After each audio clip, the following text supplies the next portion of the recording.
We are 2 minutes into the stream. If you are in the future watching the VOD, if 8 hours from now you're tuning into the VOD, I want you right now, as you listen to this in the future, open up Discord, DM me a based emoji. Hit me with a based in the DMs. I'll know. I'm actually going to totally forget I said this. So it's going to be like, what the fuck? Why are these people? Ah, yeah, now I remember. That's what it's going to be, okay?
Gamers! Gamers! Where are my gamers?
Give me a based. Give me a based in the chat right now. If you're tuning in, give me a B-A-S-E-D right now.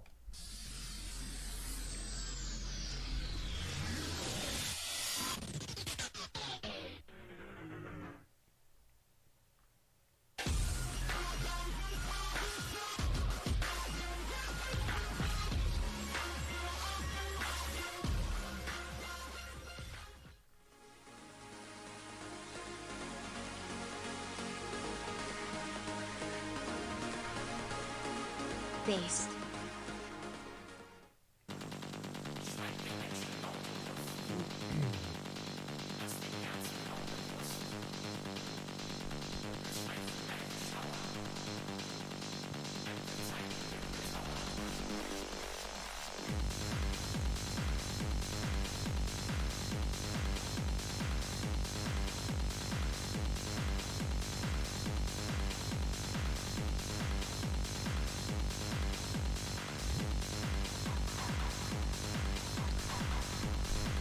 Dude, listen, okay? Listen, okay? Listen. Hey. Listen, dude. Listen. I love you guys, okay? This is such a good fucking community. I'm sounding so gay. I'm so gay for you guys. Ooh, I'm the gayest. For you guys. For this community. I'm so gay.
Dude, this video, this next one, 10 years old.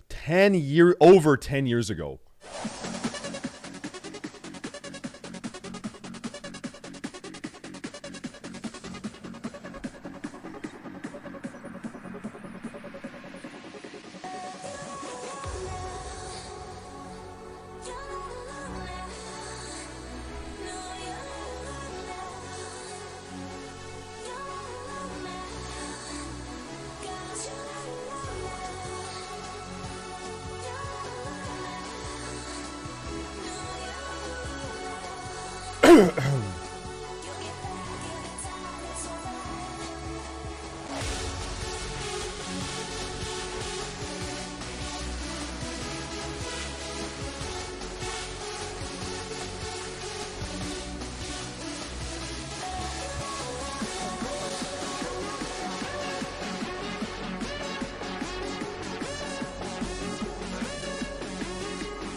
We're doing some crazy shit today. We're doing some crazy shit today. Big bird on the block. Big bird on the block. Yeah. Big bird. Huh? I'm a brown boy. Barunu manni jana manni yallade. अखबारा गेज शॉटिंग ने लड़े दिलाते निशाने सिद्धे मार दिया दिलाते निशाने सिद्धे मार आओ सिर यो लंगड़े फलाई करके उच्चिया ने गला तेरे यार दिया उच्चिया ने गला तेरे यार दिया उच्चिया ने गला तेरे यार दिया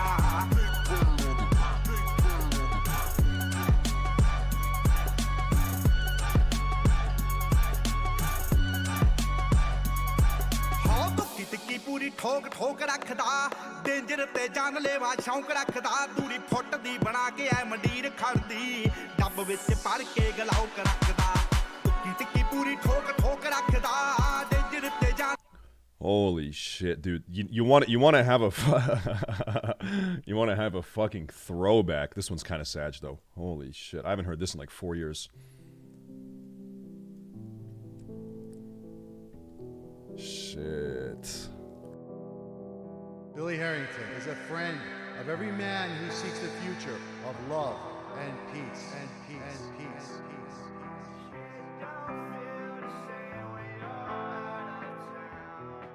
Yo, Forson, what's up? It's Billy Harrington, Anarchy. I just got off a plane from Greece. I was wearing a little suntan right now. I just wanted to wish you a happy birthday, buddy. Take care.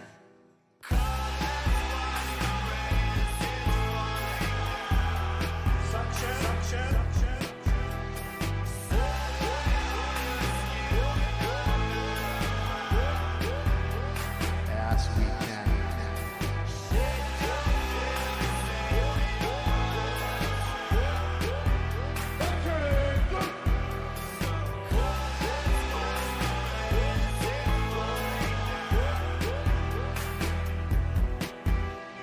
And that's stuff that I'm most proud of. That stuff, to be honest with you, as I grow older, I'll look back when I'm an old man in a rocking chair and really be able to appreciate that I was at one point a very magnificent, beautiful man.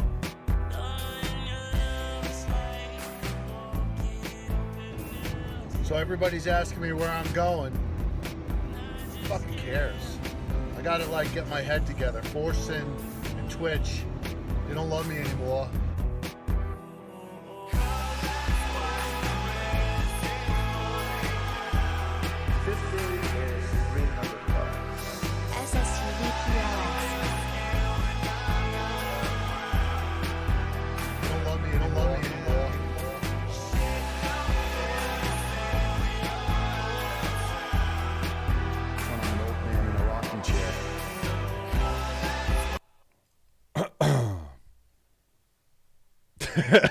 That fucking face.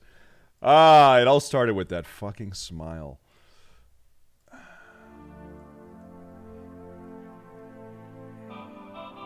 Let's dance in style, let's dance for a while. Heaven can wait, we're only watching the skies. Hoping for the best, but expecting the worst. Are you gonna drop the bomb or not?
Anyone else think that these like 1980s fucking like women's swimwear, these bikinis are actually gross? Ew, gross. Ew. They're not flattering to the physique at all. They don't look good. They don't look good. Sorry, they look bad.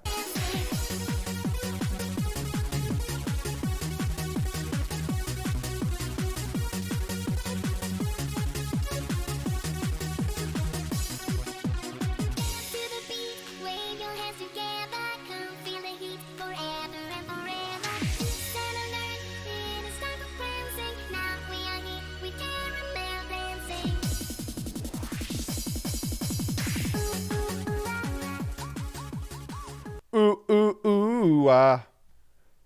Ooh, ooh, ooh, ah. Ooh, ooh, ooh, ah. Do I have anything else for you guys? I don't know.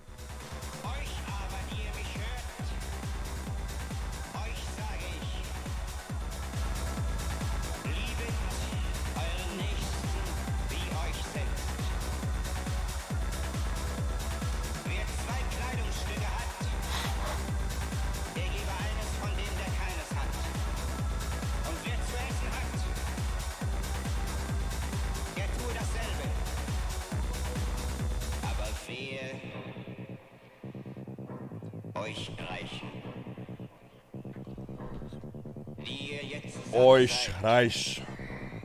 Ihr werdet hungern. Wer euch. Die ihr jetzt lacht. Wer euch. Denn ihr werdet fallen.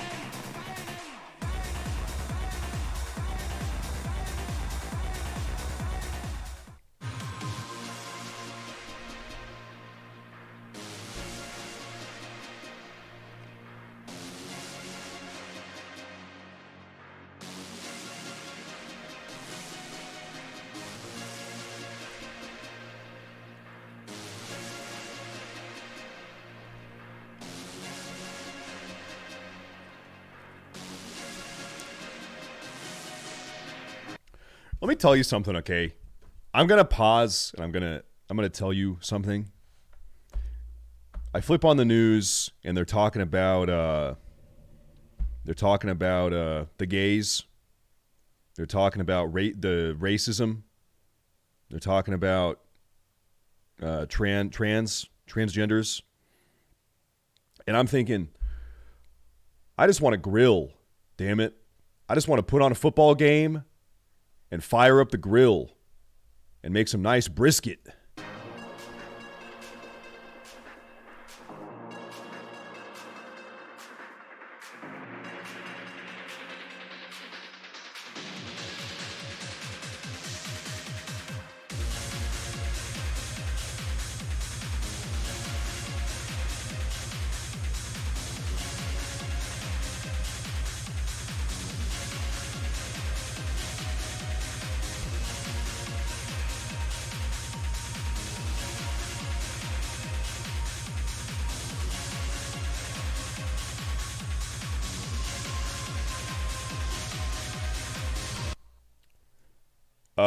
I just want to drink Bud Light and grill. Hey, listen, I saw a post on 4chan and it said that drinking Bud Light makes you gay or something.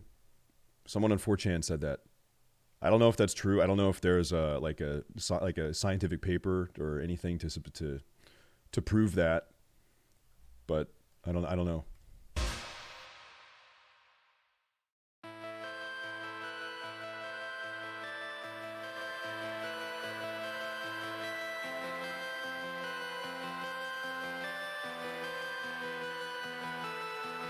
Kalt, doch die Welt brennt, ich suche Halt, der mich auffängt, es ergeht jedem Einzelnen von uns gleich, wenn wir allein sind, es ist kalt, doch die Welt brennt, wollen schwarz, bis sie auffällt, es ergeht jedem Einzelnen so viel leichter, wenn wir zu zweit sind.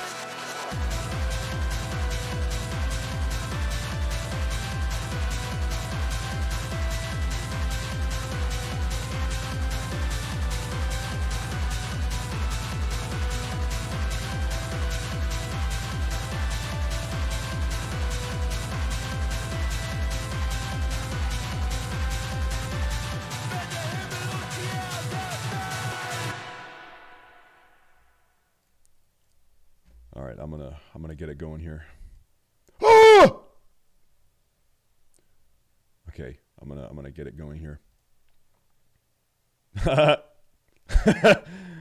Some days I go live and some of my tabs from the night before, from last night, are still open when I'm like deep diving like schizo conspiracies.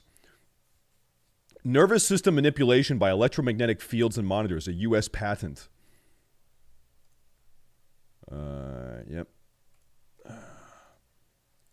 Look at this. Look at this. Do you want this to be you? Does this look good to you? Can I full screen it? This is you watching the fucking TV. You're literally being mind controlled. You are being mind controlled. Okay? How do I look at that? You see that shit? Do you want that inside your brain? No. No. How do I? Oh, wow. So it depends on the electrical field. It depends on how close you are to the field, to the pulse amplitude. I mean, I've been saying this for years. Obviously. Holy shit. Look at that. I don't even know. This is a real deal. This is a real thing. Someone patented this in 2001. Wait, now there is no patent. Now it's public. Now anyone can do this. Anyone can. Oh, wait, if anyone can do this, and you guys are all watching my stream, if that's you, and this is my stream right now. Did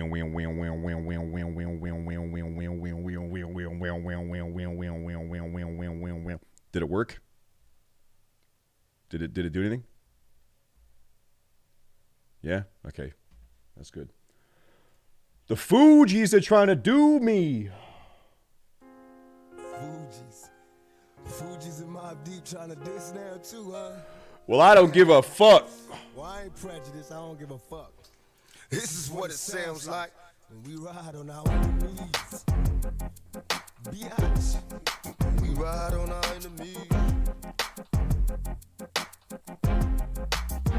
Hey, got some static with some niggas on the other side of town. Let my little cousin K roll, he's a rider now. What they want from us motherfucking thug niggas. Used to love niggas, now I plug niggas and slug niggas. Am I wrong? Niggas making songs trying to get with us. Must be gone, no stress. We in the West, we trust. To the chest I bust. Then we ride till the sun come shining back to brighten up the sky. I mean, he died. Heard the Fugees was trying to do me. Look, bitch, I cut your face. This ain't no motherfucking movie. Then we watch the other two die slow. Castrated, entertaining, and my motherfucking sideshow. Bam, set my planet mode. Time to exterminate my foes. I can't stand you hoes. Now label this my fucking trick shot. My lyrics running all you cowards out of hip hop. When we ride on our enemies. When we ride on our enemies. I bet you motherfuckers die when we ride on our enemies. When we ride on our enemies. Bet all you motherfuckers die when we ride on our enemies. Take a journey through my mind's eye. You cross the game, don't explain, nigga, time to die. Say goodbye, watch my eyes when I pull the trigger. So right before you die, you bow before a bigger nigga. Now try your eyes, you was heartless on your hits. Niggas love to scream peace after they start some shit. Pay attention, here's a word to those that rob me. I murder you, then I run a train on Mob Deep. Don't fuck with me, nigga, you barely living. Don't you got sickle cell? See me have a seizure on stage? You ain't feeling well? Hell, how many niggas wanna be involved? See, I was only talking to Biggie, but I'll kill all of y'all, then ball. Got to keep a mouth closed. Fuck around and get tossed up by the fucking outlaws. Before I leave, make sure everybody heard. No, I meant Every motherfucking word. All right. I'm ready. I'm ready. I'm ready. Gentlemen, I have gathered you here today for a very important, no, really it's not. Really, we're just going to play WoW and watch YouTube videos. So, it's really, I guess it's really, in the grand scheme of things, it's probably really not that important. But, it's going to be cool.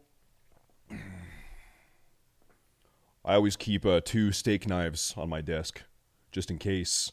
Just in case I need to chop up a steak, just in case I've got a steak that I need to chop up. Okay. One for the left hand, one for the right hand. All right. Today is going to be today is going to be what? Monka W? No. Craigasm? No. No, today's going to be Resident Sleeper? No. No, that's not it. Kappa? Today's going to be Kappa? Kappa? Nah, that's not the one. Today's going to be Poggers. Yeah, probably. Yeah, probably. Today's going to be Poggers. Today is going to be based. Oh, I'm thinking based. Today's going to be based. Poggers and based and Kappa Pride. No.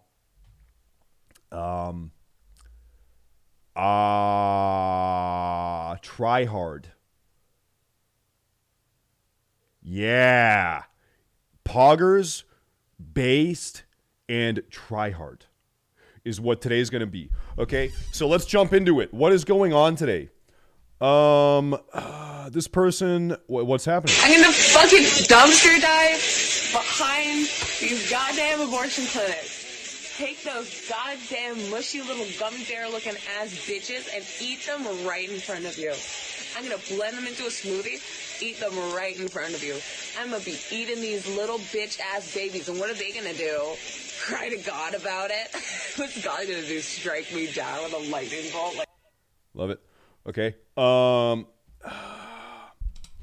I kind of regret, honestly, I kind of regret playing that. My bad. I kind of wish I didn't play that. That is, okay, cool. Hey, who's in the chat today? Hey, who's here? Let me take a look here. Quid Pro Quo. Utah CPA. Trebles. Adam Schwagans. Formula Fail. Lizcat. Ice Monkeys. Liaza. Gooncell. Lore SWAT. Mudwaters Climbing Viking. Burl. Shoot Darn. Jibu. EMB 210. JK 100. Tim Pugh. Vicente Prime. Me Crab. Radioactive. Clack Snap. The Official Big Fat Monkey. Serial Killer. Stark Kindler. Furlough Safi. You know, today actually I want to go a little bit deeper here. I'm going to start clicking names.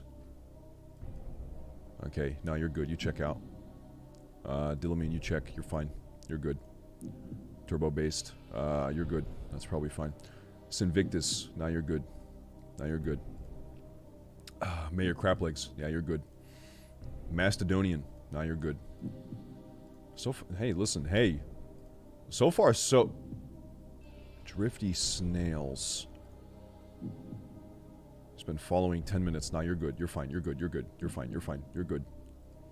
Penguin Pew Pew. Now you're fine. You're good. Grape Drank. Now you're fine. You're good. John Tenon. Now you're fine. You're good. This guy. Don't click. Mushroom Dude. Now you're fine. You're good. I haven't found a single one of them. Honestly, I've not found a single one. Not a single one. I haven't seen one. I don't even think we have one of them today. I don't even think we have a single one.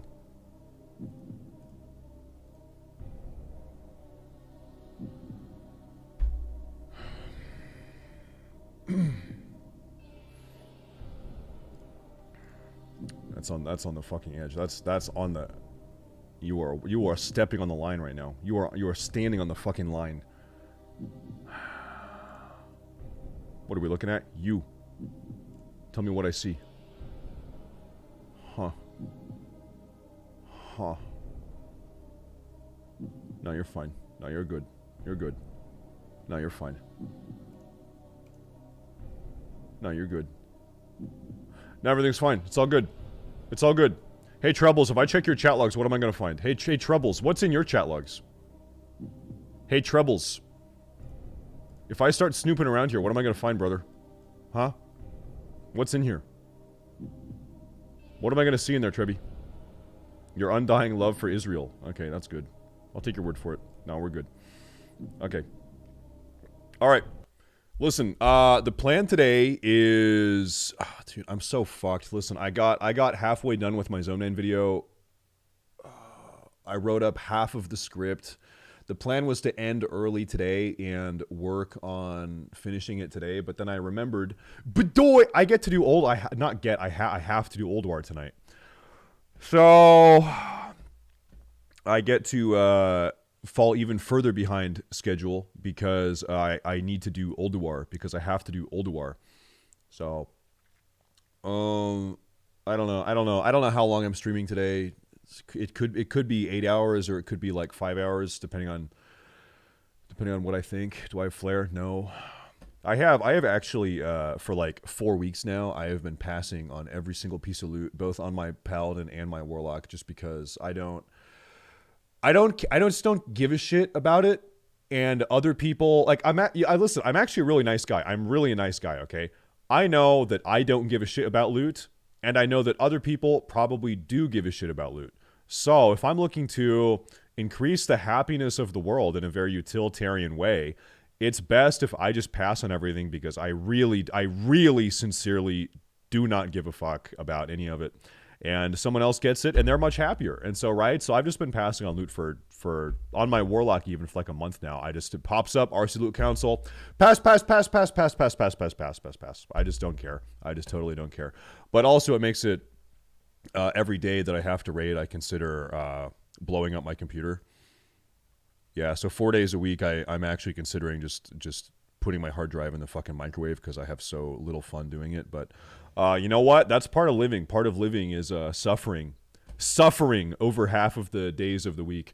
Yo farerdo, mi amore, gracias mi amigo, gracias, muchas gracias.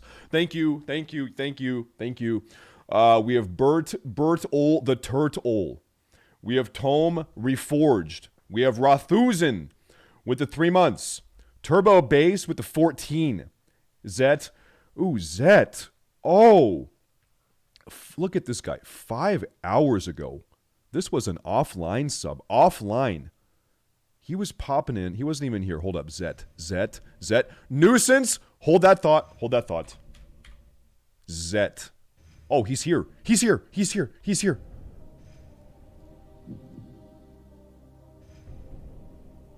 What type of person just subs offline? He's been timed out once by unknown. I know who that is. Let me see. You know what? I just think you're probably just a nice guy. You're probably just a nice guy that tunes in.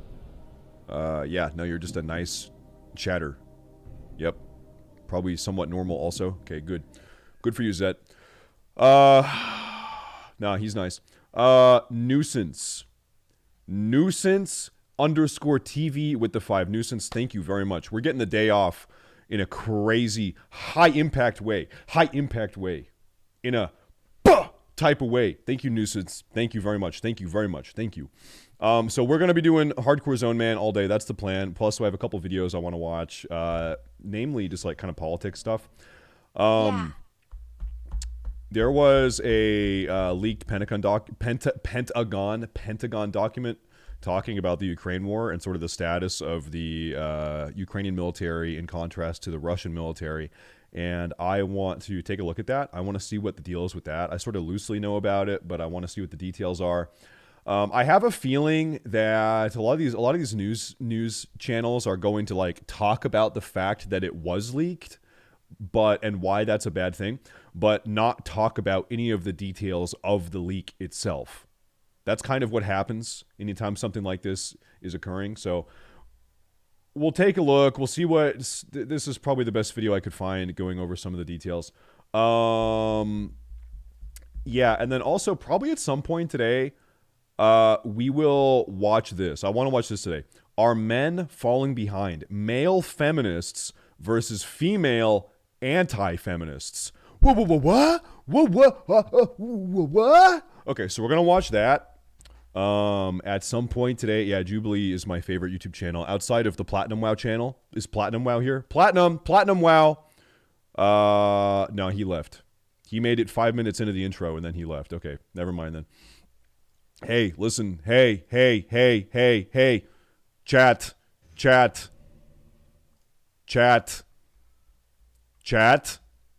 Okay? They are here. He is here. Okay? Here. They're here. He's here. Behave. Be careful. Okay. Hi, Esro.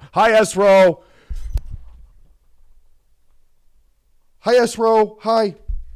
Did you guys see that the girl that hold up, can I just pull up LSF? LSF Reddit. What's her name? What's the girl's name? Adriana Lee.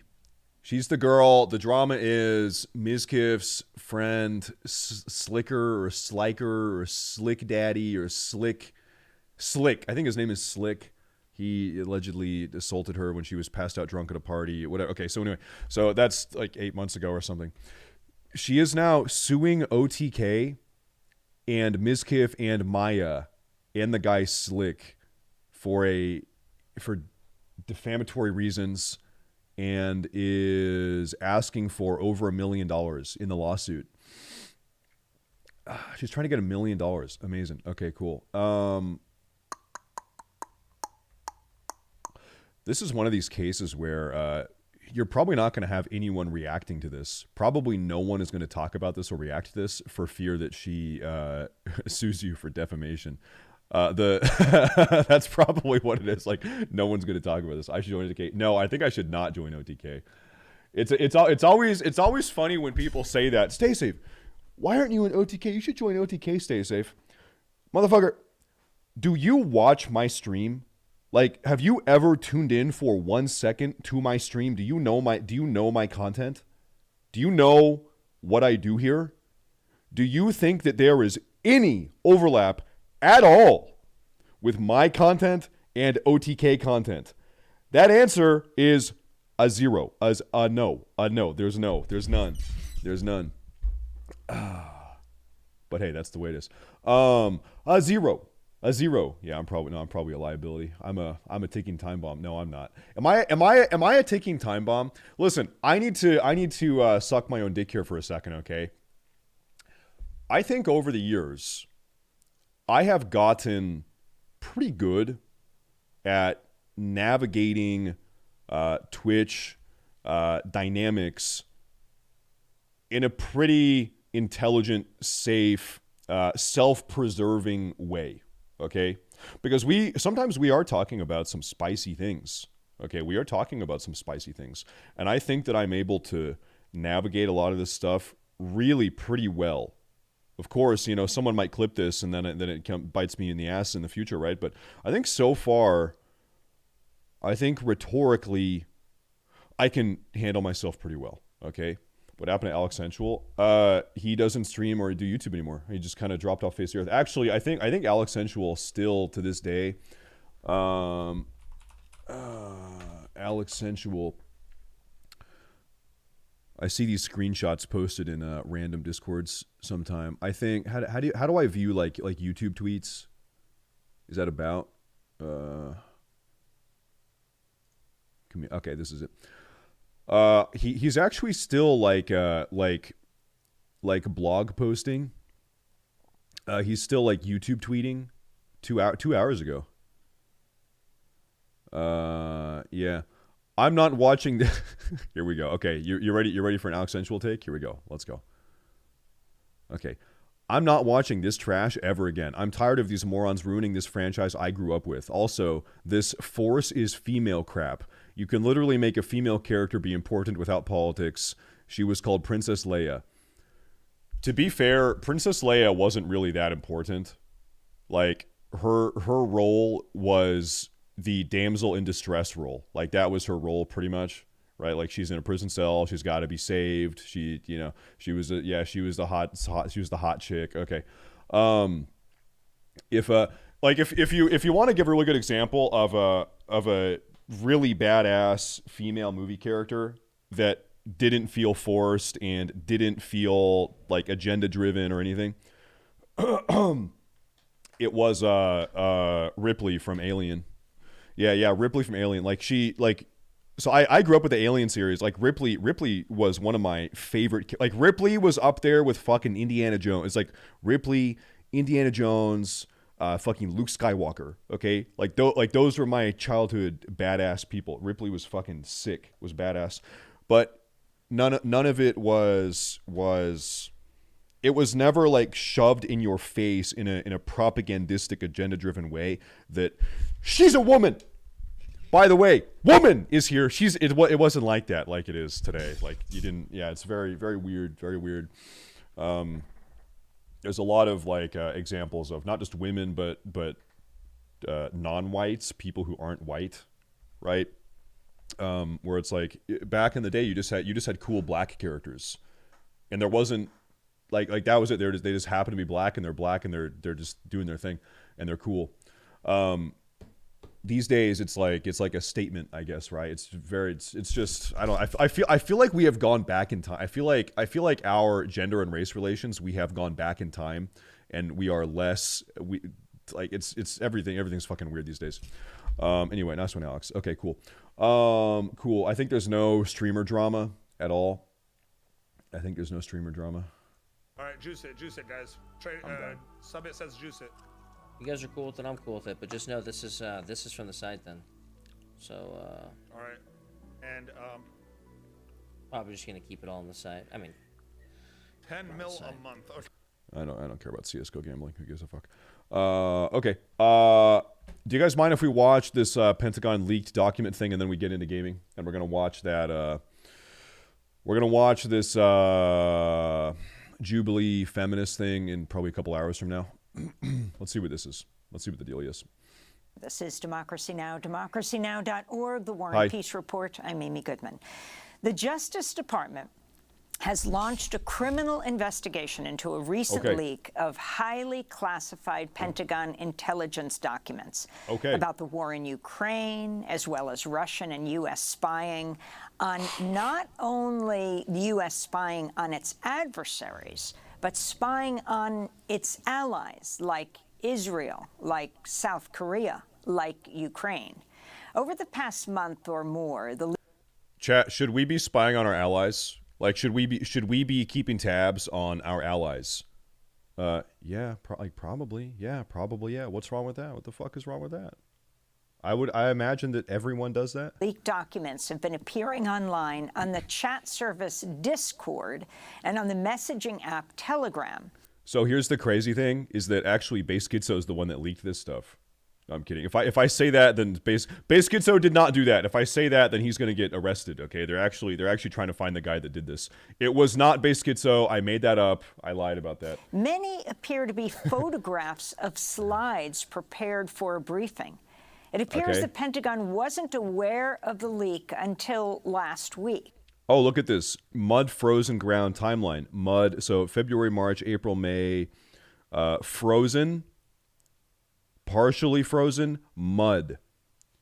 Yeah, so listen, you do not want to invade during the mud zone. You're going to be mud wrestling. You're going to be wrestling in the mud. National Security Council spokesperson John Kirby spoke Monday. We don't know who's responsible for this, and we don't know if they have more that they intend to post. So we're watching this and monitoring it as best we can. But the truth and the honest answer to your question is we don't know. And is that a matter of concern to us? Damn. You're darn right it is. While the documents appear to be real, U.S. officials say some have been doctored. Good morning, everyone. Concerning the war in Ukraine, the leaked documents suggest Ukraine has little chance of militarily defeating Russia. One document from... According to the leaked Pentagon documents, Ukraine has little chance of beating Russia. That is actually the exact opposite of everything we have ever heard in our media about how this war is going. That's so weird that the Pentagon is acknowledging internally that, yeah, Ukraine is going to fucking lose. But our media is talking about the W after W after W that Ukraine is, perpetually dunking out on Russia. Yeah, no, like, let's not. Power gum, let's fucking go. Power gum. Perplexity.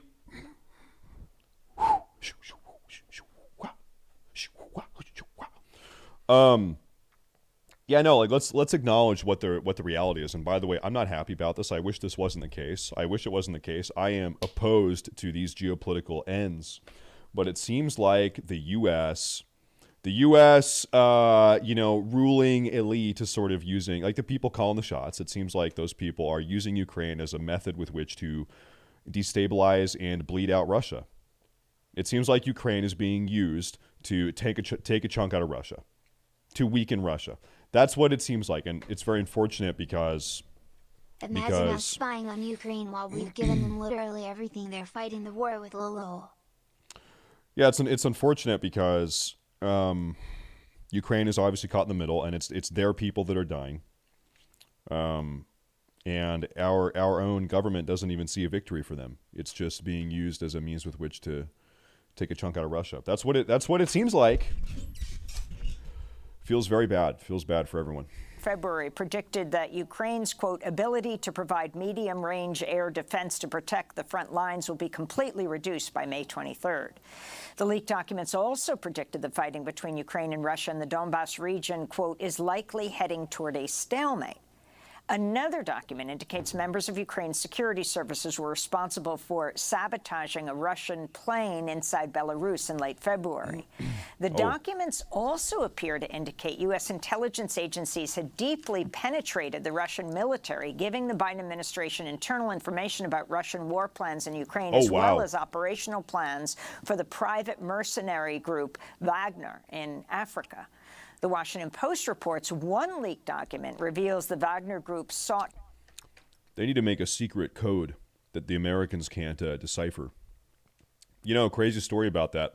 A man in my bloodline, my last name is Morse. I didn't know this until probably 6 months ago. I looked up my bloodline, doing some family genealogy tracing. I'm actually directly related to the guy that made Morse code. Beep, beep, beep, beep, beep, beep. That guy is actually in my bloodline. Genuinely, he is. It's fucking crazy. To purchase arms from Turkey, a NATO ally. Wasn't he gay? Documents I have no also idea. showed that Egypt, a close U.S. ally, secretly planned to produce 40,000 rockets for Russia. The leak of the documents has also revealed how the United States spied on its own allies. One leaked Pentagon memo alleges that the Mossad, Israel's spy agency, had encouraged Israelis to take part in the massive protests against Prime Minister Benjamin Netanyahu's plan to gut the Israeli judiciary. So how weird is that? Mossad is actually working against Netanyahu. Mossad is getting Jews in Israel riled up to protest against Netanyahu, who's their leader. Net and Yahoo. Crazy, man. I don't even know who's hooing who anymore. Crazy. Many of the documents are based on information gathered by some of the most secret wings of the U.S. intelligence community, including National Reconnaissance Office, the NRO, National Geospatial Intelligence Agency, the State Department's Bureau of Intelligence and Research, the Pentagon's DIA, Defense Intelligence Agency, and the National Security Agency, the NSA.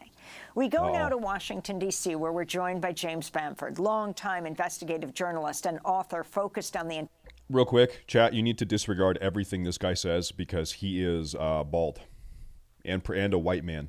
Intelligence community. In 1982, he published The Puzzle Palace, the first book exposing the inner workings of the NSA, the National Security Agency. His latest book, just out, is called Spy Fail: Foreign Spies, Moles, Saboteurs, and the Collapse of America's Counterintelligence. Oh, Jim, did you hear welcome that? back to Democracy Now! It's great to have you with us again. Why don't... Thank God you're not bald. Stay safe. Listen, okay? I'm not bald. I am balding. That ing is very important to me. I'm not bald, I'm balding. I'm going to hold on to that ing for as long as I can. You just start off by, as you evaluate what has been released, This intelligence, if it's real, and by all accounts it looks real, of the U.S. spying on adversaries and allies. Talk about what's most significant and where these documents are from. Yeah, real quick. So they're going to actually, Ray, I read your comment. They're going to talk about the same thing right now. But before they talk about it, let's theorycraft. Why was this leaked? Who leaked this? This was leaked. By the way, do we have any 4chan browsers? What was the name of the Discord server that this document got leaked into? The name of the 4chan, the name of the Discord server that this Pentagon war document got leaked into was called like Thug something, like Thug Hunters, Thug Shaker. The Discord server was called Thug Shaker Central, is the Discord server that this highly classified Pentagon document was leaked into. The Thug Shakers Central. Is this, what was happening in this Discord server? Does anyone know? Was this like a sex fetish Discord server? Was this like a gaming server? Was this just like a shit posting server? What was going on? Gay porn? A lot of gay porn in there? I don't know. So that's where it got leaked. And then, of course, it gets put on 4chan by a bunch of people, and that's how we're here. And that's how we're here. But anyway, who and why leaked this? Probably someone internally that is very, very unhappy with the state of Ukraine. Do you think there's someone that is in the Pentagon that is like has enough of a backbone to say, you know what? This is fucking retarded. I'm done. I'm going to risk my life and my career. I'm going to risk, treason charges because I've had enough of this. Do you think that's what happened, or what happened here? Because by the way, if they find this guy, if they ever find who leaked this document, whoever that is fucked. This is a big deal. He is fucked. Well, in terms of significance, I think treason, wouldn't call it a backbone. Well, I mean, so, if your political ruling elite are doing reprehensible things, is it bad to engage in treasonous behavior against them? Like if what you're ruling, and of course this is hypothetical, I'm not going to get into the nuanced details of what is going on here. I don't even care to have that conversation. It's like a 10-hour long conversation. Is it bad to betray someone that's doing something bad? I don't really think so. Literally, yes, it's treason. Okay, bro. What if you were Adolf Hitler's top guy? And then one day you woke up and you're like, whoa, this Hitler guy, whoa, he's doing some pretty bad stuff. Whoa, Hitler, what are you doing in Poland, bro? Dude, that's not cool. And then you betray Hitler and you come and talk to the British fat guy whose name I'm blanking on. Why am I blanking on Churchill? You go talk to Churchill. You say, Churchill, bro. Churchill, have you seen what this Hitler guy's doing over there, bro? And then so you have betrayed Hitler. You betrayed Hitler, bro. Most people would say that's good. That's good. Most people would say that's good. Okay, so you need to have the context. You need to have the context. I think the most significant outcome of this is danger that we may lose actual human beings in Russia, because a lot of the documents indicate that we have collected information from the inner workings of the Russian government, the intelligence services and the military. So there are people that may be giving us information, and now that these documents have come out, it gives the Russians an opportunity to do a mole hunt, to hunt for people who are giving that information away.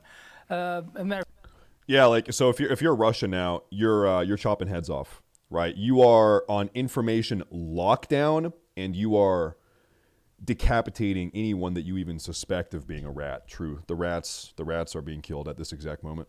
In fact, officials told the New York Times and the Washington Post that the revelations might lead Russian mole hunters to the doorsteps of American spies. Can't these governments say it's fake? I think there's information in here that is so detailed and so obviously not fake. The Biden White House has actually come out and said that they are criminally hunting the person that leaked it. They've already acknowledged we are now okay. So it's out. We're gonna seek out the leaker here in their ranks, and that's the problem. The problem is that when these type of documents leak, and especially during a period of war, there's dire consequences that can happen to the people who are helping the U.S. by giving them information. And again, talk about these agencies that people may not be aware of. You are the expert on the NSA, many times larger than the CIA, the National Security Agency. But then you have the National Reconnaissance Office, you have the Defense Intelligence Agency. So who is getting a hold of these? And also talk about the platforms that they're being released on. Discord is what, for gamers? And that for gamers and perverse, mentally ill fetishists. And then talk about Telegram. Yep. Well, in terms of the agencies, there's a potpourri of documents that give extremely detailed information about all these agencies.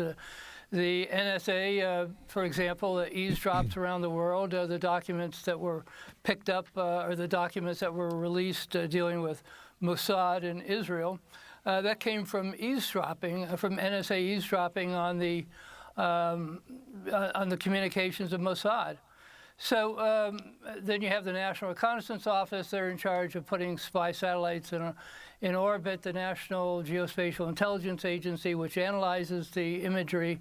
Again, that information also came out in these documents because there's documents that show how we were able to collect information by satellite. So there's a wealth of what they call sources and methods, both human and technical, that were released by the documents. Now, strangely, mostly documents that are leaked appear in major news organizations, the New York Times, Washington. I would imagine, due to the nature of this document, that this is... You're not having fucking random military dipshits look at this. Like, this is some very powerful, need to know, highly classified type of information, right? Like, this is a big deal that this got leaked. It actually is. You are in the mix, okay? You're not just some like fucking infantry guy that's looking at this. Okay, you're like you're an intel officer or something. Post, Wall Street Journal, whatever. Yeah. They never appear on gaming platforms, so this is a first for that. It's hard to say why any of this stuff is appearing or why it's appearing on those platforms. Usually there's three reasons for spying. That was one of the reasons I wrote Spyfield, because there are so many spies out there that the U.S. never ends up catching. And there's three main reasons. One is money, obviously. Most spies want to sell secrets for money. Another is ideological. They want to help a foreign government. They don't care much about money. And the third reason is basically the thrill or else anger. So that could be the reason that these documents were released. The third reason, anger. Somebody was angry and they decided that they're just going to put these documents on whatever platform they happen to be using. So it's very hard to know. The key point is that the government keeps losing documents. Just a few years ago. There is no way this guy doesn't get caught. There is no fucking way that this guy does not get caught. Like and like this guy probably knows what he's doing, but still they will catch this guy. There's fucking photographic exif data. They're going to subpoena Discord. They're going to get the IP addresses involved. They're going to check this guy's post history, everything this guy has posted in Discord ever. Maybe he's posting exclusively behind a fucking VPN. That's fine. They can trace that back still. This guy is fucked. This guy is fucked. Okay. NSA lost upwards of 500 million documents. Employees just walking out the door with these documents. They lost 3/4 of cyber weapons, the United States cyber weapons. The NSA lost 3/4 of them. Somebody stole them and put... I wouldn't be surprised if the CIA leaked this purposefully. Okay, so let's run that down. What would be the reason for the CIA to leak this purposefully. I guess if let's say the Biden administration decided, okay, you know what? We've changed our mind. We need to stop helping Ukraine. Like, we need to pull that. It's not domestically popular. We've got election season coming up. We're afraid that our support of Ukraine is going to tear us down this election season. We need to get the fuck out. How do we do that? How do we do that without looking like we're just completely flip-flopping? Okay, well, we are going to selectively... Ooh, I just popped a... Oh, that was a fucking cystic one. Oh, that was a painful one. Holy fuck. Okay, my bad. That was gross. That was a painful one, though. Okay, anyway. Yeah, no. You get my point, though. Like, maybe they're using this as a way to sort of like pull back without really taking much of blame. Put them up on auction. The North Koreans ended up getting the cyber weapons, and so did the Russians, and they turned them on the United States. So there is a complete lack of accountability when it comes to classified information, top secret documents, and so forth. It just walks out the door and nobody ever gets fired. Well, James Bamford, we're going to continue this discussion with part 2 after this show ends, and we're going to post it at democracynow.org to talk about the most significant revelations in this from the war in Ukraine. Okay, that's part 2. Really, is this part 2? I want to hear all of the details of what was actually leaked. This is up to you guys. I'll give you the question. Someone in chat linked this and said that this video goes in very big detail what was actually leaked, that information. Do you guys want to watch this go actually deep diving the leaks themselves? Do you want to watch this? Yeah? Okay. Hold up, I need to let me get the dog. Give me 1 second here. Give me 1 second. I need to get the dog set up. I think my dad is coming over soon. Give me 1 minute. Trying to diss now too, huh? Well, I ain't prejudiced. I don't give a fuck. This is what it sounds like when we ride on our enemies. Biatch. We ride on our enemies. Hey, got some static with some niggas on the other side of town. Let my little cousin K-Roll, he's a rider now. What they want from us motherfucking thug niggas. Used to love niggas, now I plug niggas. And slug niggas, and my wrong niggas. I would also like to disavow these allegations that my Discord server was involved in the leaks of the Pentagon documents. That's not true.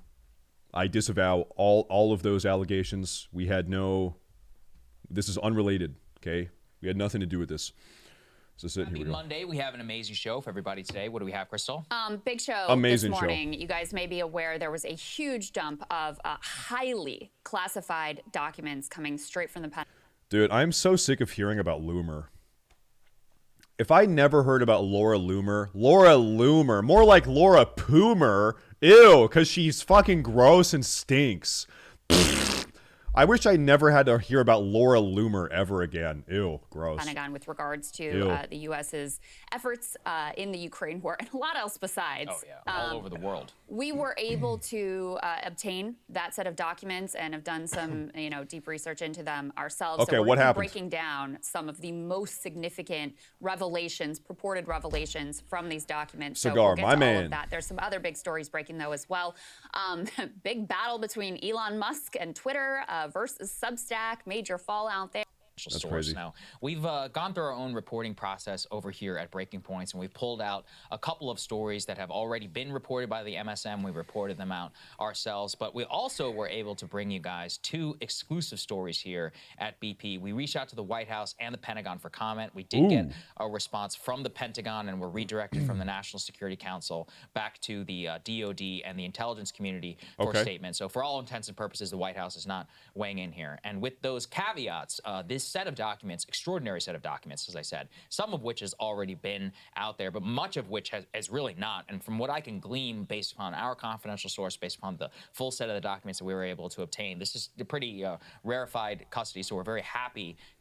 Is it not like illegal to talk and report about these leaked documents in the U.S., no, like it's already out there. The cat's out of the bag.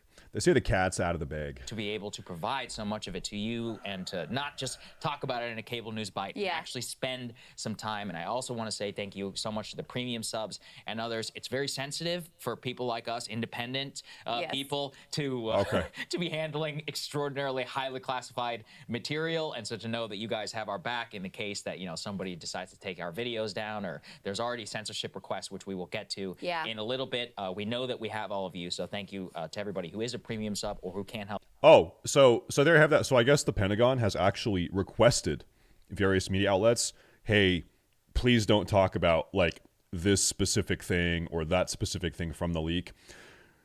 You can find all of this on 4chan, okay, or probably various subreddits. The entire leak is out. The leak is out, but still the Pentagon is like, hey, on CNN, Fox News, whatever, please don't talk about, and I don't even, please don't talk about something, I don't know. Help us out. BreakingPoints.com, supporting journalism like what we're doing here now. Let me just say Please before don't. we jump into characterizing some of the information that was contained in these documents. There is a report that one piece, the casualty numbers, and we'll break this down for you specifically, was altered.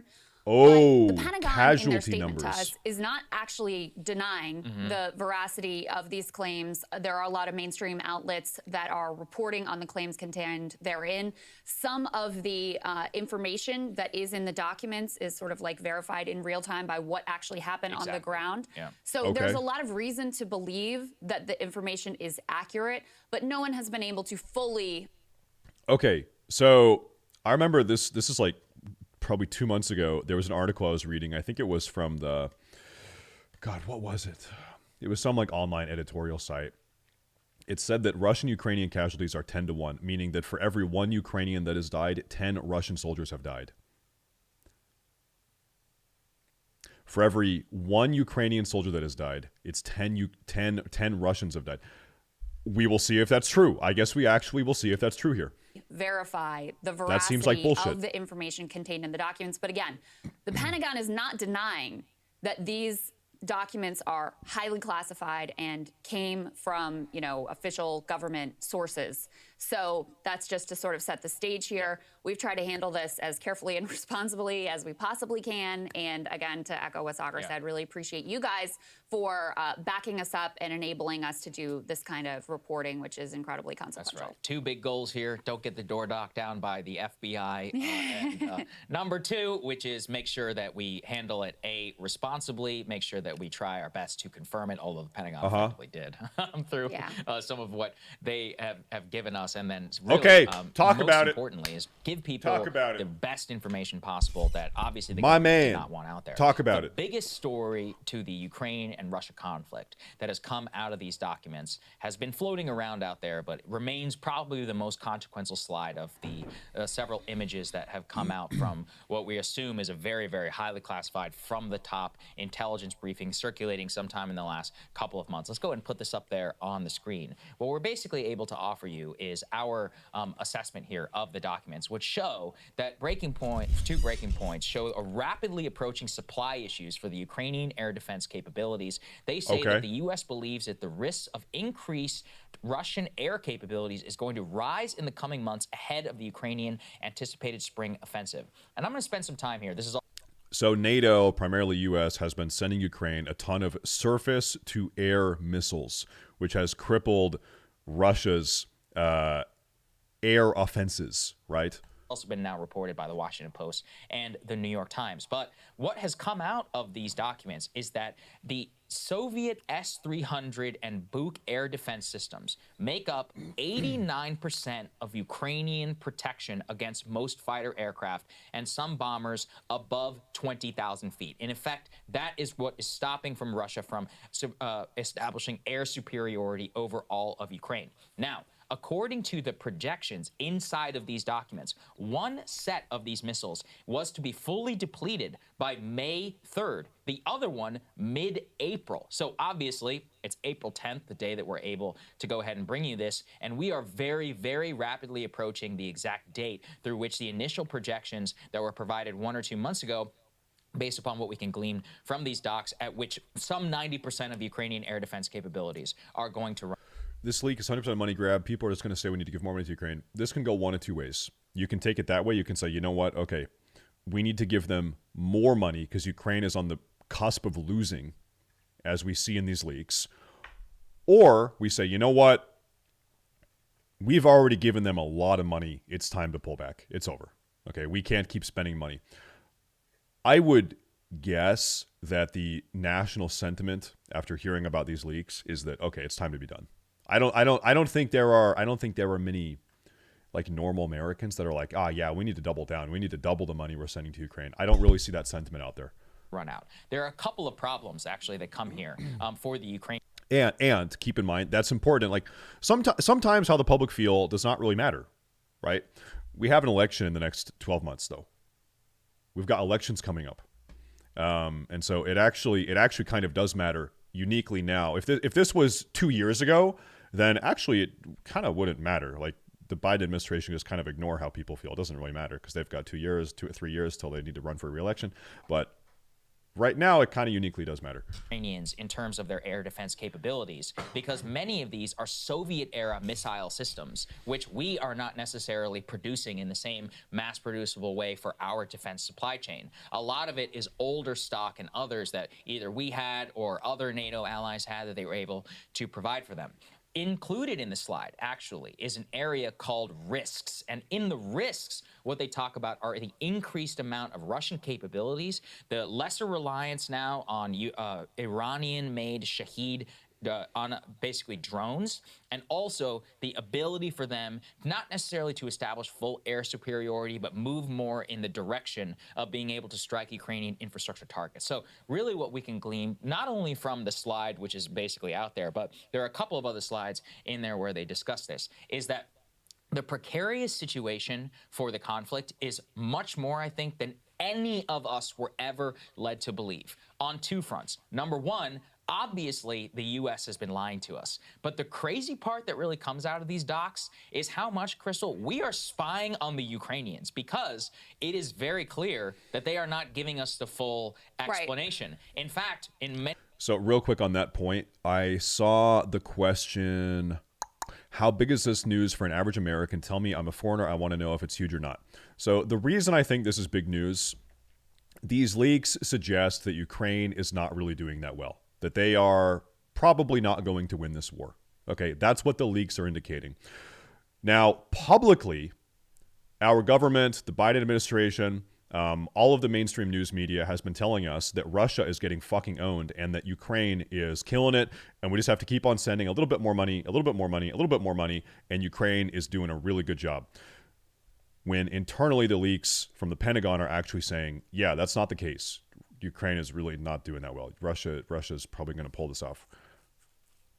Many of the assessments and others, they're specifically referencing information, stockpile numbers, and others that we are gaining through confidential informants and through spying purposes, not from notification, because it appears the Ukrainians don't really want us to know what their supply rate is, to the extent that until they're like, hey, give us more. And then really second, they don't really want us to know how bad things got. In one point, which we will discuss in Bakhmut, they came down to a single supply line road that they had an entire briefing saying that we are very close to full encirclement by Russian forces. Obviously, that didn't happen because it was a couple of months ago, but it just shows you that there are things are hanging by a thread there to a degree which both the Ukrainians and the U.S. are not telling the American people about. There's a lot to say about this. First of all, some of the picture that emerges from these documents has been hinted at in previous news reports. So we had some previous news reports that were like, yeah, the ammunition situation, like...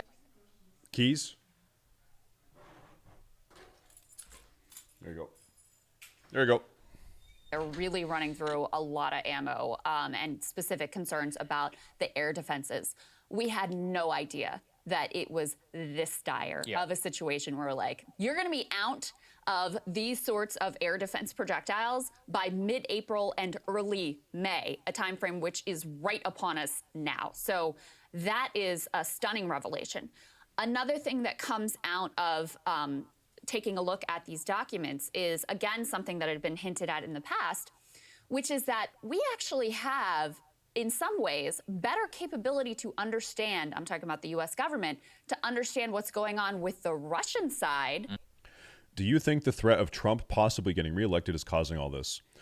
I don't think that this looks good for the Biden administration. That's my take. I do not think that this makes them look competent. Do you guys agree? That's my take. So we have been hearing from our government right now that is led by the Biden administration that things are going really well, and we've sent a lot of money to Ukraine, and they're on the cusp of victory, or that Ukraine is at least plugging away. We just have to keep on supporting them. Everything's going to be fine. That is could effectively not be further from the truth, right? This is it seems like we're sending money to a lost cause, is what it seems like. So Americans, before this leak, a huge portion of Americans were already very unhappy with that, with the amount of financial support and money and aid that we're sending Ukraine. A lot of people in the U.S. didn't like that because we have so many domestic issues. We have unemployment. A lot of we have 10 different really big issues, right? And so it's like, why are we sending money abroad? That's what people have been saying. And so now it's like, well, not only are we sending money abroad for foreign Eastern European wars, but also it's not going to result in a victory. That's what this Pentagon leak is saying. Because of decades and decades of development of spying capabilities with regard to Russia, than we do with our own Ukrainian allies, who, of course, we have, supported to the hilt and sent them all sorts of, hey, have fun. Expensive weaponry and continue to escalate what we're willing to send them. And in many ways, we have no idea what is going on with them. So we're trying to develop in real time, it would appear, our own confidential sources and informants to be able to spy on our own Ukrainian allies, because they have not been upfront. And let me say also, I'm glad we have this picture that's emerging, because I personally think the more information we have. This ties into why the U.S. might be spying on Ukraine. This is going to sound like very pessimistic, but also we live in the real world. Prior to the Ukraine war, prior to a year and a half ago, what was the American or Western European sentiment on Ukraine? It was known as the most corrupt country on the planet. That was our outside inference of Ukraine, is that it was one of the most corrupt countries on the entire planet. And so now that hundreds of millions, billions of dollars are being right behind I don't know, fucking Ecuador or something, whatever. Anyway, whatever. So right behind Venezuela. And so now that hundreds of millions, billions of dollars are being sent into Ukraine, it might be smart to keep tabs on how that money is being spent, how those resources are being spent. Are weapons being sold on the black market? Is humanitarian aid being stolen from the front line and sold on the black market? Is who knows really how all of these resources are being spent? Are they being spent in a productive way? Which is our intent, or is it being stolen and sold on a black market? I don't know. About this war effort, the better. But there's also no doubt that if the Ukrainians have been reluctant in the past to share with the U.S. about what they're up to, they're going to be even more reluctant now, because they're going to say, what, anything we tell you is likely to end up on a Discord server and, being shared on Russian Telegram channels. So yeah, we're going to stand by our position of basically not really telling you what exactly is going on. All of this is profoundly important. One question I asked myself as I was reading this, because you always want to say, like, am I getting played here? Is this like Russian misinformation that's being put out? Is it Ukrainian is it American misinformation? This is an intentional leak from the administration. Because with regards to this particular report, you can already see in some of the mainstream press framing the push they're going to make, which is that's why we've got to ramp up support. Yes. That's why, in particular, we need to send fighter jets, because this Soviet era stuff, this is not something we can reproduce. So the only answer here really is to provide Ukrainians with fighter jets. So if it was just this piece that had been leaked here, I would actually be really skeptical of the intent of putting this information out there. But you'll see as we go through the further reporting, a lot of this is profoundly embarrassing for the Americans. Some of it is profoundly embarrassing for the Ukrainians. Some of it is profoundly embarrassing for the Russians as well. Not to mention some of our allies. We're going to talk about reporting with regard to South Korea. Very embarrassing for Israel. There's some stories in here that are really, really quite extraordinary in terms of the recent protest activity in Israel. So the fact that it embarrasses everyone in some certain way, to me, is an indication. Now, there's no guarantees, but it's an indication that this was a genuine. The front line has been staying for like 5 months. Neither side can win this. So it seems like the Russian approach to the Eastern Front in Ukraine is, okay, we have more humans than you do. You know, there are only so many able-bodied young Ukrainian men willing to go to the front line and risk their lives for the sake of the country.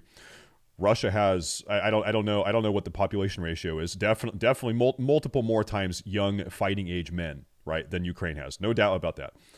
And so it seems like this is a classic Russian strategy. It's like, okay, listen, we're just gonna go meat grinder mode, and the meat grinder is called Bakhmut. Okay, so we're not even going to try to push the front line. We're just grinding. We are grinding like a fucking trashy girl in a nightclub on a Saturday night. Okay, that's the degree to which we are fucking. We're gonna grind your dick off. That seems like what it is. Okay. Leak that the U.S. government did not want that out there, and that's also underscored by the fact that the Pentagon is going to quite extraordinary lengths to make sure that this is taken down from every channel it is available currently on the internet. Yeah, that's right. And actually, to reference the part that's profoundly embarrassing for the Russians, let's go ahead and put this next one up there on the screen. This was from a slide that was included on the assessment of the KIA figures, the killed in action, according to. Okay, so it seems according to the Pentagon leak here, a little over 2 times more Russians have died than Ukrainians. Look at that. Wow. So probably 17K Ukrainians dead, probably 40K Russians dead. To the U.S. assessment, Russia had lost between 35,000, 35.5 thousand, between 43,000 and 500. Now, Ukrainians, according to them, had lost between 16,000 and 17,500. The reason why this figure is important is that this slide was actually. Can I say something? If this is a lot of people, this is more people than should die. Of course, this entire thing is stupid. It's not as many as I would have thought. I had thought that we were looking in the hundreds of thousands, but between both of them combined, we're not. This is actually not as many as I had figured. Initially doctored. Basically, it was taken, the original slide. It was posted on this Minecraft Discord server, which is a whole other discussion for another day. On a Minecraft Discord server is where the Pentagon documents got leaked. And the Discord server was called Thug Chasers Central. Was the name of the server. Thug Chasers Central. Then that slide was repurposed by Russian propagandists on Telegram, who actually photoshopped the figure to lessen the number of Russian KIA who were killed and to inflate the Ukrainian number. The original figure, based upon the docs, which we have, which are the originals themselves, show between 35,000 and 43,000 KIA. I mean, obviously, that is a gigantic number. I mean, the U.S. lost some 50-something thousand troops in all. What is Ukrainian population? Okay, this is 2021, 43 million. 43 million. Russian population, 143 million. Okay, so Russia has 3 times more people, a little over 3 times more people than Ukraine does. All of Vietnam. And in fact, I mean, if you compare that to some of their past wars, you know, especially since World War II, there's no hiding, you know, that amount of dead people. If we think back to Afghanistan, one of the initial triggers against for the collapse of the Soviet Union was lack of faith in the Soviet system by the Russian people, as more and more of them were not allowed to publicize the deaths of their sons and their uncles who were being. All the men are leaving Ukraine. Yeah, I'm sure some men have tried to leave. In fact, it was a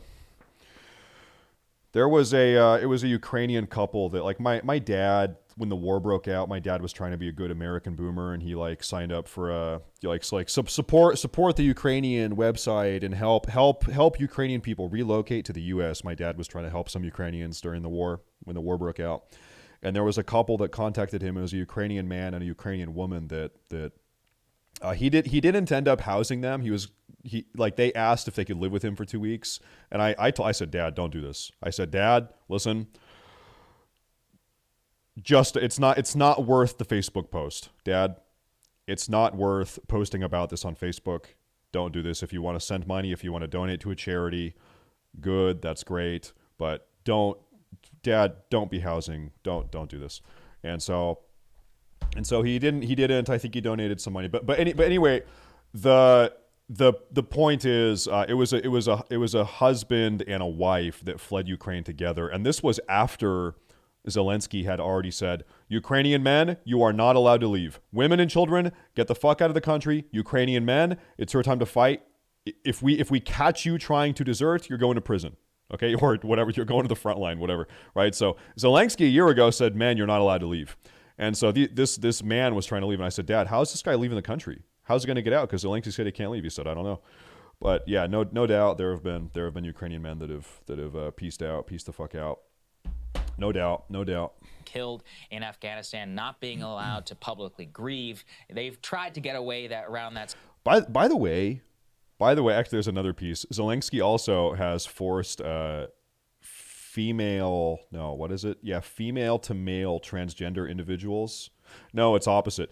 Zelensky forced male to female transgenders to stay in the country and fight. He said, He said, There's been a couple stories that have come out like that. Male to female, to the front line you go. That's been happening in Ukraine. Another thing I was going to say, what was it? I don't know.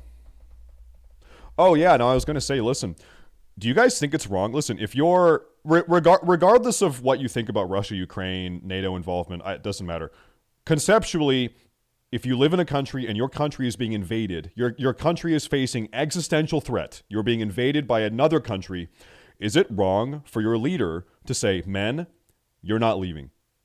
We are facing, as a nation, an existential threat. You are staying here. You are fighting.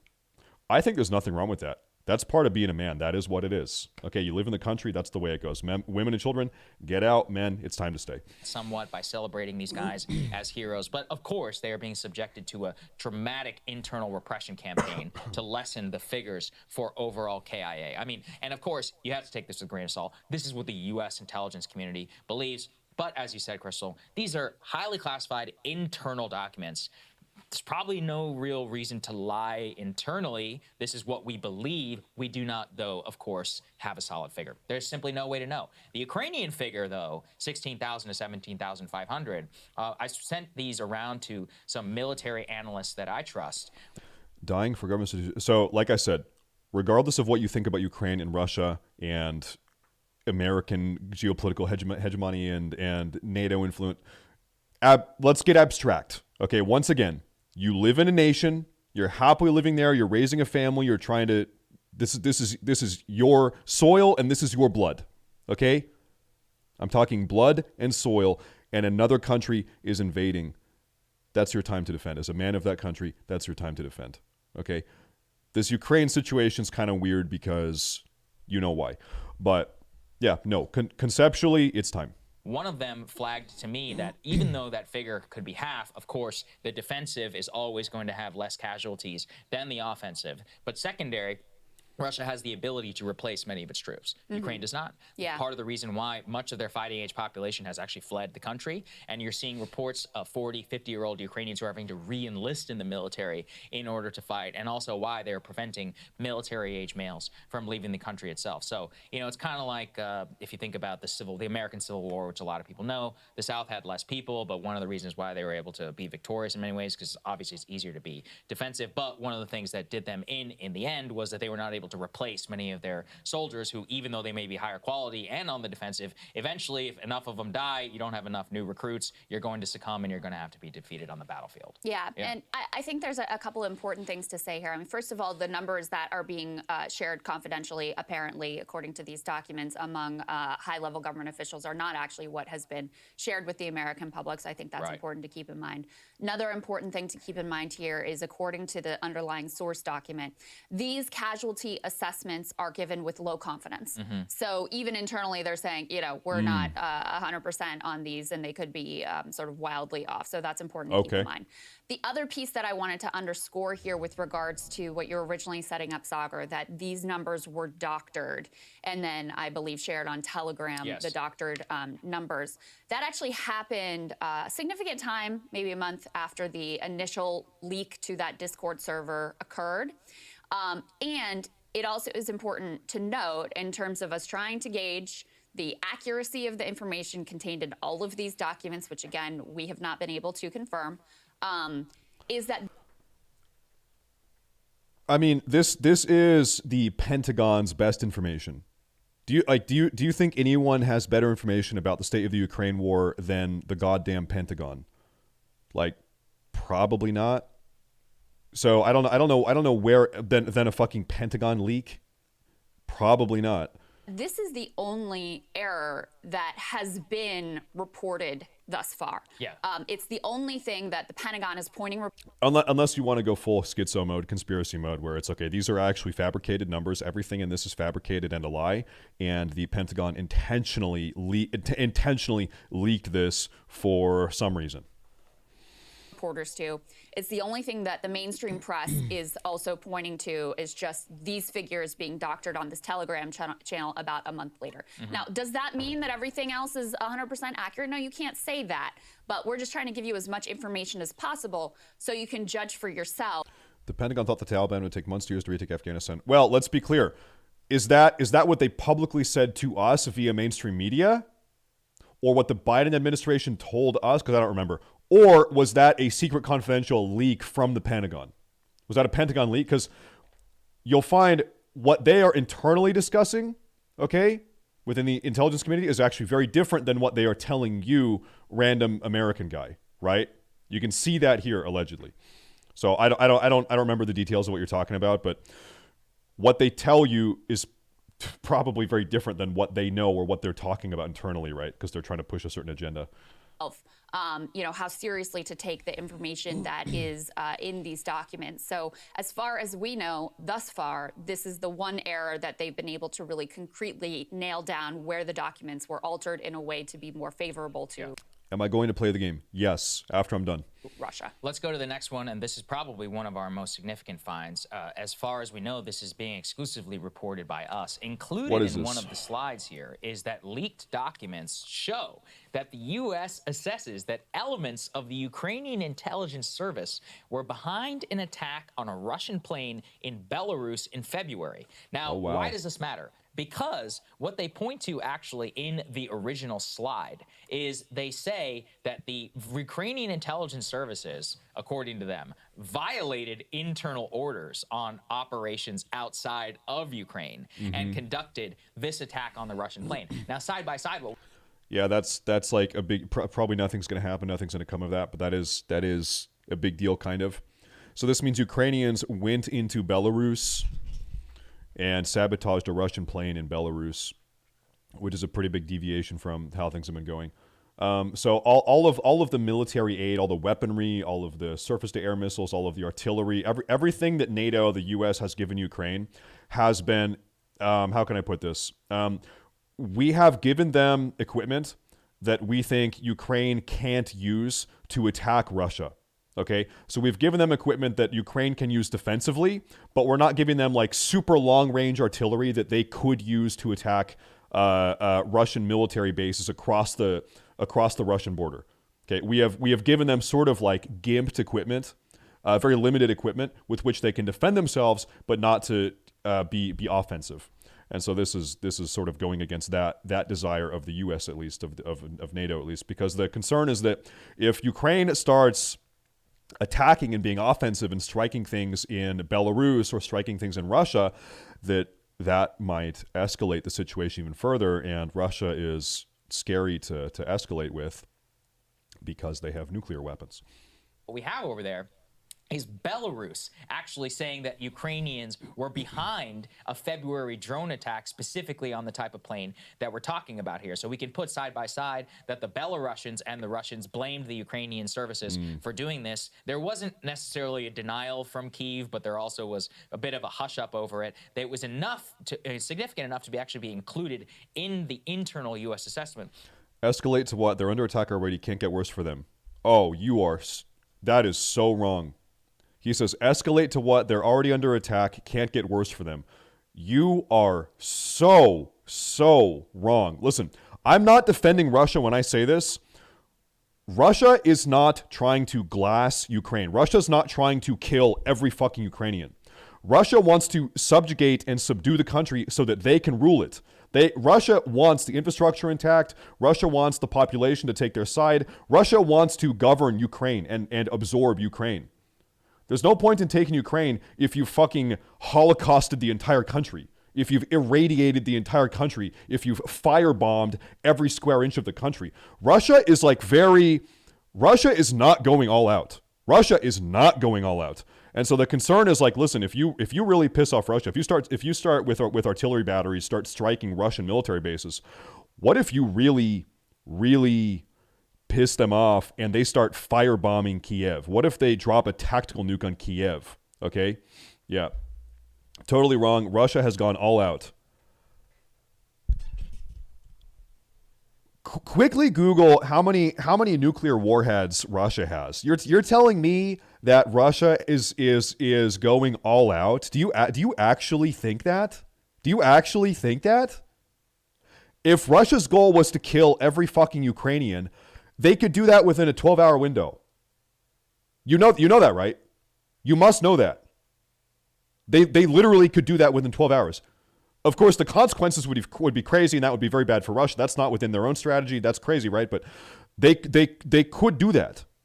They have not gone all out. They are not going all out, and thank God they're not. Thank God they're not, and neither are we. Thank God this is. I know it's very bad right now, but you need to understand this is not as bad as it could be.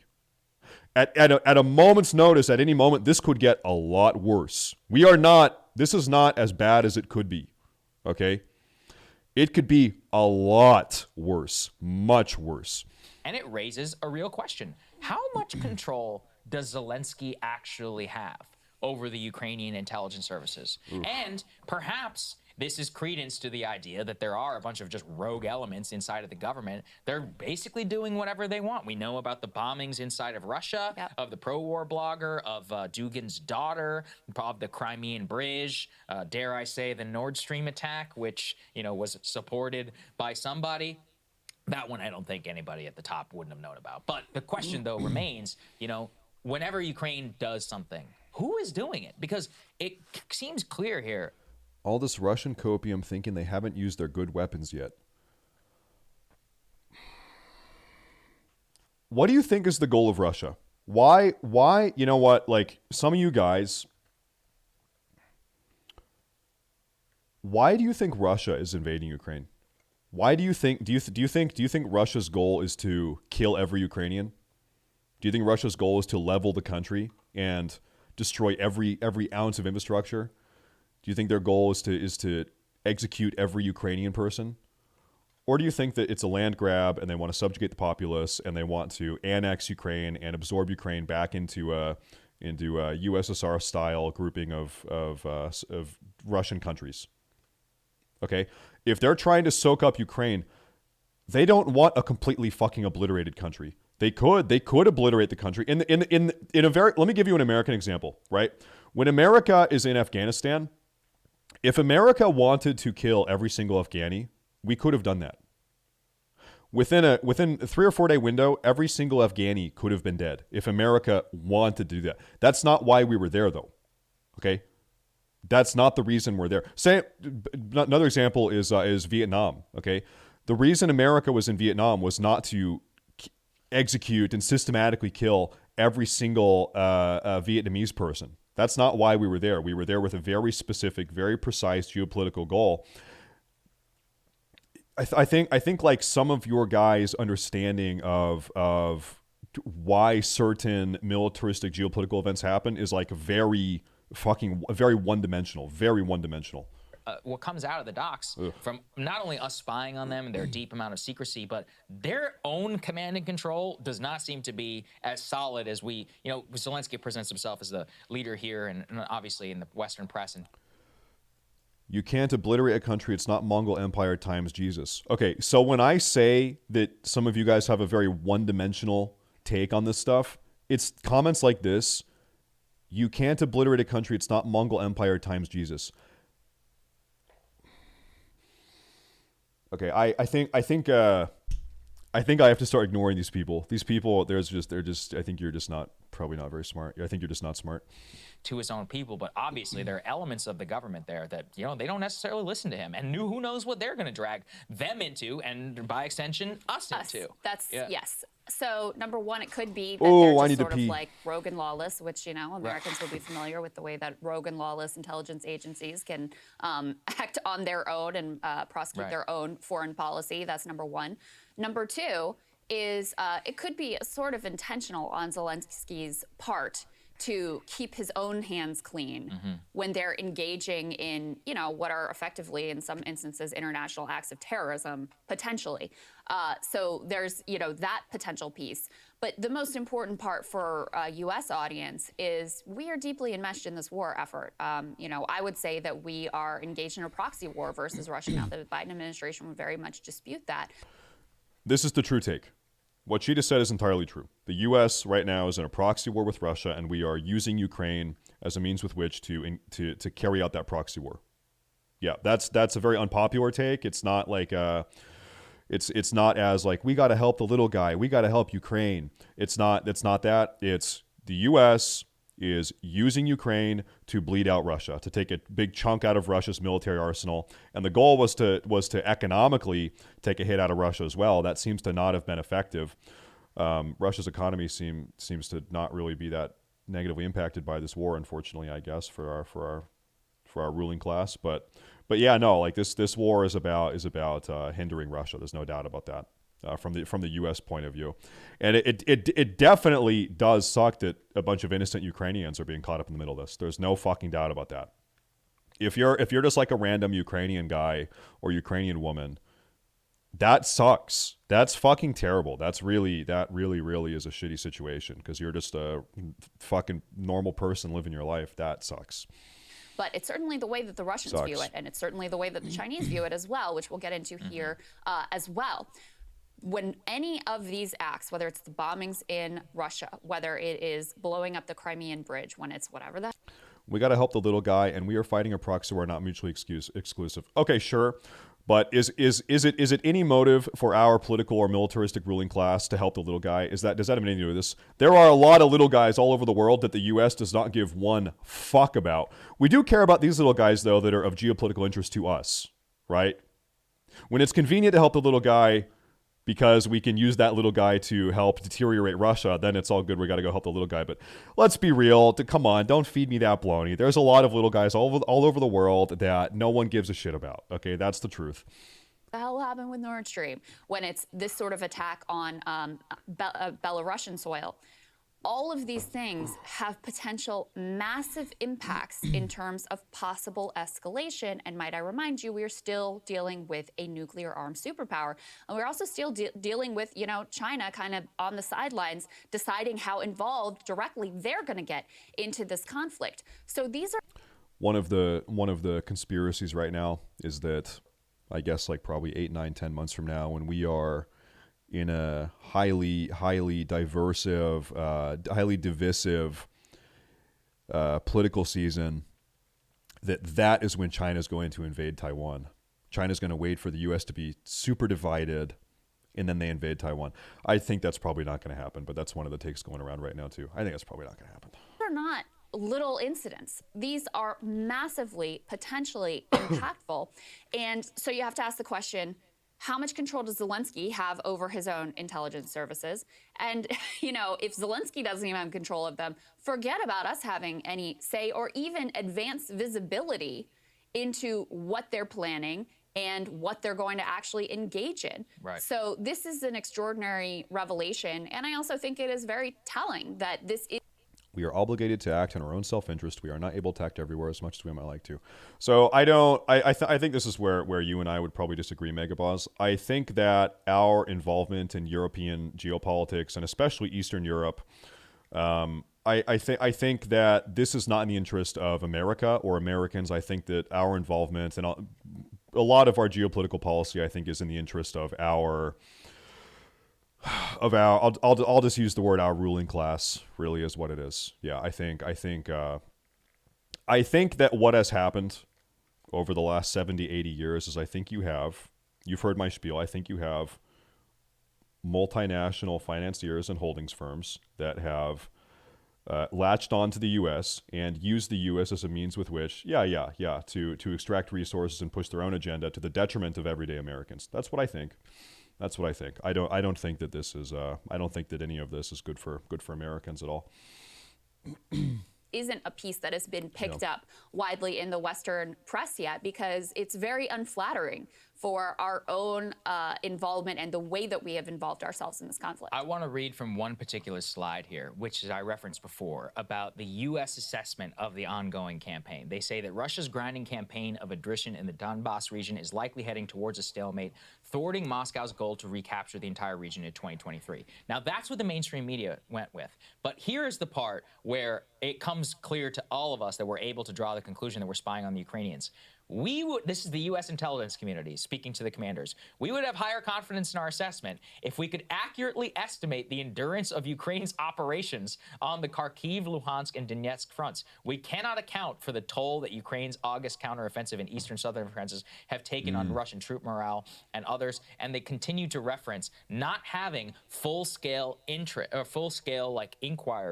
into the actual Ukrainian troop strength. Your boy Ash. And what they were doing, both on the Ukrainian and the Russian side. That's just a little picture behind the scenes of how they are not able to actually see fully what the Ukrainians are doing. Yeah. Ergo, that means that they're not sharing the information with us. And in many of these cases, throughout the docs, they reference confidential information and sources. Well, and let me say this. I can't really blame the Ukrainians. I understand they're trying to do what they need to do. They want to paint the picture as best they can to keep the supplies flowing and have their greatest chance to be able to succeed in their war effort.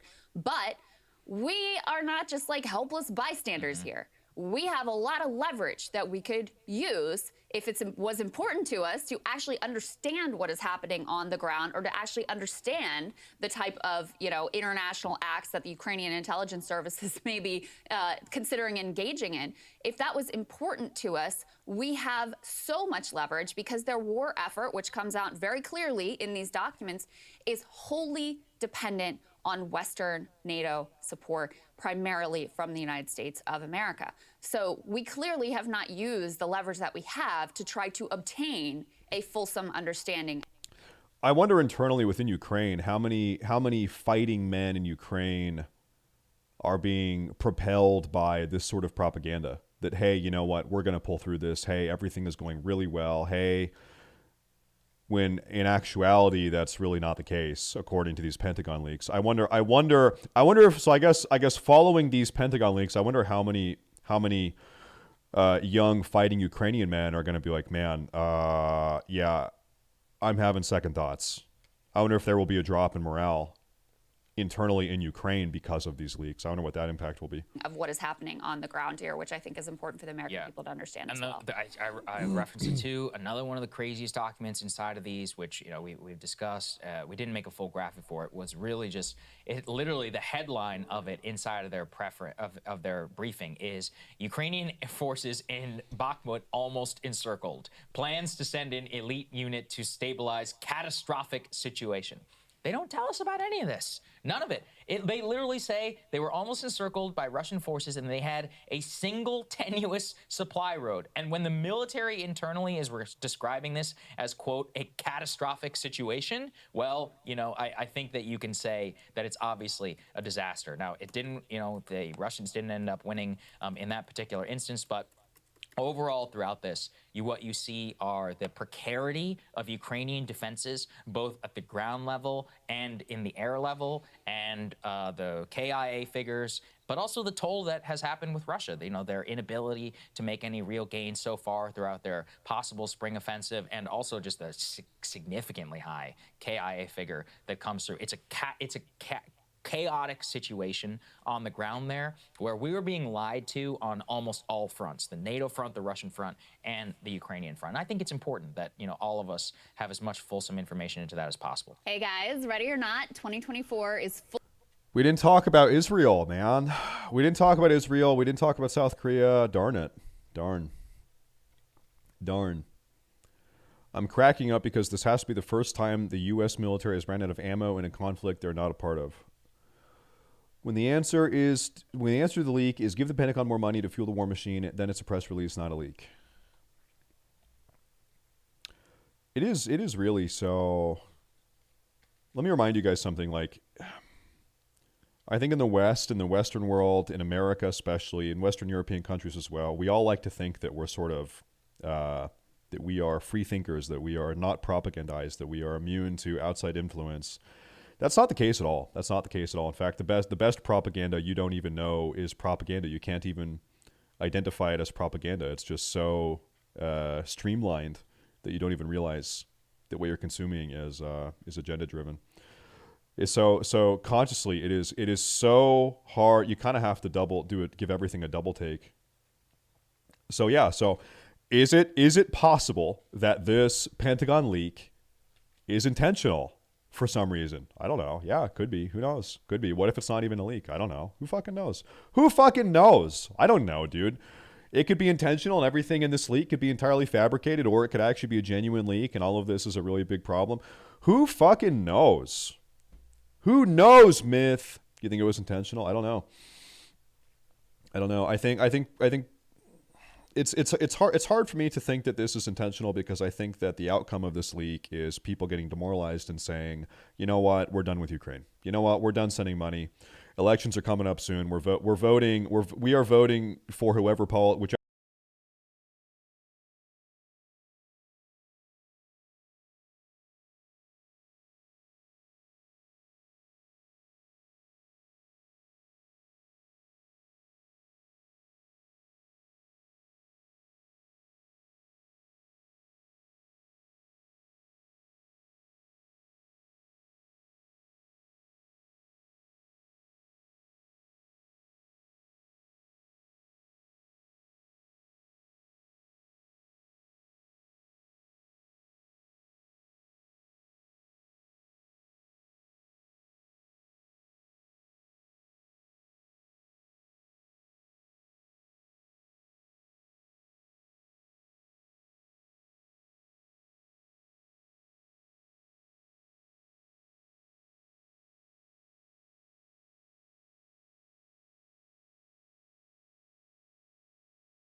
Church in the night sky, wondering where God's gonna say hi. Oh, you're looking at the church in the night sky, and you wondering where's God in your nightlife. Yeah, you're looking at the church in the night sky, wondering where God's gonna say hi. God, yeah, I feel like I'm on there. I've awakened the spirits of millions more to come. A million illegally downloaded my truth over the drums. I believe in the children. Listen to the kids, bro. If the phone ringing, go and get your kids, ho. Brother Don Muhammad told the minister about the presentation. He sat back and smiled. Black on black lies is worse than black on black crime. The Jews share their truth on how to make a dime. Most black men couldn't balance a checkbook, but buy a new car talking about how my neck look. Well, it all looks great. 400 years later, we buying our own chains. The light is before us, brothers, so the devil working hard. Real families stick together and see through the mirage. The smoke screens, perceptions and false reality. Who the real owner if your boss gets a salary? I am one with the people. I am one with the people. I've been woken from a light and man's dream. Checking Instagram comments to crowdsource my self-esteem. Let me not say too much or do too much, cause if I'm up way too much, I'm out of touch. All right, boys. Okay. All right. We can talk about that more, but let's get gaming, okay? Let's find some games to play. Let's continue doing Zone Man. Ooh, dude, I am a bar and a half from 30. Today we're hitting 30, no doubt about it. And we are going to go to Duskwood. We're going to Duskwood right now. Let's go, boys. Let's go to Duskwood. Good afternoon, gamers. How was my ayahuasca break? I've never taken... Isn't that like the natural way to get DMT? Ayahuasca DMT? I don't know. I think I saw a Vice documentary about people taking ayahuasca and then vomiting, and one of them died. That seems worth it. That seems like a good thing to do. Yeah, I'm gonna do that.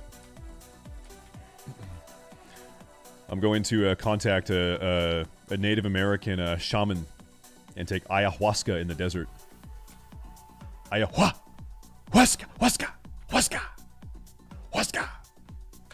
Hello, Zone Man. Could I get G invite? Yeah, sure.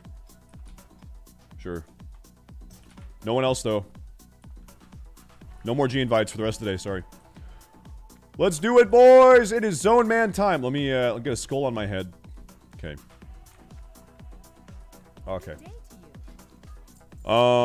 So I need to vendor that. Wait, are those good? No, those were my old gloves. I've got Morbin's Bane. Chat, you think I could kill Morbin Fell? I'm level 29. Do you think I'm good to kill Morbin Fell, guys? It's been a long time since I've done that quest, so I don't know. Do you really think so, or are you trying to get me killed? Are you trying to get me killed? Because I'm scared.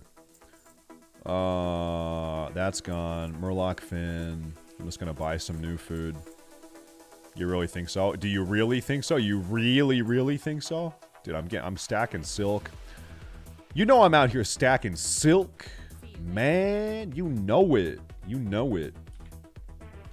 me buy some food. Yeah, I'm gonna wait a little while. It's a 32 elite. So I think I use the item, I make him non-elite, but if he's 32, I'm not gonna do it still. I'm not doing it. Okay, let's go. Yeah, exactly. You nailed it. So I'm actually just I'm just gonna run. I'm just gonna run there. Yeah, it's probably, why not? Let's do it. Yeah, I'm not doing it. I'll do Morbid Fell later. Also, I'm gonna do more Ladim once I'm like 30 something. I'll do the tree thing where I kite him around the tree and shoot him. I'm gonna shoot him. Not yet though. Later.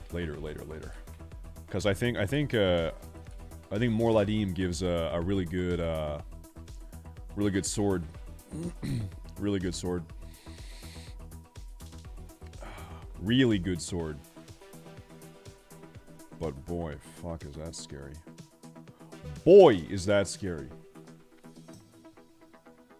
Necrosh's Gambit. Blisters on the land. Oh, amazing. Absolutely amazing. Chat. Oh. Yeah, no, so we've seen a lot of Warriors solo. Morladim, you just kite him around the tree. It takes a long time. If you fuck up, it's very easy to die though. So I'm gonna get a couple levels. I'll be as safe as I possibly can. So I'm level 30. Is there any chance that I have... I'm level 29. Is there any chance I have gold to get a mount once I'm 40? I've got 6 gold now. You know what? Maybe. Maybe I will have gold to get a mount. Once I'm 40. Dude, having a mount on the zone, man. Dude, I would have a little lightsaber.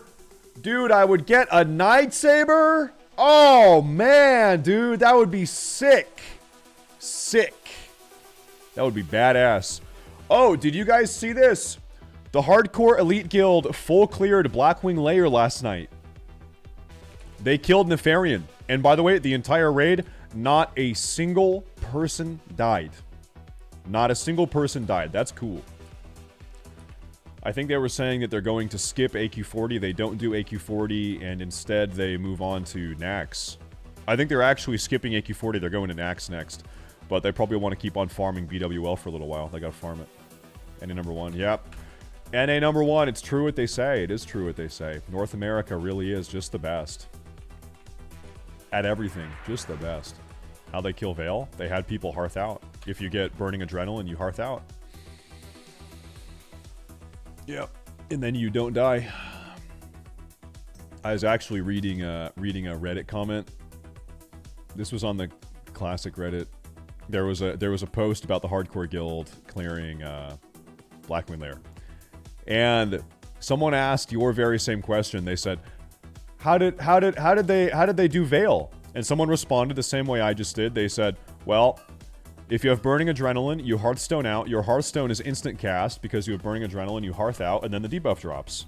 And then the guy responded, "Wait, but doesn't that mean that you don't get loot? That person doesn't get loot? Doesn't that mean that person doesn't get loot?" And then the person's like, "Yeah, they don't get loot because they had to hearth out." And then the other guy, he said, "Well, that's not really fair. They need to come up with a way to fix that." That's not fair. Well,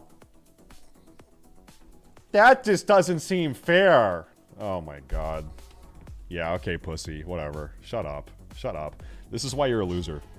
That mentality, this is why you're a loser complaining about things on Reddit and not actually doing things yourself. So, by the way, that's why. Okay, let's jump across. That's not me. I don't like that. That's not fair. Yeah, whatever. Whatever, loser. Okay, let's go. Whatever.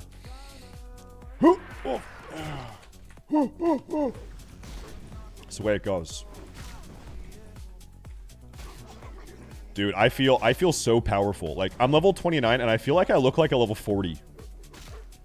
Chat, if you're looking at my character, if you see this, what level do you think I am? Oh, I look fucking badass. I look badass. I look fucking sick. Sick! 16. Shut up. Shut up. I look badass. Okay, we're not gonna do that. Let me go turn this in, though. Whoa! Whoa! Do I have any talent points? Oh, yeah, dude. I've made it this far with a fucking talent point. Okay, well, you're gonna go right there. Let's go. Let's go. Let's go. Let's go. Banned for trying to pretend I'm mentally challenged. No, I'm not pretending I'm mentally challenged. That's my voice of a Warcraft 2 ogre. You ever talk to an ogre in Warcraft 2? That's what it is. Here, I'll show you. It's Warcraft RP. It's topical. Ogre voices. See, here you go. No, that's not Ogre Warcraft 2 sound effects. Yes, I don't want to. Alright. Now I'm hungry. This way. Now that way. See? He did it. We're ready, Master. I'm not ready. Huh? What? What's that, my lord? Grow more potatoes, my lord. Need to go retake Jerusalem, my lord. The Holy Land, you said, my lord. Yeah. Okay, let's go. All right. Oh, wow. What do I need to do? Morbin fell. Bro, that helmet is... This will be my first helmet. This will be my first helmet. We're not doing that yet, though. We don't do it yet. Slay him. I'm not going to do it yet. I'm not going to do that. Yeah, look at that. Yeah, fuck no. I'm not going to do that until I'm level, like, I don't know. Until I'm 33. 33, I do that. 33, we fuck that guy. That's 4 levels from now. Oh, boy. Oh, boy.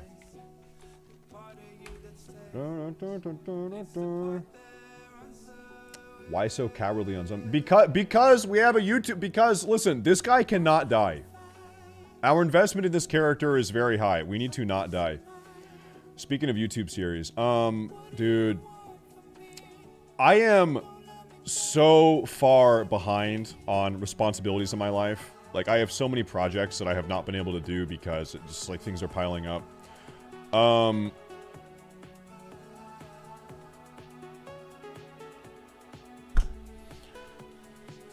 I'm considering, man, dude. Okay, I need to finish ZONEMAN episode 2. I got halfway done. I sat down here for like 5 hours last night. I got halfway done with ZONEMAN. I wrote up half of the video script. I need to sit down and record stuff and write up the other half of the script and record it and do editing. Dude, I might tell my raid leader, like, hey, listen, you can have me today or tomorrow. You choose. Is that fair? Chat, is that fair? Is that fair to say that? I'm a guy, I never miss raids, I don't miss raids, I always raid, I'm never not there. I'll tell him, listen, dude. You can have me today or tomorrow, but you can't have me both. You choose, I'll do whatever you want. Hopefully he says tomorrow. Hopefully he says tomorrow, because yeah. I would like to get the video done. Yeah, it's Wrath, it's Old War. Old War. Stay safe. I followed your advice on NoFap today. I had a dream I was snacking on my own wiener as this progress. Listen, I don't give out NoFap advice. I give out no porn advice. My advice is no porn, not NoFap. All I say is stop watching porn. That's it. I'm not saying you need to be a fucking nutless monk. I'm not saying you need to chop off your balls and keep them in a bag, tied to your hip like a fucking medieval eunuch choir boy. That's not what I'm saying. Don't do that, okay? I'm just saying, stop watching porn. That's my message. Don't do that. Too late, yeah. Yeah, don't do that, though. Just stop watching porn. What should I watch on Pornhub? Nothing. Nothing. Pornhub should be illegal. I feel like every time I say that, people think I'm joking. People are, oh, stay safe. You're, man, what an eccentric. You're so eccentric. Stay safe. Man, you're such a silly guy. No. Porn should be federally illegal, and if you're caught producing pornography, no, then you're going to get the death sentence. How about that? You're going to go to a CIA black site if you upload porn to the internet. I'm going this way. Don't do it. Unhinged? Yep. How can you not be, man? These days, how can you not be? Hi, Chrissy Chi. Hi, Bald and Gorgeous. Hi, Sapelio. Hi, Miedzi. Hi, Formula Fail. This wolf is looking at me wrong. I'm going to kill him. This guy looked at me the wrong way. Fuck you. Mr. Chocolate. Hi. I'll take one Super Grande Chocolate with an extra Mocha Frappe Carmiato with a Super Gelato. And I'll take, do you have Whitley Scuds in the back? Do you have any bacon Bertangos? I'll take an extra medium Whitley Scud bacon Bertango. Thank you.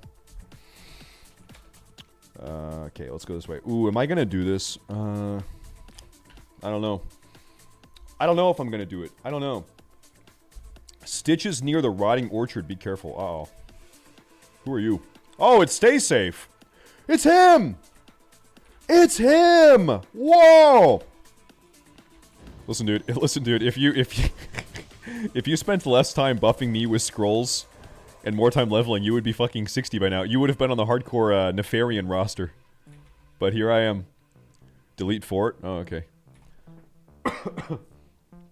I got it. Oh, look at that. Okay, you know what? Listen, hey, because you buffed me, I'm gonna go do this quest now. Now we're gonna go do this. Now I will go do that. What are your opinions on Only Plants? Is that some website where people upload photos of their garden? I don't know. Yeah, that's good. Gardening is based. Oh, there he is. Stitches, you big fat fucking fat ass. This is actually, speaking of gardening, this is my going live Instagram announcement for the day. We're using propagandistic. We're doubling the propaganda is what we're doing. Double it, propagandize it, and then double it, and then triple it. What is that? 10? Don't care. We're propaganda maxing. Okay, we need to go. We need to not pull Stitches. Don't pull that guy. No, no, no. Roar. Double it, triple it. Yeah, if I pulled Stitches, that would be pretty bad. He's actually, like, in the most annoying spot possible. I'm gonna have to, like, go through the mountains here.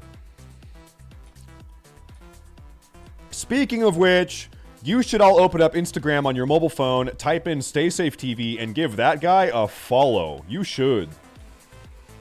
StaySafeTV Instagram, StaySafeTV Instagram, StaySafeTV Instagram, StaySafeTV Instagram, StaySafeTV Instagram? Whoa. Okay, here we are. Oh, wow. Okay, do I have a food buff? No. I've got a weaponing stone though. A weaponing? Yeah, a weaponing stone. Dude, I would be a great medieval executioner. That's something I think about. I think about that a lot. Being the guy that's holding the axe, you know? You have the chopping block. You're wearing the black mask, dude. Oh man, that would be cool. That'd be sick. That would be cool. In a video game. In a medieval RP video game. Where am I? Where the fuck am I? Let me see here. On Kick, yeah, I'd stream it on Kick because that would be allowed probably. Okay, so here I am. So here I am. And this is where we're going to be doing this. Okay, are these guys going to be solo pulls or not? We need to like get inside of this cave. I don't think any of these guys are solo pulls. Let's find out. I don't think he is. He is. Oh wow, that's good. That's lucky.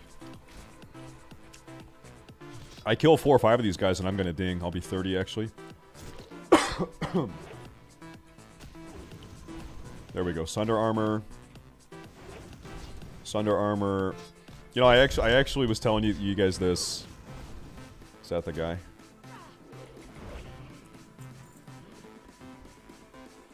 Kathy's maiden name.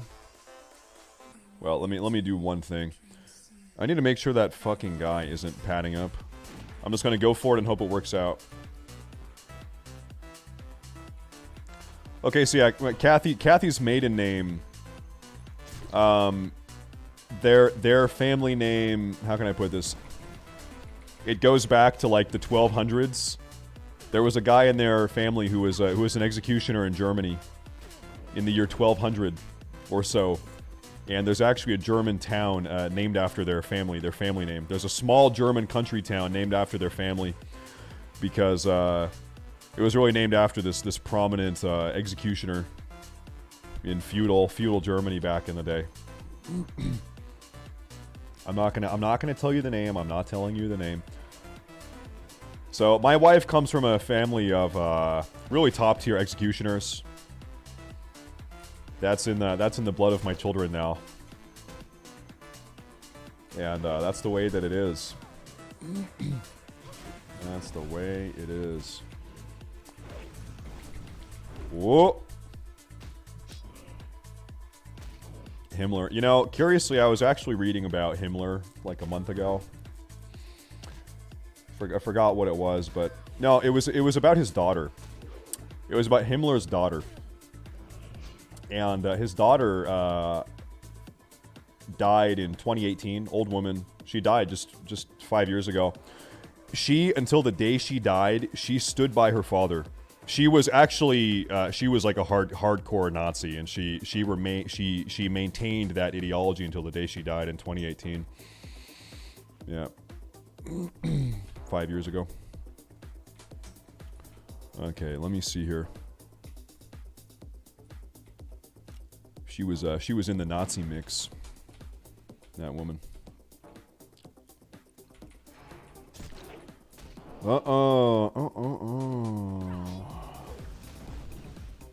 No, it's no doubt that a lot of people, you know, whatever they're raised in, whatever experiences they have in their youth, teenage years, early 20s, they will maintain until the day they die. There's no doubt about that. Like that like, you know, early youth, that youth conditioning kind of sticks with people until they die. My as an example of this, my great-grandma died in 2016. She was 98. Great-grandma. Love you, Grandma. Love you, great-grandma. Polly. Her husband was my great-grandpa. He fought in the war, World War II. Anyway, my great-grandma died in 2016. She hated Japanese people until the day she died. In fact, so I was born in Japan. And my great-grandma always gave my mom a lot of shit. Like, she was not happy that I was born in Japan. She didn't like that. She didn't like Japanese people because she was a war bride. She was in her early 20s during World War II. And the amount of anti-Japanese World War II propaganda there was, especially on the West Coast over here, was insane.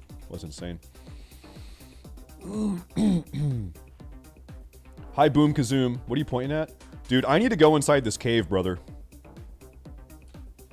You know, like, I don't know if I'm gonna actually go in or just kind of like poke my head in the door. I might just like be a little pussy about this. I'm not going deep in that cave. Fuck that. That's definitely a double pull. I'm not doing that. Well, listen, like, I'm gonna keep killing, but I'm not going in the cave. Let me kill this guy. Give me my battle shout. All right. Do I have Japanese citizenship? No. In order to have Japanese citizenship, I think actually both of your parents have to be Japanese. And both of my parents are white Americans. Yeah. No. By the way, the Japanese have a very blood and soil take on citizenship. Like, you need to be ethnically Japanese. You need to be Japanese in order to be a Japanese citizen. That's how they do it. Actually, so that being said, I have a bunch of Japanese friends, and I've spent time in Japan. I'll kill this guy. Oh, this might be rough. This fucking guy. I remember I was with some Japanese friends years ago, and I was kind of baiting. They didn't know I was born there. I said, hey, so, what does it mean to be Japanese? What does that mean? How do you become Japanese? I said, oh, well, you need to be born in Japan. That's what they said. And I said, oh. I showed them I said, here's my passport. I was born in Japan. I said, am I Japanese? And they all laughed at me. They laughed in my face when I said, I'm born in Japan. Here's my passport. Am I Japanese now? Nope. They ridiculed me. Ha! They called me a round eye. Can you imagine that? They called me a round, or whatever the fuck that means. They called me a round eye. That's what my friends call it. Can you believe that? Man, can't believe that. Not cool. That's not cool. I'm not going in that cave. You're never gonna get me in that cave. Not gonna happen, buddy.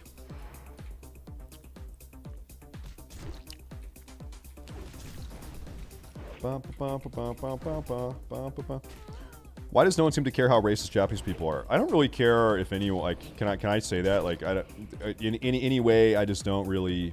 You know, you should just embrace people. You just need to be nice to people, okay? Just be nice to people. Just be nice to people. I'll say this though. Like, if you're Japanese and you think Japan should be for Japanese people, that's not racist. Like, that's your country. That's your people in your country. If the Japanese people want to keep Japan Japanese, is that weird? No, that's their own fucking country. I'm gonna help you out here, brother. Help you out here, brother. It's our country.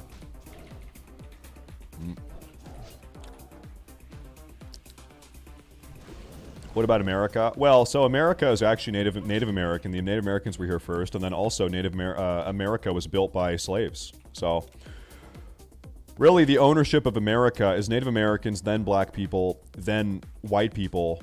No, really, half of America was stolen from Mexico. So it probably goes Native Americans, black people, Mexicans, then white people, last. Definitely last. Yep. Yep. Yep. Can you die? Just die. Just die. Thank you. All those respawns in there. We gotta go fuck those guys up.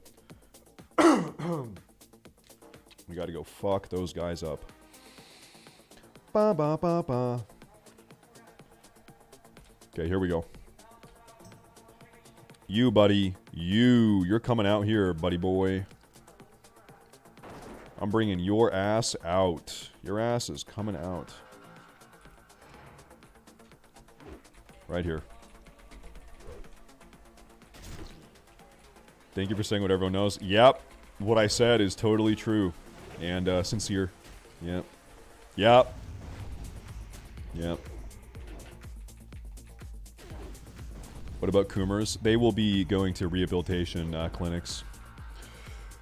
Coomers of the highest sort will be sent to rehabilitation mental health facilities where they'll be taught to reintegrate into society and get over their mental issues. That's what's happening to the Coomers. Let's go. I'm going in, brother. Come on in. Come on in. Ooh, there's a big one. Oh, we got a big one. Player 11. You know, Player 11 hasn't gifted any subs yet. So there's a guy in our Discord that said, stay safe, I'm going on nofap, and anytime I fuck up, anytime I nut, I'm going to come and I'm going to gift 10 subs. That was a week ago. He hasn't gifted any subs. So, I guess that must mean 100% he hasn't fucked up. He's on nofap. He's nofapping. Yeah, that must be what that means. Yeah. Yeah, is that iron? Do not tell me that's copper. Okay, don't care. Don't care. Don't care. Before 100 gifted subs a day. 100 gift subs a day. Come on, buddy. Come on.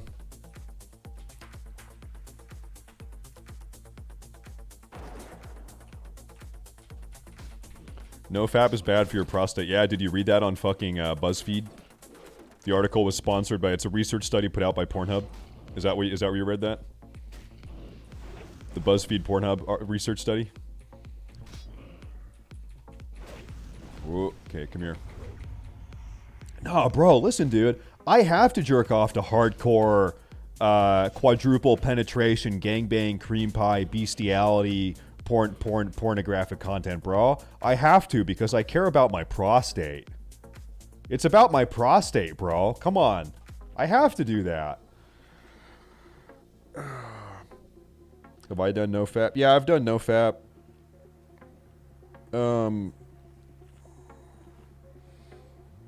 This is like actually like probably 8 or 9 months ago. I did a 20-day no nut.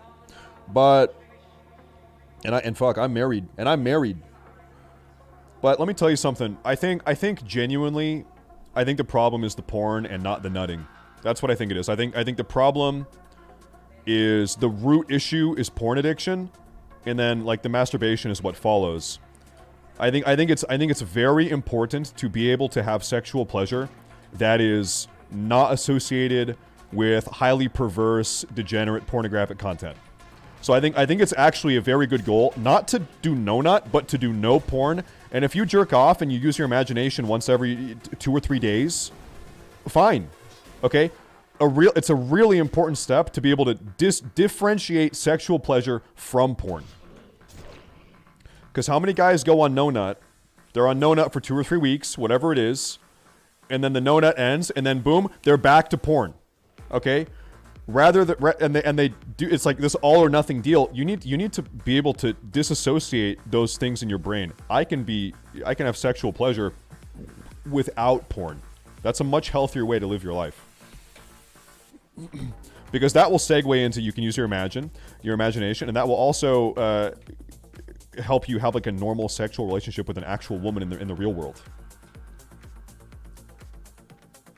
I'm gonna shoot this guy and I'm gonna bring him out. Let's get the fuck out. I gotta go. Gotta go. I need to make sure that I don't leash this guy. Okay, come here, bitch. Come here.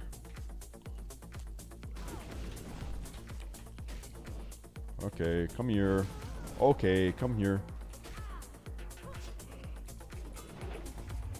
So I'm gonna need 2 more of these. I'm just gonna wait for respawns. You get a battle shout.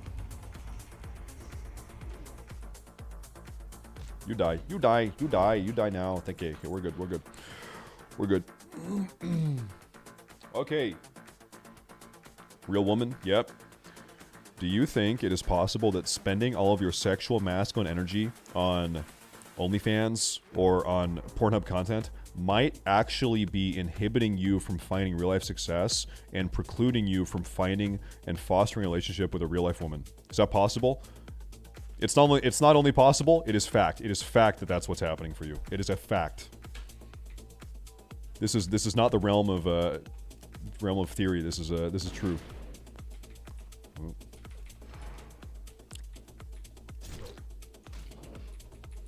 What if that's your goal? What, to never date, never marry, never have relationships with women, and derive 100% of your sexual pleasure until the day you die from watching other people fuck on a illuminated screen? If that's your life goal? What if that's your goal? Oh fuck.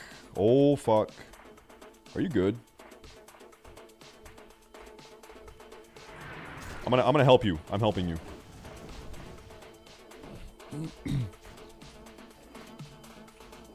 I'm helping you, bro. Isn't that extreme? That's what he just said. That's what he just said. He said, yeah. That's what he said. Also, I don't even think that that's particularly extreme because marriage rates are like super low. More like, how can I put this? I think it's like over half of men right now have not reported having sex in the last 12 months. Young men. Between like 20 and 30. Like people are not sexually active in real life. People are not marrying, people are not dating, people are not having kids. This is not like some extreme. This is the truth. This is the norm. This is the norm. Was that my final? Am I done? No, I need one more. I need one more. Uno mas. Hey, Boom, are you watching my stream? Because I'm feeling bad. I've not responded to this guy once. Are you here?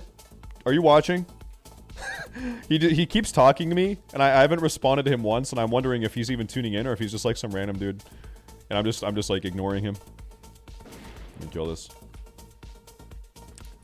But dating apps had to skew the numbers. Oh yeah, no doubt. So what dating apps have facilitated is like a very sexually hypergamous situation.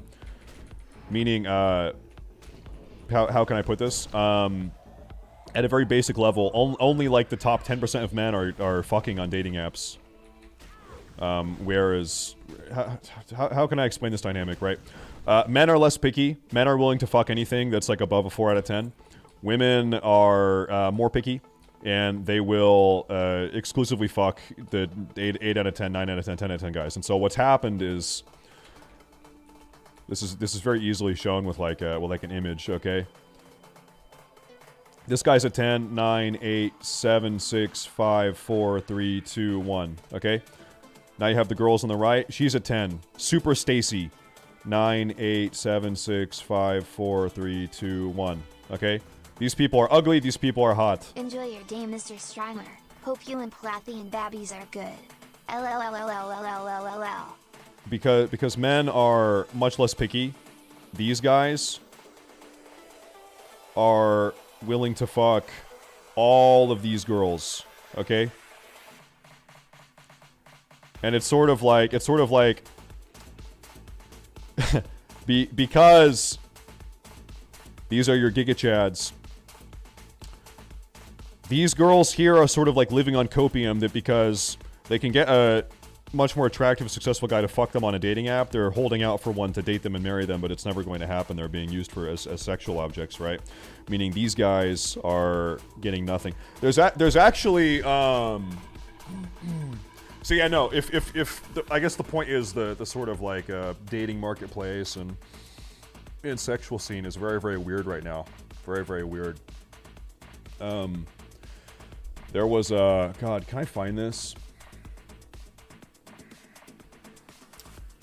I don't know if I can find this off at hand right now, but it was a Tinder study saying that men on Tinder are swiping yes at a rate of 47%, and men are swiping no at a 53% rate. So just about 50-50. Women are like 90-10, like 90% no on Tinder, 10% yes on Tinder. Very, very, very interesting disconnect. Let me kill this here. Let me help you out. I think I'm done. Yeah, I'm done. Easy clap. I'm out of here, bro. Okay, good luck. Who the fuck uses Tinder? Oh, can I tell you a story? I told this to my wife, and I said, "Hey, Kathy, do you mind if I tell Chad about this?" She said, "Yeah, it's fine." Okay. Sometimes, like probably like once a month, I will go to a restaurant by myself, and I'll be there for an hour, 90 minutes, and I'll read a book. I like to get food once a month by myself, and I sit there and I eat by myself, and I read a book. And so I did this probably 2 or 3 nights ago. I went to a restaurant I like, and I sat there and I read for 90 minutes in the evening. It was very cozy, very, very nice. Some alone time, very cozy.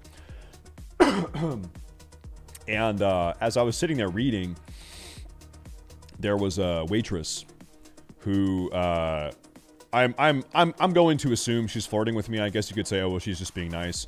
As I was reading the book, on 2 occasions, like outside of her bringing me water and bringing me my food and getting me the check, she came up to me twice and tried to talk about what I was reading. She said, "Oh, what are you reading?" And then the next time she wanted to have a conversation about that. And then next time she said, "Oh, so what type of books do you normally like to read?" And want to talk about books and reading.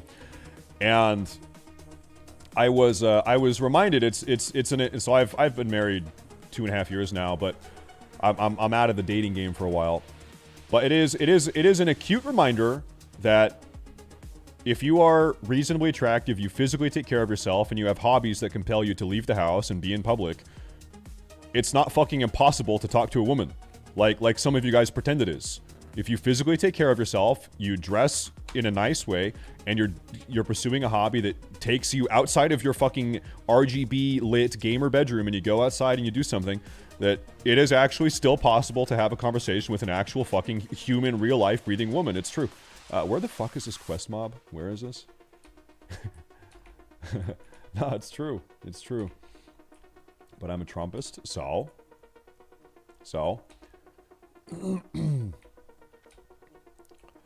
So, where the fuck is this person? The missing diplomat? I don't know. I'm gonna go upstairs. I don't know. What if I told you? How can I say this in a way that's not going to get me in trouble? Where the fuck is this person? The missing dip? I don't know. I'll go talk to this guy. Listen. The way I won't get in trouble is because I'm going to approach this from both angles. It is the job, and I'll start with the woman. It is one of the big parts of a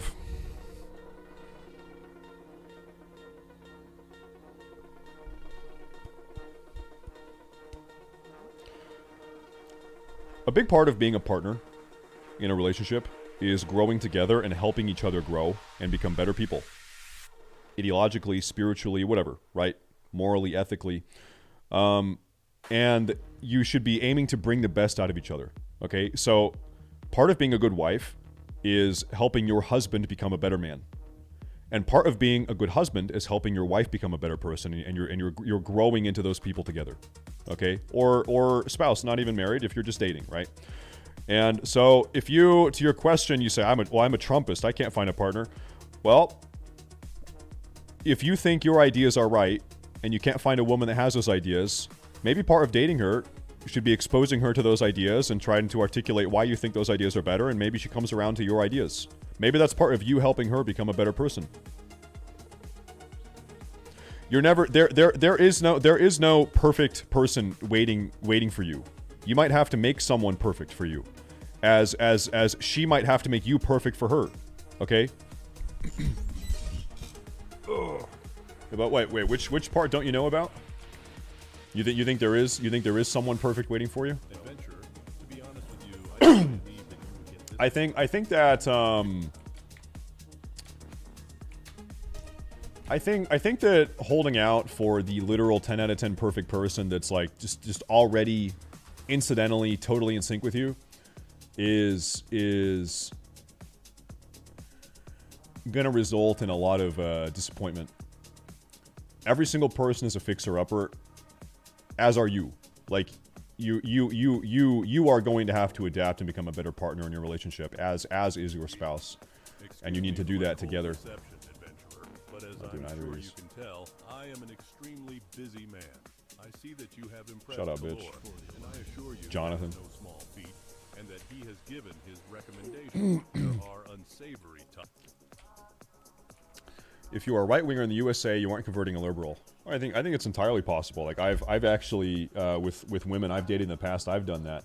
I think it entirely depends on like your ability to explain your beliefs and articulate why you think they're right. Like it depends on your individual rhetorical skills. There's no doubt about that. I think you need to have a plan. You need to have a strategy, a rhetorical strategy. You can't just on date one. You're not on date one. And of course, I'm giving a hyperbolic. This is insane. You can't be like on date one. It's your very first time meeting this girl. Hey, my name is Jared. So let me tell you why the Jews are secretly controlling the world. If that's your approach, obviously, you're not going to get a fucking girlfriend. Okay? Where... Man, I don't know where this person is. I don't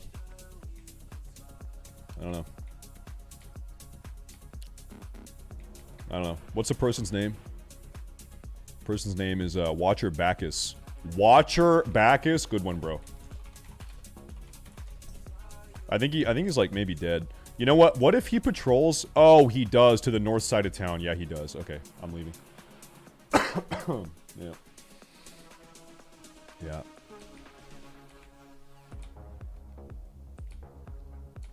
Yeah, there was a girl that this is like probably, I don't know, like probably 4 years ago. I was a streamer during this point. I like dated this girl for probably 3 or 4 months. Oh, Tria sent you, huh? Different. This girl was very Portland liberal when I met her. And I like I don't want to say that like it sounds kind of cringe, but like I definitely changed her mind on some things. I definitely got her noggin jogging. Yeah. I think I'm good to leave. Good to leave this place. Defias docket. Should I go get that? Yeah, why not? Fuck it. Let's do it. Let's go.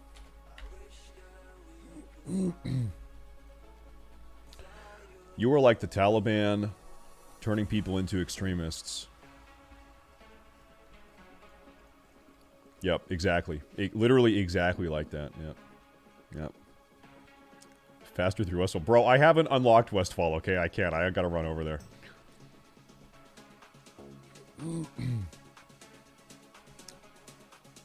I think the reality is you know what, actually let me give you a true take, okay? You hear all these stories about nice young girls, is 18 years old, they go to college and they get completely fucking liberal mindfucked, and now they shave off their hair and they get 7 piercings and 57 tattoos, and okay, you hear that story. Okay, so that means that propaganda has an effect, right?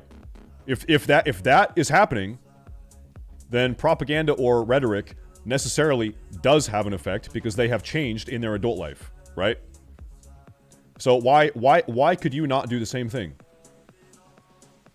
Why could you not do the same thing? Why could you not convince someone that your beliefs and opinions are right? Of course you could. Of course you could.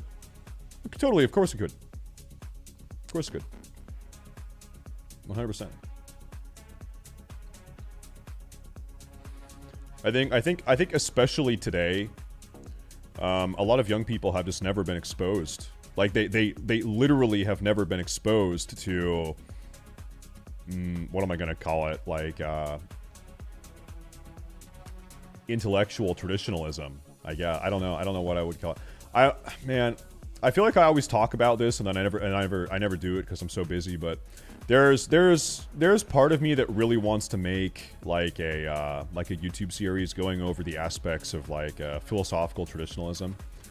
And I want to make it sort of like flashy and exciting and not boring and cringe in philosophy.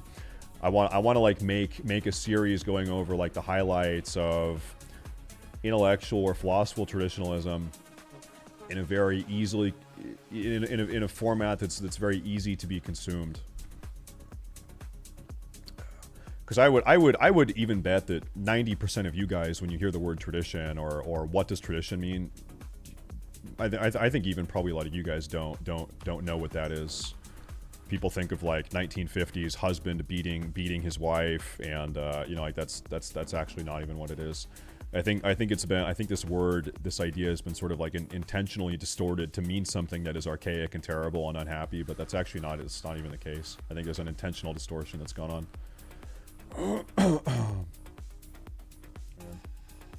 What is it? You gotta wait for my YouTube series, bro. Oh, man. Would you say the Zone Max add-on does well? It seems like you always have points to continue like normal. Huh? Huh? I've never had more fun leveling in WoW than leveling with the Zone Man add-on. I guess that's my response. I love Zone Man. I love Hardcore Zone Man. Hardcore Zone Man is the most fun I've had leveling in this game ever. Ever. Could go with classical philosophy. You know what?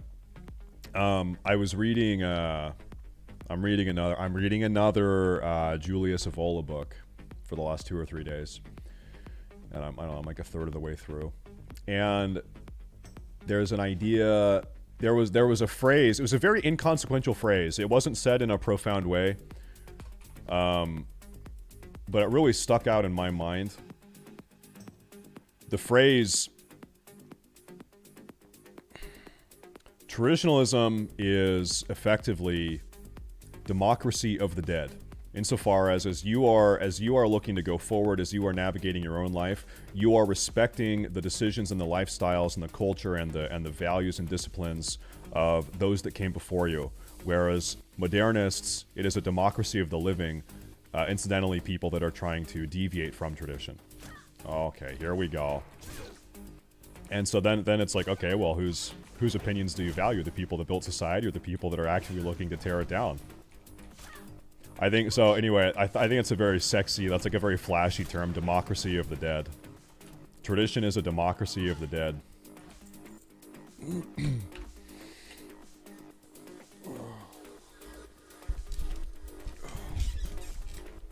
Army the dead. It is an army the dead. Army the dead. Army the dead. That's all it is. Army the dead. It all comes back. It goes full circle. Where the fuck? I don't think I've ever done this quest. Ever. I think I've never done this.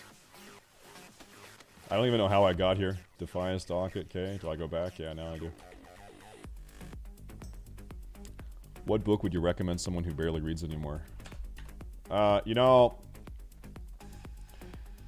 can I kind of like walk you through my own little approach to reading? So I, excuse me, I've had a cough for the last 2 weeks or so. I spent my entire adult life, teenage years, 20s, thinking that reading was cringe and gay. And I think I felt that way because I think I felt that way because all of my life, everything I'd ever read was at the behest of a teacher. And I was reading content I didn't care about. I don't care about the fucking Great Gatsby. I don't care about, you know, whatever the fuck, okay? So I'm reading things I don't want to read, and I'm reading them in a way that is unfun, where I'm reading for the sole purpose of passing a test or writing an essay, a book report or something. That's not like fun reading. That's cringe reading. And so I hated it. And I carried that sentiment into my, really up until about a year ago.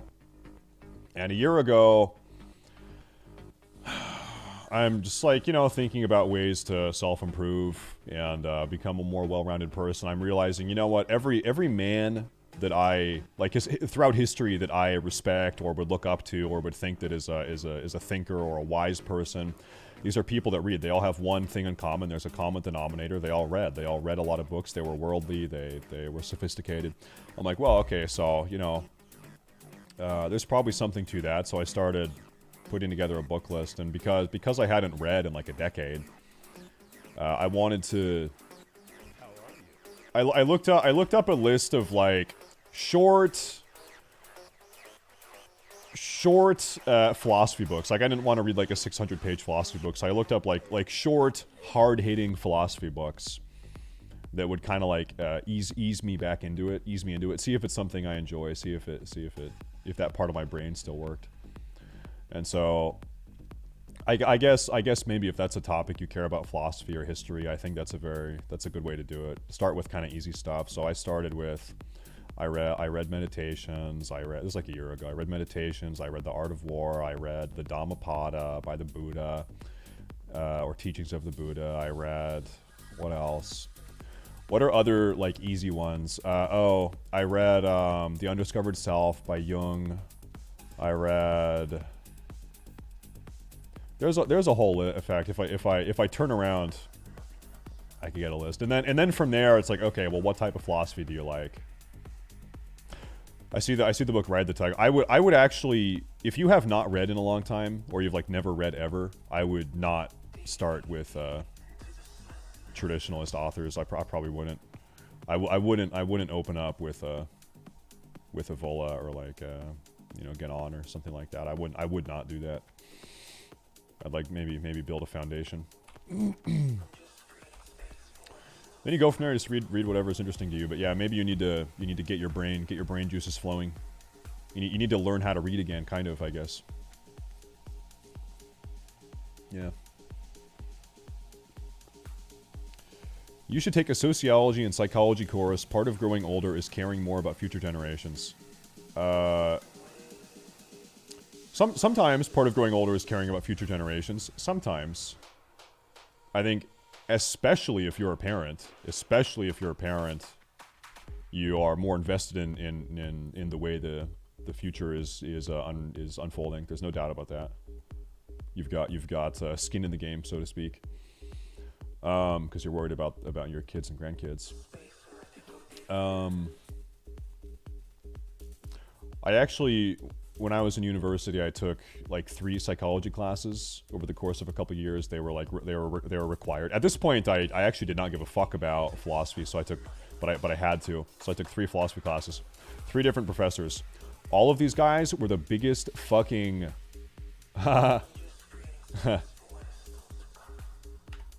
These guys were fucking lame. Lame. So your recommendation to take a psychology class or a philosophy class, I don't know. I'd be worried. I'd be worried about that. Maybe, you know, maybe I just had a bad experience 3 times in a row.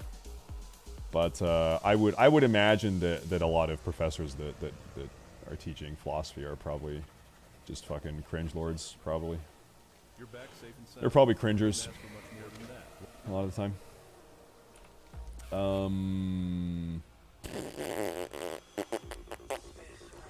I think I'm done here for a while. Now I'm 30. You know it. Okay, the deal is I want to get to 31 before I buy a new zone. I have something to do in Stormwind. I guess I'm gonna go fly to Stormwind. Am I going the right way? Yeah, yeah.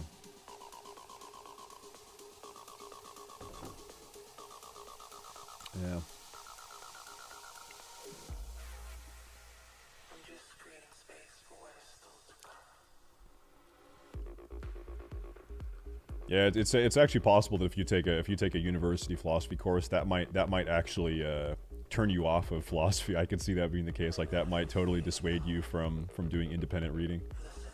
That might kill it. You know what? You want to press 1 to go schizo conspiracy theorist mode. Press 1 to go schizo. What if university philosophy teachers are actually intentionally being as terrible as they possibly can to deter you from privately reading, independently reading alternative philosophy, which would open your eyes, which would wake you up? What if they want to make the experience so terribly cringe and retarded to totally kneecap your philosophical journey? They don't want you reading the forbidden texts. They don't want you reading the arcane forbidden texts. Don't do it.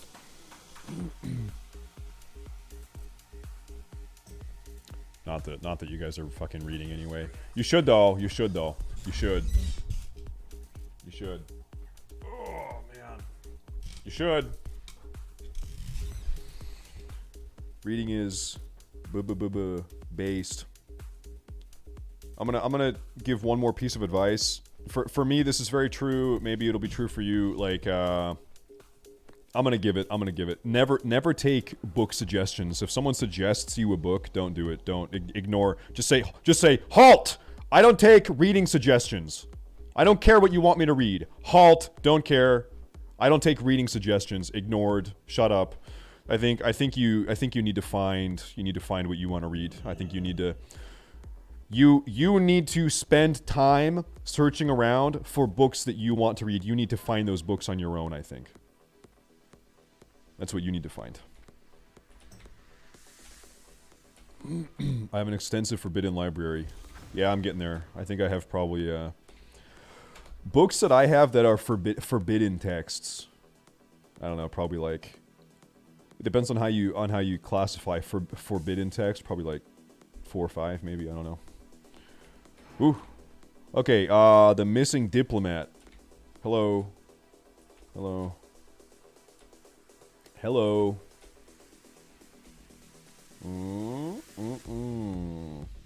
Karl Marx. I read the... Yeah, this is an interesting read. This is an interesting read. Oh, wow. Is there something else here? Yeah, Old Town, let's go. I read the Communist Manifesto, I don't know, probably like, 6 or 7 months ago. And then I read Mein Kampf right after the Communist Manifesto, so I could have both ends of that spectrum. I wanted the entire story there. Oh, let's go.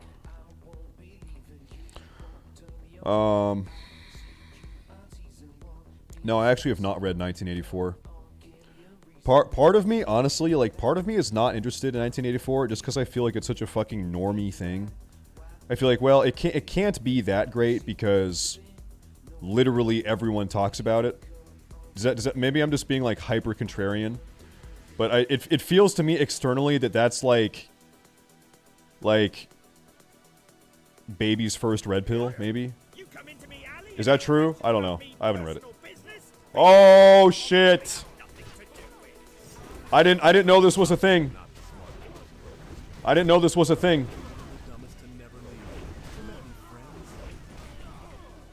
There's a potion? Fuck you. Cringer. The fuck out of here. Jesus. So you came to me for a reason. What is it you need? Jesus. So, yeah. These days, you can't walk around Stormwind Old Town without getting assaulted by thugs. What does this town come to? You got these thugs roaming the streets. Where do I go now? Back to the cheese guy. Okay. The cheese man. Cheese man. Let's go.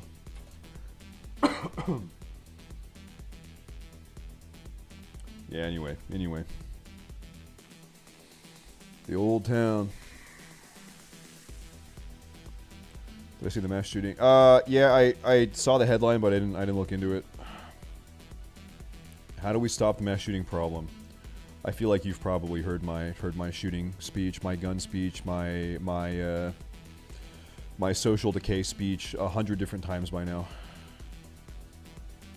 I feel like you probably know what I'm gonna say. Oh man. Oh man. Can't have shootings without guns. That's true, but you know what? You also can't have shootings without bad people. So we need to like we need to put all the bad guys in prison, because it's always bad guys that are doing bad things. So we need to get rid of the bad guys, because it's always bad guys doing this. Mm-hmm. Now what? Who do I talk to? What's the hold up, where do I go? Holy shit. Jesus. I don't even know where to get that shit. The missing diplomat. Yeah, now what? The wetlands. Okay, that's wetlands. Maybe we go up there.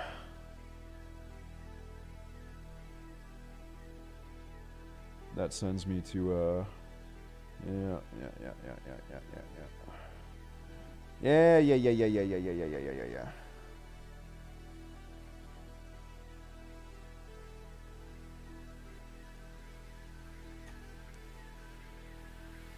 Yeah, I'm not doing that. I guess we're going to wetlands and then we're going to Ashenvale. Yeah, like there's a lot of stuff I can do in Ashenvale now that I'm level 30. We're going to Ashenvale. Oh, I never trained my level 30 warrior abilities. Oh boy, howdy. Let's go train them. Oh boy.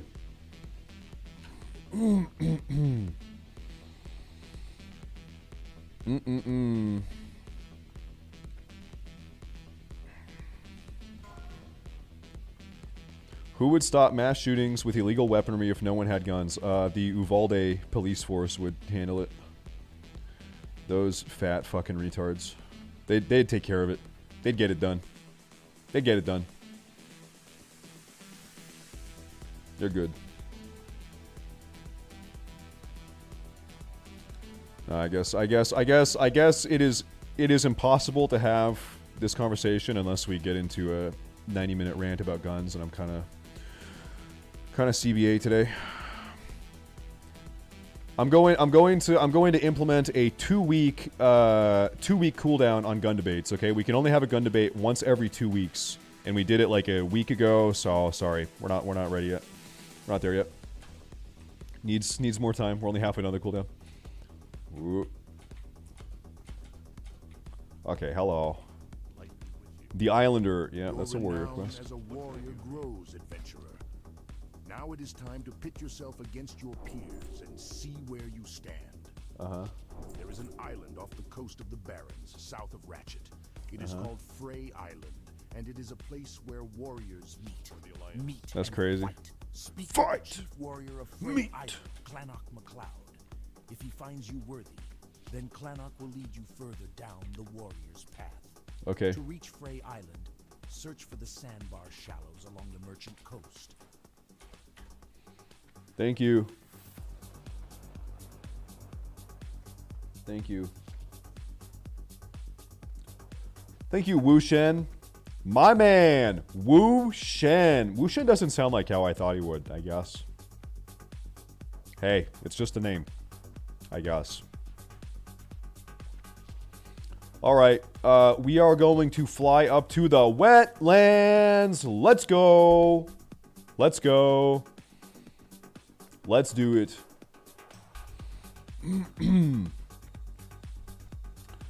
That kind of debate attracts too many morons. Yeah, the thing is though, maybe you haven't heard my opinion. Maybe I am the moron you're talking about. That topic is like very, very, very divisive. The gun topic. There's no doubt about that. People are entrenched. People are absolutely entrenched.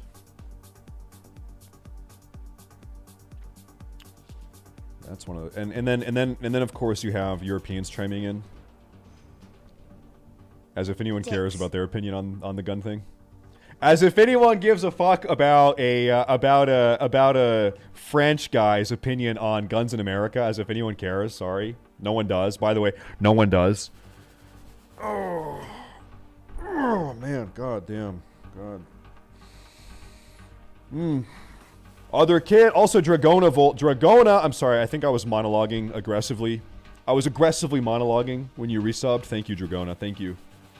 Also, other KD. Thank you. Thank you, man. Thank you. Thank you very much. Thank you very much. I did see that up until 2010. Up until 2010, in Switzerland, every man had to have two, it was like a handgun and a rifle in their house, or they could hold it at the local armory if they wanted. Up until 2010, every Swiss man of age had to have two guns in their possession or in the armory down the road. How wild is that? I'm thinking based. So not only are you allowed to have a gun, you actually need to have a gun. Based. Index. Top of the morning, Governor. Top of the morning. What happened here?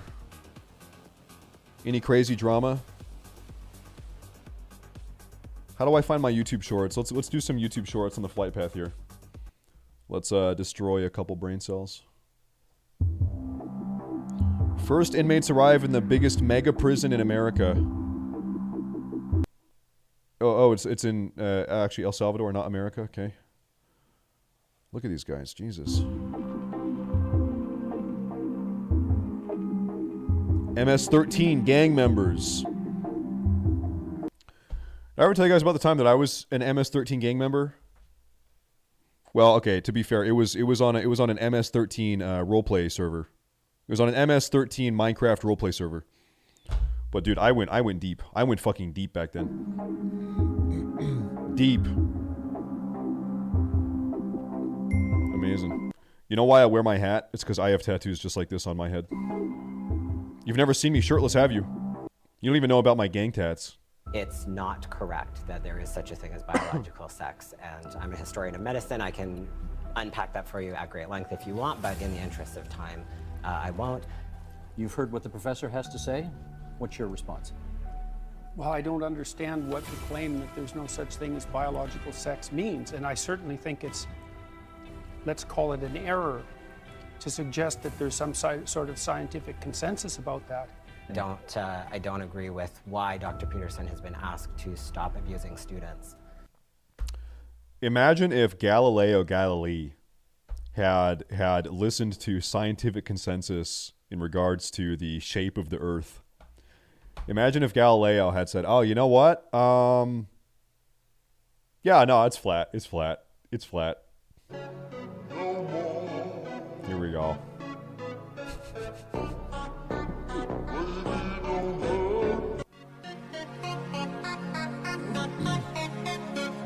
Okay, I'm leaving. Hey, fat, ugly people. You know what's funny? If you lose a bunch of weight and get strong to the point where people can look through your t-shirt and see that you're strong, and that maybe, hopefully, you're slim and they can see some definition around your torso, I bet if you did that, you'd mysteriously become more likable with no possible explanation why. This is a cold hard fact of the universe. This is true as fuck. You guys know, so I have been very thin, I've been very muscular, I've been kind of chubby at times if I'm bulking. Take it from me, I will tell you as a fact. This is me, age 18. The way people treat you if you look like this versus the way people treat you if you look like this versus the way people treat you. I don't think I have a photo of me fat. Why would I upload a fatty photo? Versus the way people treat you if you look like this, it's totally different. It's 100% different depending on how you look. 100%, okay? So it's true, it's true. The better you look, the better you'll be treated. You can say, oh, well, that's not fair. Doesn't matter. It's true. And I know that's the hardest thing in the world for a fat, ugly, unlikable mess with grisly facial hair and a brain that's so big you'll never need to lift weights. My brain is so big, I'm so smart, I have so much Reddit gold that I'll never need to lift a finger in the gym. I know it's hard for you guys to wrap your heads around, but I bet if you got muscular and lost weight, that all of a sudden, for no reason at all, no scientific reason that's possibly quantifiable, mystery. Did I ever dabble in roids? No. You know what's crazy is that I actually achieved this physique 100% all natty. I was 100. So actually, I was vegan too. I would eat 100 bananas a day, and Honey Nut Cheerios, and 100 bananas a day. And also, I would only do Pilates. I wouldn't even lift weights. I did Pilates, and that's the secret. That's the secret that the gym bros don't want you to know. Let me go turn this in. Turn it in. Any tips on peeling hard-boiled eggs? I don't have time for this shit. Yeah, you just roll them. Just put them on the counter and roll them. Just give them a roll. And if you fuck up the egg a little bit, who cares? You're still going to eat it anyway, right? Just put it on the counter. Just go. Bah! And then roll it. Okay? That's how you do it. Smack it. Smack it. Roll it. Eat it. Smack it. Roll it. Eat it. Also, I do need to say, a true alpha Chad on a Sigma male grind set wouldn't even peel the egg. What are you afraid of? Cutting your trachea open? Are you afraid of cutting open your stomach lining? You're eating eggshells? Just eat them. Stop being such a pussy about it. Just eat the eggshells. Don't even peel them. It's a waste of time. Welcome. It's a waste of time. Good of you to join us. Welcome, adventurer. What am I missing? I need to do something. What is this? Defeat Tapoke John. Can I defeat this guy? I don't know if... Can I defeat this guy? Where's John? Where's Tapoke? Who is that? Who is it? Oh, it failed. I'm not gonna do that. I feel like that guy's gonna fuck me up. I'm not doing that. Yeah, I'm not doing that. Fuck that. What I'm gonna do is I'm gonna take a boat to Ashenville. That's what I'm doing. We have a lot to do in Ashenville. Love you, liberal. Yep, that's me. True. True. You know a great song while we wait for the boat here? Oh, you know a great song? Oh my god, I love this song. I'm gonna go make a drink. I'll be back. I'll be back in 90 seconds, okay, chat? I'll be right back. I'll give you a nice view of the ocean.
Man, I miss this fat guy like you wouldn't fucking believe. Is my man. I miss this little fatty like you wouldn't fucking believe. Rest in peace.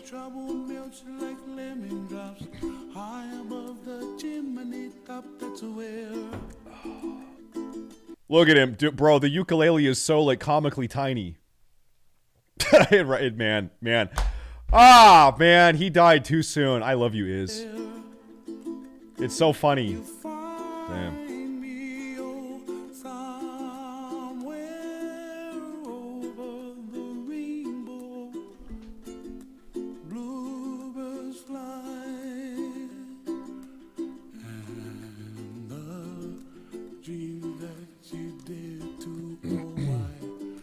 You guys probably didn't know this, but I actually grew up in a very rural countryside Hawaiian village. You guys might not have known that. So this kind of culture is actually where I came from. That's true. Oh my god. I'm an island boy. Me? I'm an island boy.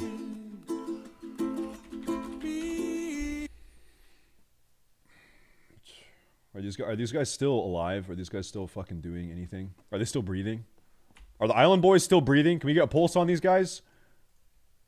Hey, you ready to take off? Yeah. Come on, man, let's go. Come on, man. Hood Rich shot that shit. Hood Rich. I was walking through the rainstorm. I told you to call home. You steady, steady asking me for staying. You can see how I bang. I say, baby girl, we'll take off on a jet. White out, baby, you can see how it flex. You can do it up and you can wear it through your. You know what's sad? if someone robbed this guy, if someone took all that money, he would be broke. That's literally all his money. If someone walked up and stole all this, he'd be homeless. Don't play with me. Oh man. You can't even really out to go keep it like it's southbound, seen it with it's southside. You can play it all and you play it like it's out of line. You can even go there, trying to say it's serious. Love it. I love that. Man, yo, what's with the haters? Yo, what's with the hate, man? What's with all the hate on that shit? Where'd the video go? Where is that? Man, haters, haters, haters. You know what I say? I say haters make me famous. Haters? Yeah, haters pay my bills. Haters make me famous. I love my I love my haters. Shout out to the haters. Shout out to them.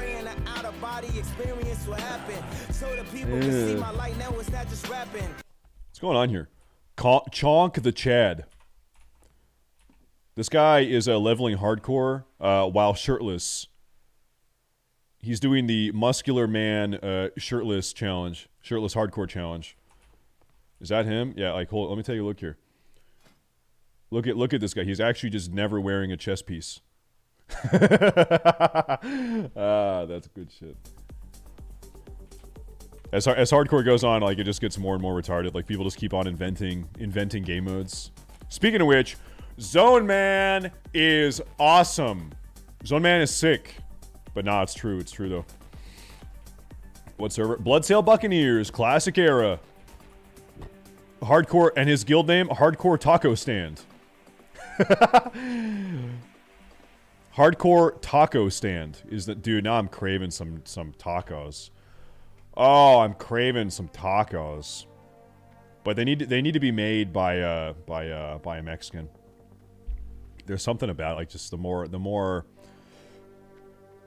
can I say that, like, the more Mexican you are, the better the tacos are going to be. The more American you are, the better the hamburger is going to be. The more Japanese you are, the better the sushi is going to be. The more German you are, the better the fucking schnitzel is going to be.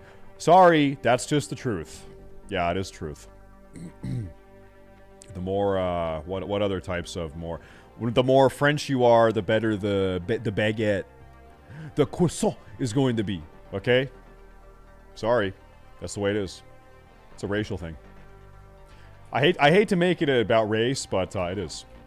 It is. Okay, let's go. I guess it's actually not race. It's nationality. It's a nationality thing. Poutine. Okay, is there anything up here for me to do? No, we're not doing those either. We are doing Astronar, Ashen Veil. Let's go.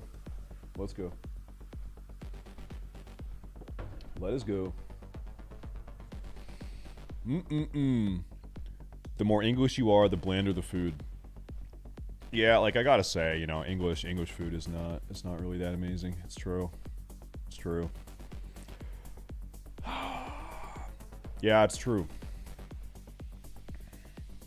They've got fish and chips, they've got the pea mush, the pea mash, and they put some vinegar in there, I think. They've got that, it's like eel, it's like an eel pot pie. Eel pot pie. They put some eel meat in there. That's a thing. Jellied eel. Yeah, whatever the fuck that is. Eel jello. That's fucking repulsive. That's sickening.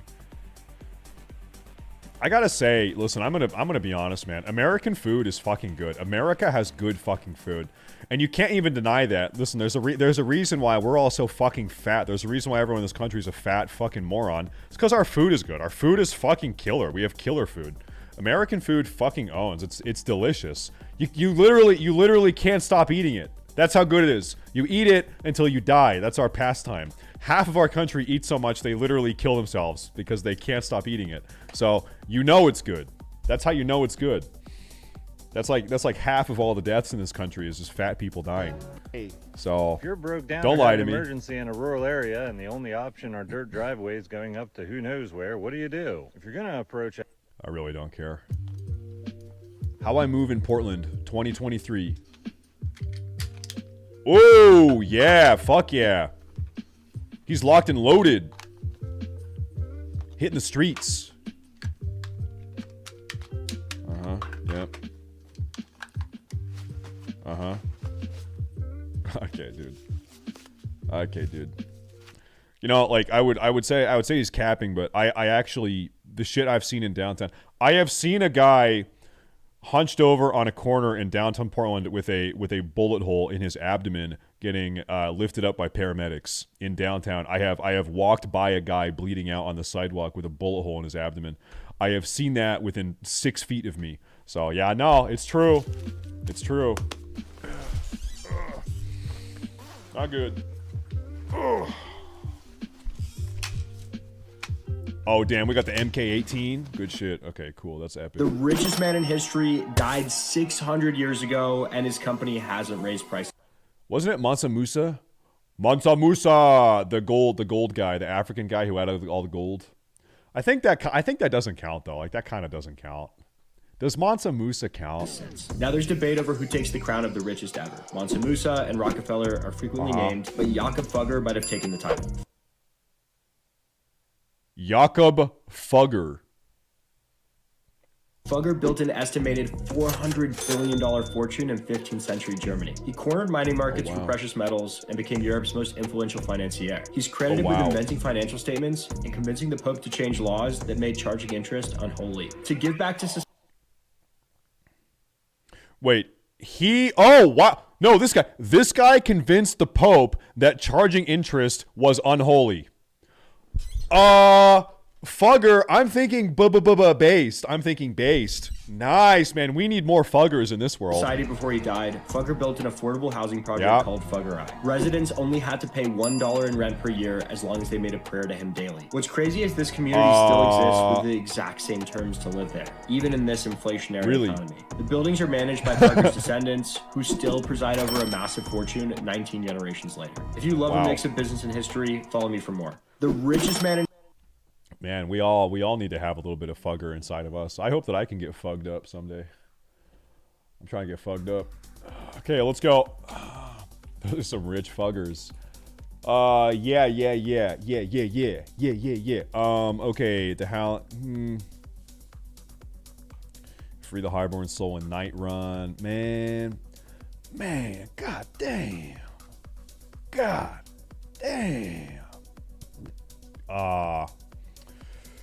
Howling Vale. There's the Iron Pommel. We're gonna go turn that in. Forsaken Diseases. We're gonna do that. We're doing that.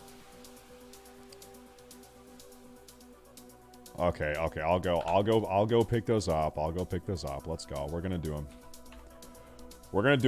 Let's go. Let's do them. Dude, imagine being so rich you house 40 families just so they can pray for you. Yeah, pray to you. Yeah. That's sort of cultish, right? In a way. Yeah, no, not sort of. It definitely is. You know what's crazy? It's always fascinated me. You never really see. I'm not talking cults. This is not what I'm talking about. But you don't really see any like ideologically driven compound communities. I guess what I'm saying is it's surprising you don't see more people in the U.S. coming together, buying land together, or buying land in close proximity and forming their own ideological communities. It's surprising you don't really see that happening more. I mean, yeah, it's what the Amish do. There are like Mormon communities that are like that, no doubt, in the South. I guess maybe it is happening, and you just don't really hear about it. In our area in the countryside, we have some Mennonites that do that, and they do this like generationally. So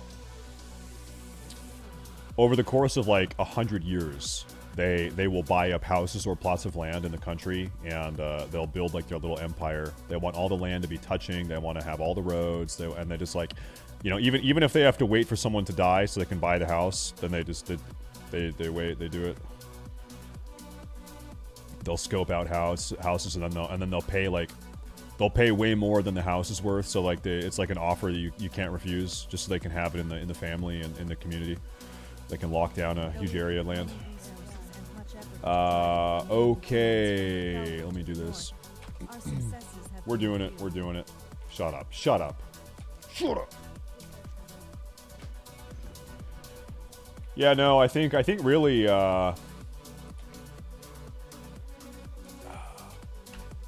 it's gonna be the Mormons and the Amish that kind of keep the country going, really. If all hell breaks loose, I think the Mormons and the Amish are going to be the ones that can kind of pull it back from the brink. It's going to have to be Mormons and Amish. It's going to have to be those people.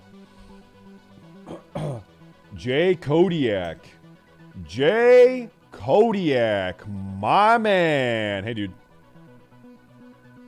Going this way. Amish have a 5.0 fertility rate, insane by modern standards. Good for them.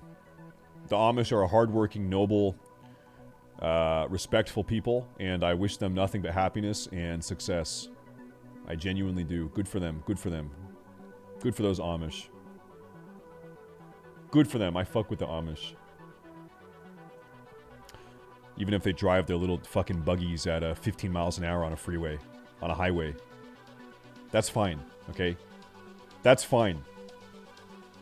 I'll take the L on that. Amish, I still fuck with you. Little fucking buggy boys.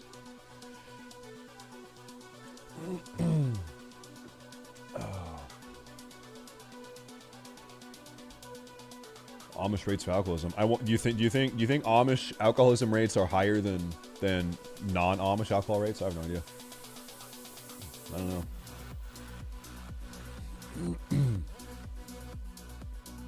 I don't know. Okay, listen. Now we can do that easily. Let's go up and do that first. We're gonna follow the road to the crossroads, then we'll go north. We'll do that. We can do that. Can do. Now it is time for a running simulator. Can do. Make a religion tier list. That'd be tough. That'd be tough. I'll tell you this, for me personally, let me approach this topic. Like if I had to pick a society to live in that was 100% one religion, right? Okay, if I could choose myself to live in a 100% the Jewish society, or 100% the Islam society, or 100% Catholic, whatever, right? For me, it would be probably S tier. Top tier would be like any form of Christianity, and also probably tied with Hinduism. Probably those are my S tiers. Those are my S tiers. Just ban all religions. Man, I wish I had a fedora to tip for you. I wish I had a fedora to tip. Chat, let's get tipping.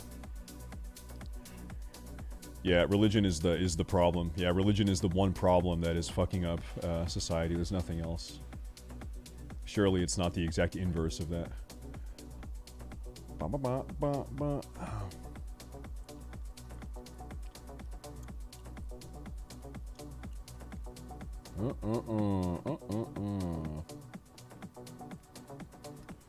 This is not a stream for the fedora tippers. No fedora tipping in this community. Do you remember the like atheistic wave online? This is like 2009, 10, 11. There was a 3 or 4 year period where the atheists ran the show online. The atheist days. I was one of them. I had a 3-year fedora tipping segment in high school. I read The Selfish Gene and I read The God Delusion by Richard Dawkins, and I've seen probably every single Richard Dawkins debate on YouTube. They were on YouTube back in 2010 or something. What he would do is he'd get a hold of some like retarded Christian and just like dunk on them for an hour. He'd just find like the dumbest Christian possible and just dunk on them. Let me tell you why you're Epic. That's epic. The Amazing Atheist. What you know you can't explain. He's tried to like rebrand and come back, but I just think of him shoving bananas up his ass. I feel like if there are videos of you shoving bananas, like literally shoving bananas up your asshole on the internet, you're not coming back. You're done. You're never going to be a philosopher. Your dreams of becoming a philosopher or a respected intellectual are over. You're done. Yep. Don't know about that. Yeah, no, he was. I don't even know how these videos came out. They're like a decade old. These are old, by the way, really old. There's a video where he's naked on a bed shoving bananas up his ass. Literally, I'm not kidding, shoving bananas up his ass and pouring hot wax on his penis and stuff like that. Yeah. He was pouring hot wax on his penis. And then I the reason why I know about this is because I've jerked off to it 100 times. That's my favorite video. That's my go-to. That's my go-to. I love that video. When I need to nut, that's what I do. Okay, let's go up to the Howling Vale. The Howling Vale. That is rough. Bro, this power gum is awesome. On God, my man, this power gum is fucking bussin'. No cap. That's what I'm saying. No cap. That's what I'm trying to say. Hey, thank you. Captain Wet Paws. Brother Jugs. Oh my God. Okay, I'm sitting up. We're going good posture mode. We're going posture mode.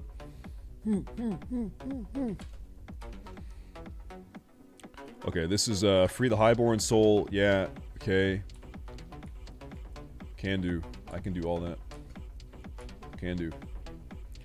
How many power gum packs do you have in one stream? I'm having probably probably 3 pieces of power gum per day for me. So that's less than half of one pack. That's how I do it. Stay safe. Are you into cuckold type lifestyle? My wife and I like you and would like to propose something to you. Sorry if this seems inappropriate, but it's how I roll. I think anyone that is into cuckolding is genuinely mentally ill. I think you are mentally ill.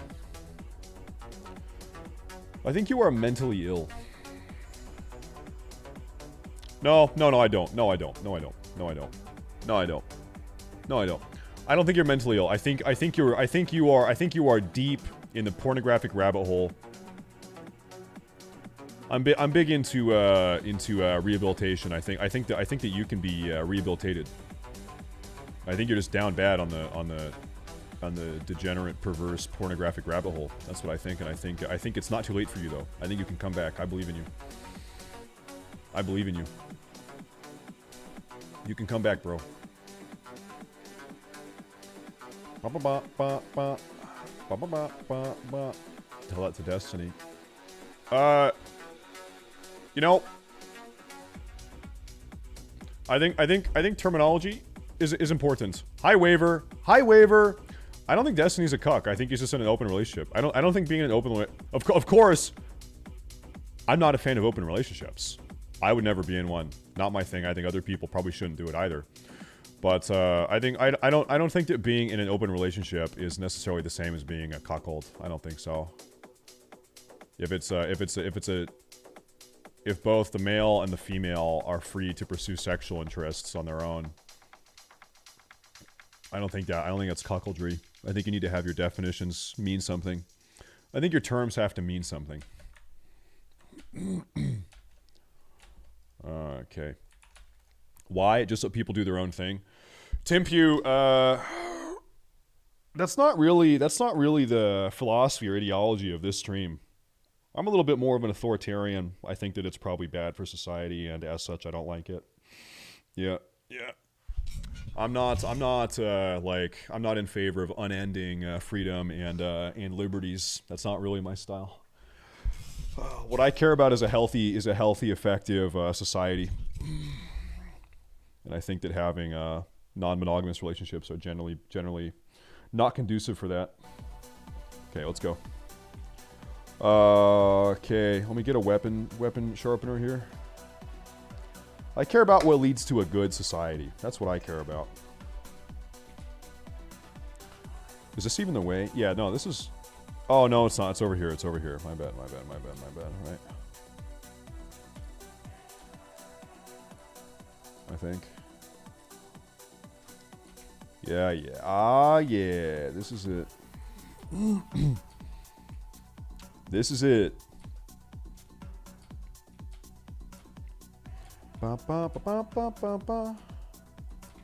Alright, this could be kind of scary. I have 3 potions, though.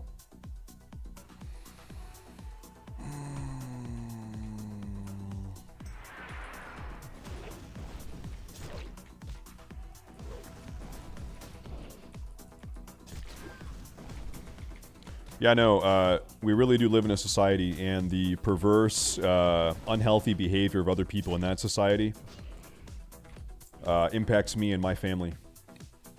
It impacts you, it impacts all of us.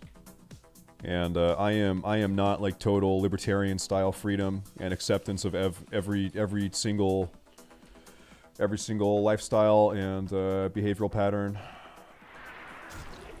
I am accepting and tolerant up to the point that it ruins society. Then my tolerance and accepting has its limits.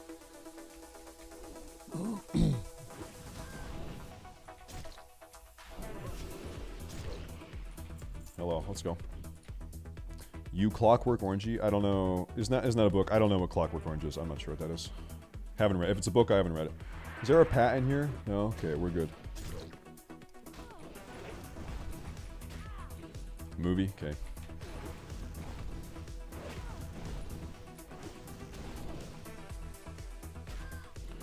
Thosin TV, so funny you think like that. We could use some more of it here in Sweden. I am for Thosin, my friend. I am for order and discipline. Is what I am for, Thosin. Order, a healthy nation, a healthy people, and discipline. We definitely do have it worse than you, yes, but I think regrettably a lot of the problems, the chief international export of America is our degenerate culture, and so it happens here first, and then it happens where you are later. 5 to 10 years later, we export it to you. What is this? Healing effects reduced? Okay. So, that's the way it is a lot of the time.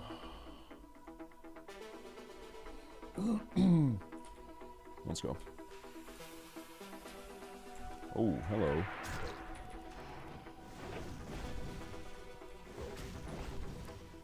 Uh-oh. Oh, Thosin, I said that the chief export of America is our culture.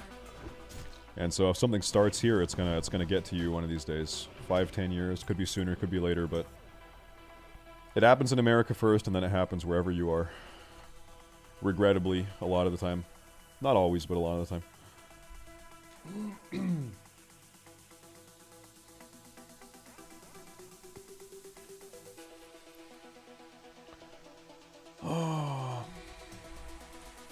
Oh boy, oh boy, oh boy, oh boy, oh boy, oh boy, oh boy, hold up. Hold up! Let me destroy this guy. What is white? Depends on who you ask. Depends on who you ask and in what year you ask.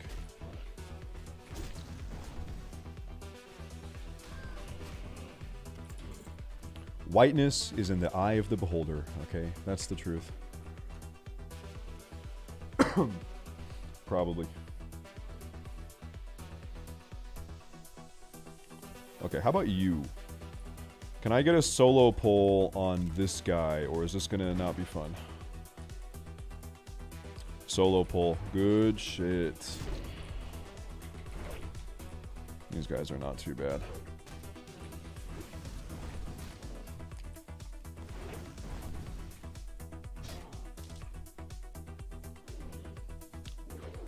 Oh boy.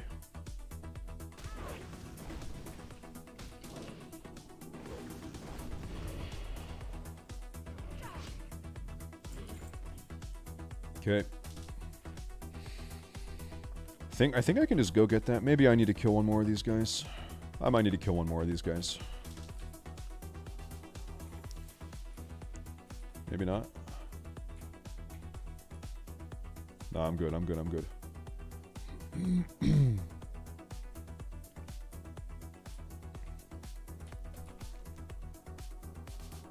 Yeah, we're good. Let's get out of here. Let's go. True. Irish were also considered not white at one time. True. That is true. In the early U.S. days, Irish people were not white.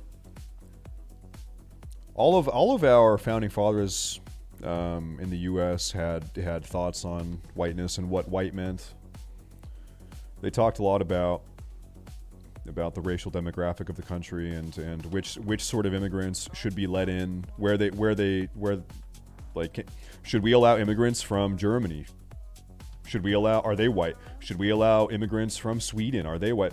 So Benjamin Franklin, one of our most prominent founding fathers, he thought that Germans weren't white. He thought they were too swarthy, too dark. And that's a crazy thought these days, right? Benjamin Franklin in the late 1700s said that Germans weren't white. They're too dark.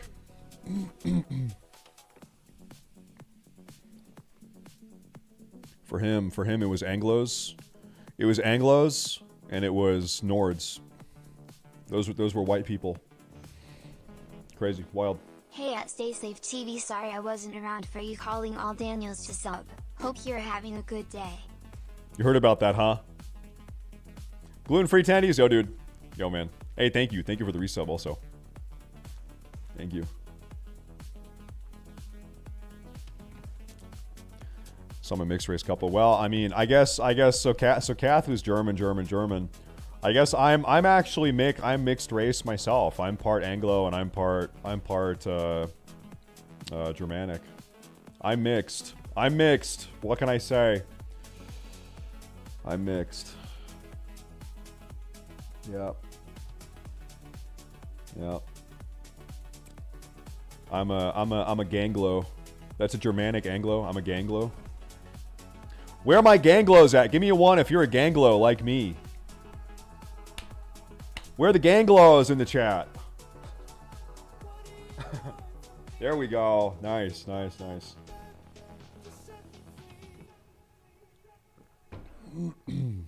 Nice.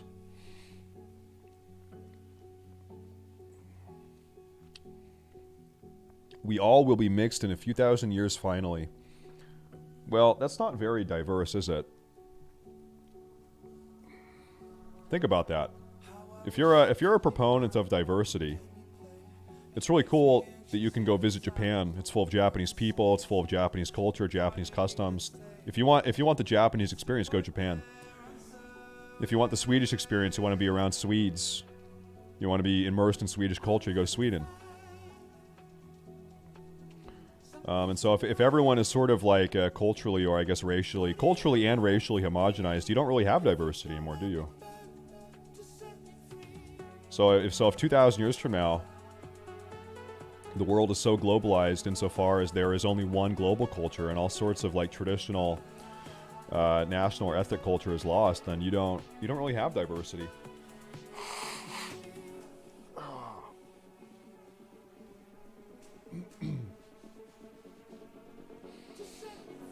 Probably.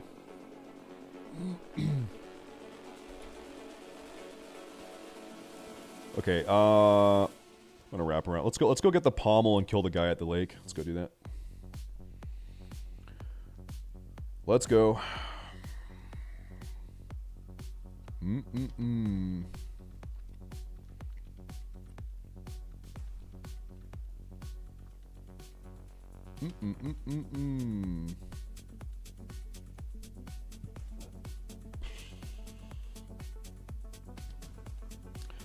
Yeah, curiously,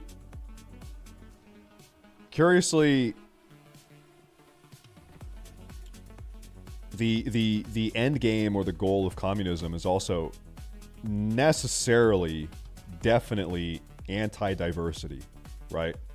If you have a world with no borders and a globalized society and a global homogenized culture, you're losing cultural diversity, right?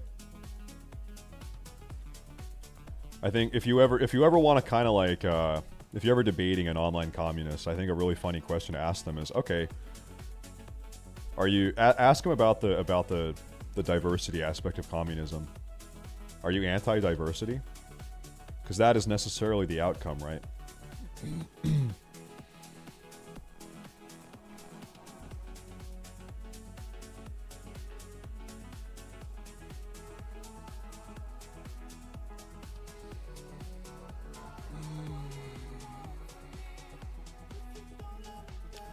Look at that, level 58 dead.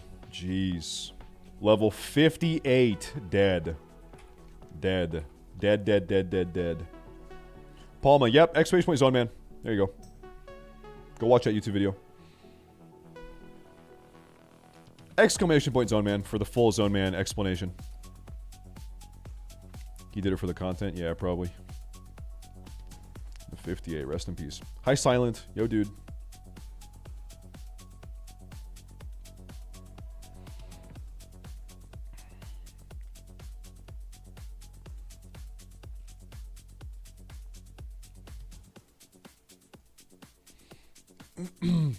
Sorry, Shady. I'm taking a look at what you're talking about. What did this guy say? How do I dude, this whole like thread, like Twitch thread thing is so terrible. What the fuck? Ooh, this whole function is so fucking bad. Okay, responding to Chef Boyardee. What did Chef Boyardee say? Okay, Chef Boyer said American cities are such a shit show because it just proves race mixing doesn't work. I think by race mixing you mean a bunch of different races living in close proximity to each other is probably what you mean. Well, listen, hold up. I'm gonna give you a timeout. First off, okay, because that's not allowed. Second off,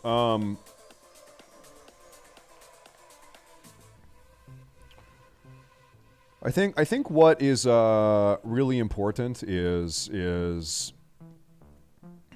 having an ideologically homogenous. Okay, this is a really big conversation. Really big conversation.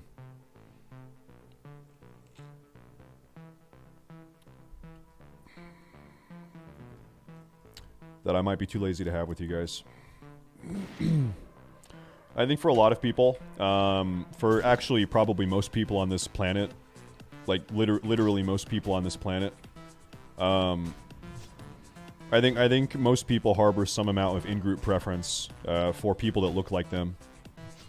That just seems to be the case.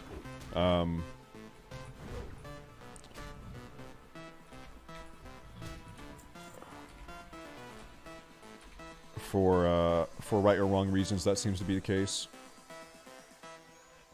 I think Americans can sometimes have like a very distorted view of that because we live in a very weird time in our own country.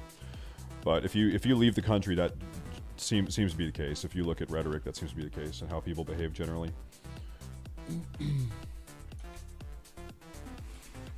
I do think it's probably possible to overcome that if you have a really strong sense of like. In fact, I think if there is ever going to be a country that could overcome that, it's probably going to be a country like America that is incredibly diverse, has very recent roots, and so I think that if there was an agenda to like really unify the country, top down, hierarchically to unify the country around a shared sense of American identity and less about race. I think America actually really could be unified, but literally the exact opposite is happening right now. Diversity is a strength. I think diversity is probably not a strength, but I think it can be fine if it is given the room and thought and care and philosophy to make it fine. Probably. But that's not what we have in America. We have and it's just like it's very concerning. Over the last like 4, 5, 6 years, we have a very racially polarizing rhetoric that is like sweeping over the country, and I think it's actually I think that race relations in the U.S. have gone downhill over the last 10 years, which is because of a very toxic philosophy that's being injected into schools and people's minds. But I don't. You know, let's say you had a philosophy that was being injected into people's minds, saying, "Hey, listen, we need to get beyond race. We need to not focus on race. We're all Americans, and these are the top 10 reasons we are American. These are our top 10 things. America is this and this and this and this. Like if we really highlighted this is Americanism, right? You are an American." I think actually people could be propagandized into being, okay, you know what? Yeah, race doesn't matter. We're Americans. I think that actually could be. I guess this is an argument for why I think propaganda is very effective and why I think that persuasive rhetoric is very effective. I think people can really be taught to believe or think anything, if it's done right.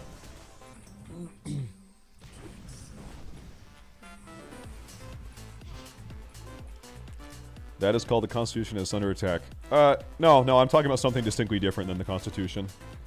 No. Of course, everyone knows we have a Constitution, and we know about what rights are afforded to you under the Constitution. But if you asked people across America, what is Americanism? What is American culture? I think most people probably wouldn't have an answer for you.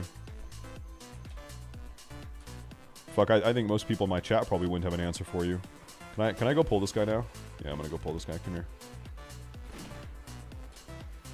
And I think that sense of like Americanism is actually decaying. I think every year that goes on, that sense of what does it mean to be an American is decaying. There's no doubt about that. I think a battle shot. There we go. But I think it wasn't always like that.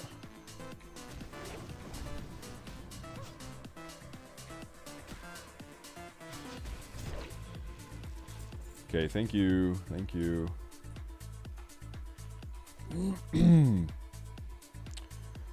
Iron Pommel, let's go get it. Let's go get it. What does it mean to be an American? Okay, so I think historically what it has meant to be an American is the only streamer worth watching on this platform. Base chat, stay safe.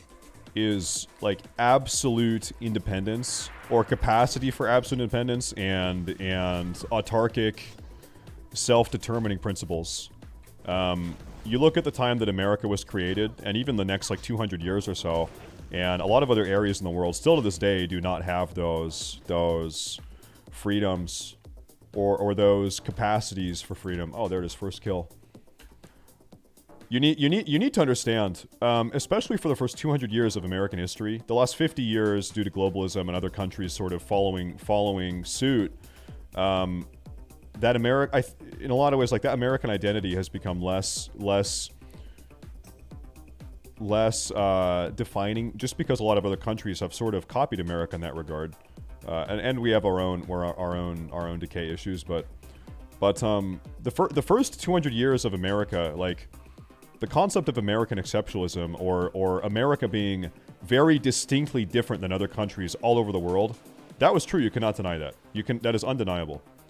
America was a very unique country due to the personal freedoms it afforded for 80%, if the first 80% of its time.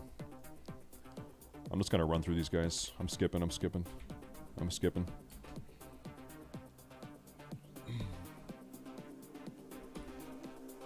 Let's see here.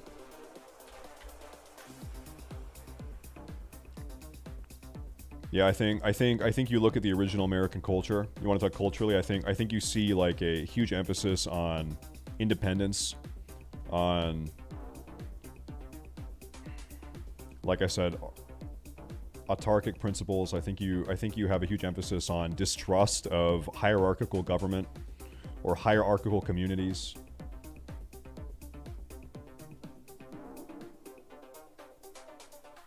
Which, like I said, this might be hard to like fathom now in the year 2023, but for the first 80% of America's life, that was very, very, very unique. Very, very unique. Very, very unique. Very, very unique.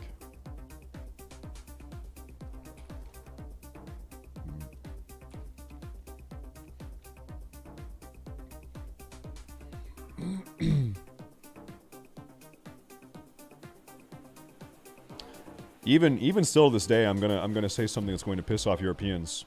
In the U.S. right now, you can publicly voice any reprehensible, bigoted opinion you want, and you will not go to jail. Okay, you might lose your job. You will not be punished by the government. As far as I know, every European country, or almost every European country, if you give a reprehensible, terrible take, politically incorrect take, you can go to jail or be fined, right? That right there, fundamentally, from a freedom of speech point of view, is a very, very big distinction. Very, very, very, very big distinction. Very big distinction. No such thing in Greece. I guess I'm not sure about Greece.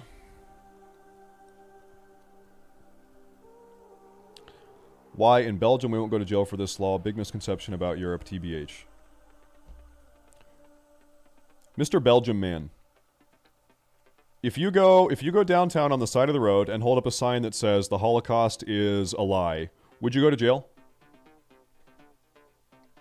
If you're publicly talking about the Holocaust being a lie, as an extreme hyperbolic example, would you go to jail? I guess I'm not sure about Belgium specifically. I'm curious, because that's like the big like hyperbolic example. I don't know. Let me look up here. Let me Google.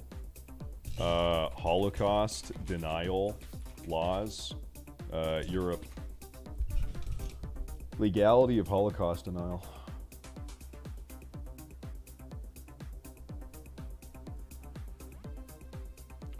Okay, countries with laws regarding Holocaust denial are highlighted in red. Well, there you go. That's a lot of them. Let me go back here.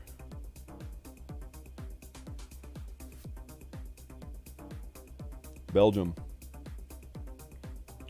In Belgium, Holocaust denial was made illegal in 1995. And by the way, I'm not even commenting on the Holocaust. That's not what this is about. But I'm just talking about whether or not you have the capacity to say an egregious, entirely reprehensible thing without facing criminal punishment from your government. Is one of the axiomatic principles of freedom of speech. You might be allowed to deny the Holocaust, but you can't deny the sub. I can't deny that sub. But why would you say that? It's a perfectly reasonable law. Uh-oh, now we're pivoting. Okay, so Thosin.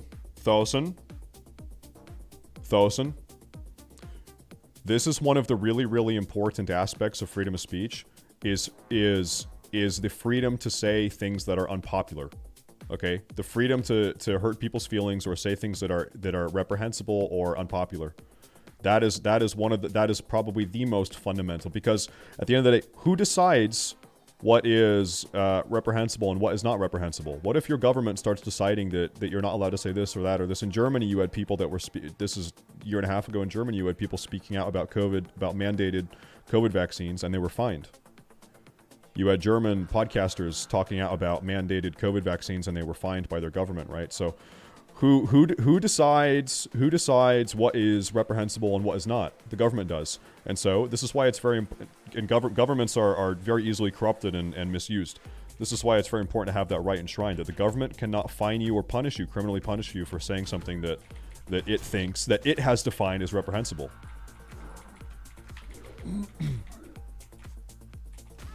It's very important.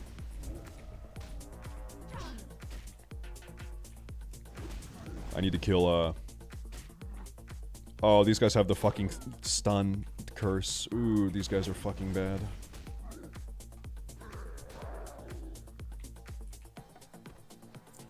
This curse is 3 minutes long and will randomly stun you.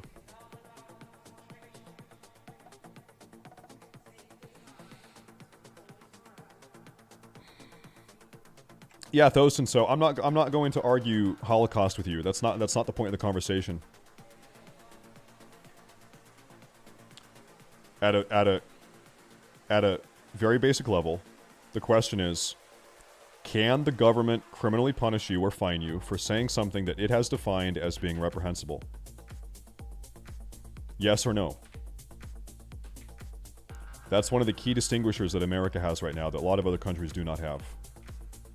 You might lose your job and lose your friends, rightfully so, right?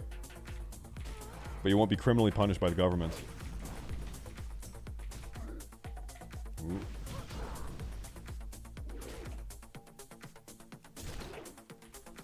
Which is really a very unique, exemplary thing that we have in the U.S.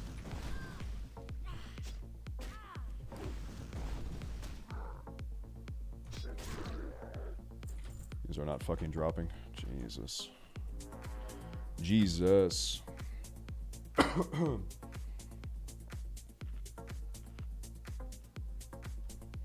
What is your take on the fact that the so-called left used to be very anti-corporate and nowadays obey them at will?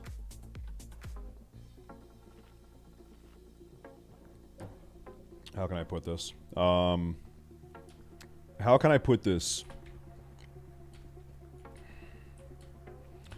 I think that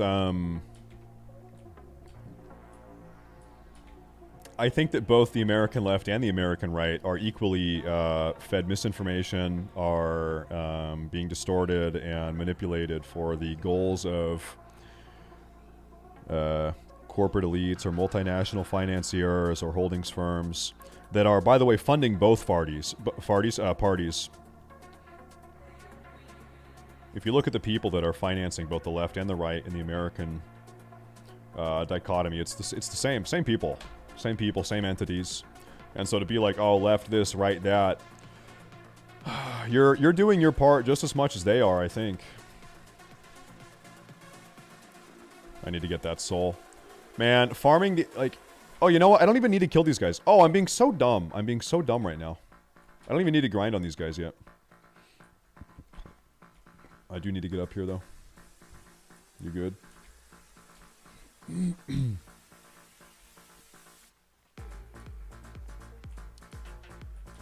I think that both the American left and American right are designed in such a way as to be as opposing and polarizing and drama-inducing as they possibly can be, whilst also being as ineffective as possible in regards to their capacity to fix really a lot of the more serious issues in the country. I turn that over there. Find a Nilla. I'm just gonna go talk to this chick over here.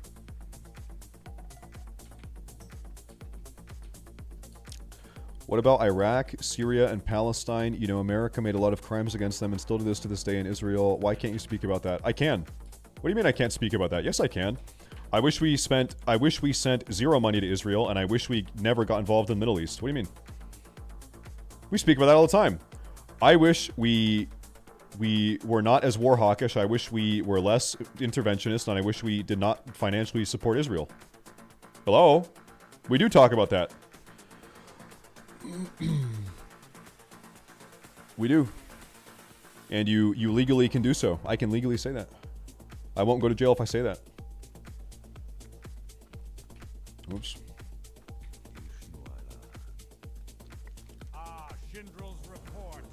I think we should spend less time and money fucking with other countries and more time and money building up our own country again. That's what I think.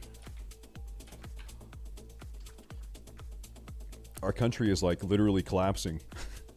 Our country is like actually genuinely literally collapsing, both like physically and metaphysically around us as we speak right now, and I wish we would do something about it. Sure wish we would. Sure wish we would. I'm gonna go this way.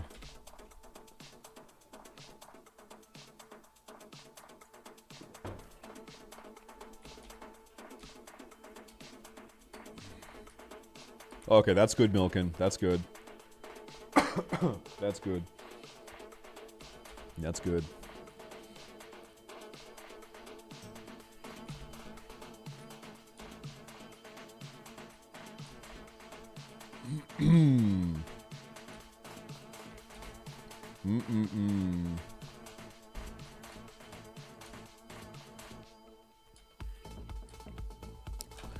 Don't you think America should stay at this de facto superpower? You know, I think you would have an argument that, okay, we're doing all of these things geopolitically abroad because it's reaffirming our position as the global superpower. I think I would give more of a fuck about that if our country internally, domestically, was healthy and productive and happy, and it's not, so I don't care. Is that fair? Like, internally, our country is fucking crumbling. What do you mean superpower? Every single like metric determines that we are sucking dick right now. So you know what? Maybe I could get on board with destabilizing Middle Eastern countries if they ever try to get off of the U.S. petrodollar. Okay, maybe I'd be like, oh, you know what? Well, okay, it is what it is. That's the game. Maybe I'd be fine with that if our country internally was killing it, but it's not. So, this is going to be really hard to get in here. Like, really hard. Really hard. Yeah, this is fucked, dude. Oh, there's another player down there. Okay. I'm going to shoot this rogue. Come here, bitch. Come here.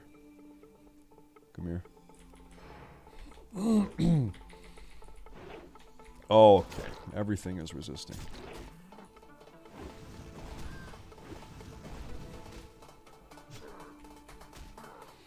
I live in Denmark. I think the state should be more like Scandinavian countries. Europeans, I want to give you a fucking splash of cold water in your face right now. If we're talking about this, it's important to be said. Especially on the back end of that comment. A very important reason and real reason why Scandinavian countries and European countries in general can have the sort of peaceful, happy, low defense budget, high social budgets that you have, those sort of comfy lifestyles, is because America is 100%, almost 100% subsidizing your continental defense. The reason why you don't have to spend money on a defense budget is because America is for you. And so if you're like, well, America should do that, I think we have picked and chosen. Copium. Do I need to pull up the NATO contribution charts right now? Like, this is literally a fact. This is literally untrue. This is literally a fact. This is a non-negotiable. This is a fact. And by the way, I wish we didn't. I wish we didn't subsidize your country's defense budgets, because then, listen, how can I put this? Yeah, no, Poland is juicing up. Some of the Eastern European countries are juicing up, but a lot of the Western countries are not. Branch of Cenarius. Who drops this real fast? Who drops this? How the fuck do you get the Branch of Cenarius? Maybe it drops from the rare mob up here. Maybe that's what it is. I need to steal this branch from this guy. Oh fuck, he's despawned. Okay. Uh-oh. Okay, they're all respawning.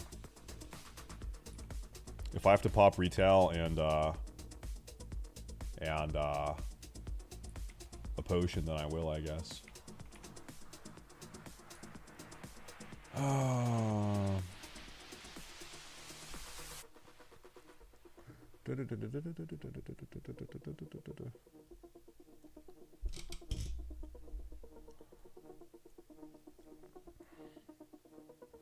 I'm waiting.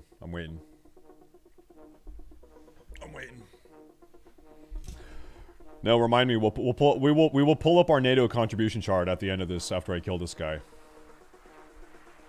Okay, I need to start clearing stuff out. so I don't die. Oh, there he is. Yep, and now I lose him. And now I don't get him. Love it. I love that. I love that. Don't heal. Don't heal. Don't heal. Thank you. Yep. Yep. Yep. Yep. Yep.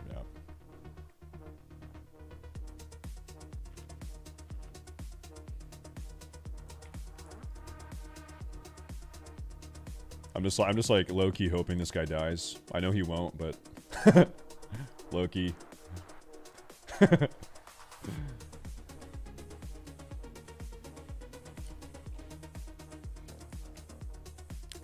NATO contribution chart is irrelevant because nobody has a damn beef with Norway.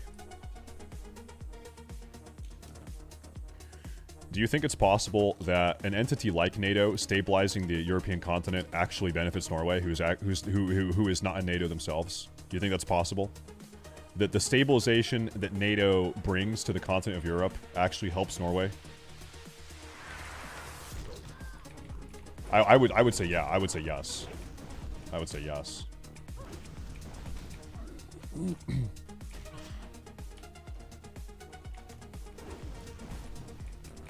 Also, I'm pretty sure Norway is in NATO. Norway is not in EU, but I think it is in NATO. I think it is in NATO. It's just not in the EU, I think. Yeah, okay. Oh, don't die. Or don't heal. Okay. Yes, die, don't heal. Okay, we're good. Alright, I'm waiting for the respawn. Waiting for the respawn.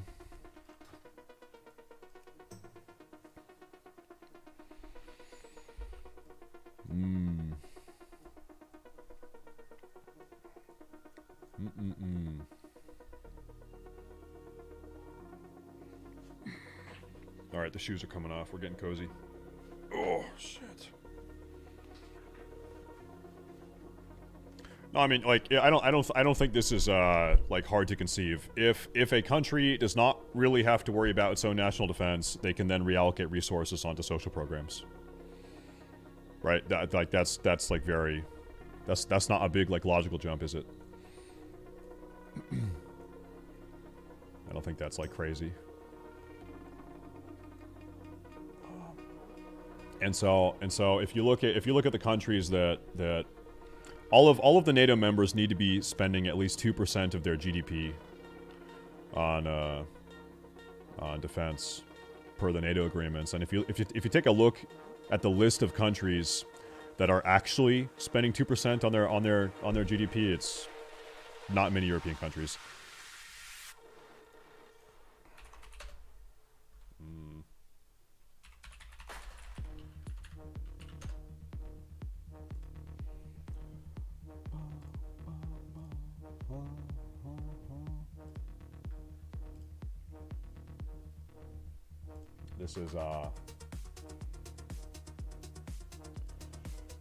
This is NATO budget 2021. NATO defense expenditures 2021. So all these countries agreed to pay 2%, of which UK is 2.29, France is 2.01, Germany is 1.53, US is 3.52, and also paying, just because we have such a big economy, we're paying so much. Canada 1.39, Italy 1.41, Poland 2.1.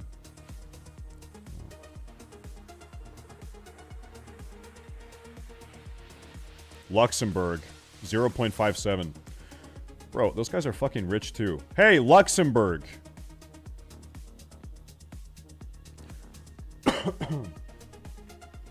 What's up, Luxembourg? You guys are rich. What the fuck? Kathy's family, whenever they need to go buy, like they'll go across the border into Luxembourg and buy like they'll go to fucking like Costco, not like, you know what I mean, like they'll go bulk buy. They do their bulk buying in Luxembourg because, like, I guess for some reason buying shit in Luxembourg is cheaper for them than just buying it in Germany. So they hop the border and go buy their shit and then come back in Germany. Do I have a home gym? No, I don't. I was actually thinking about setting up a punching bag. I've been feeling kind of punchy lately. Like, I'm just feeling like I want to fucking... I I've just been feeling very masculine and physically aggressive. Papa! So I might set up a bag in the garage out here. I wish I had a food buff. I wish I had a food buff, but I don't. Feels bad. Punch a bag. Yeah, the problem is normally I just punch a hole in the drywall, but we're running out of drywall. Like, if you walk around our house, it's just a bunch of holes in the wall, because I just keep punching holes, so I figure it's better just to get a bag.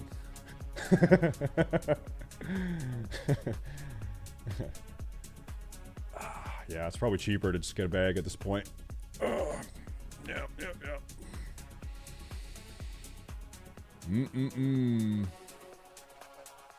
Jiu-jitsu.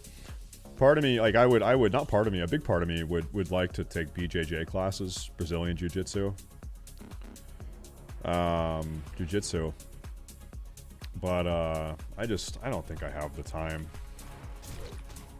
It's hard to find the time.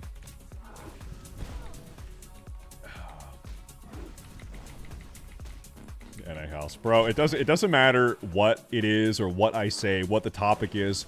There will always be some fucking, like, a 19-year-old Adderall-taking Swedish kid living in his mom's apartment typing NA blank. Hey, I'm wearing my hat today. NA hat. I'm sitting in my chair today. NA chair. Gonna go walk my dog. NA dog. Always. Doesn't matter what it is. Does not matter.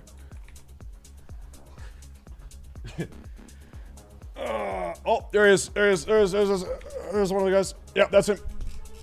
Come here, boy. Come here.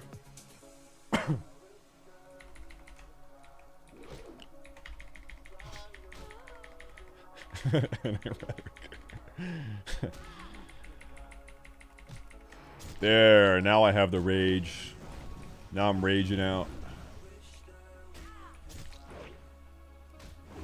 I think my family is home. I think my wife is home. I think.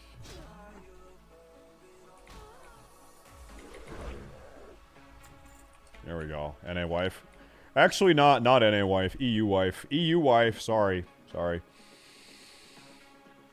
German wife. EU wife. Okay, let's go. We did it all. We really did it all. Let's get out of here. Let's get out of here. I'm gonna try to get out of here without killing everything.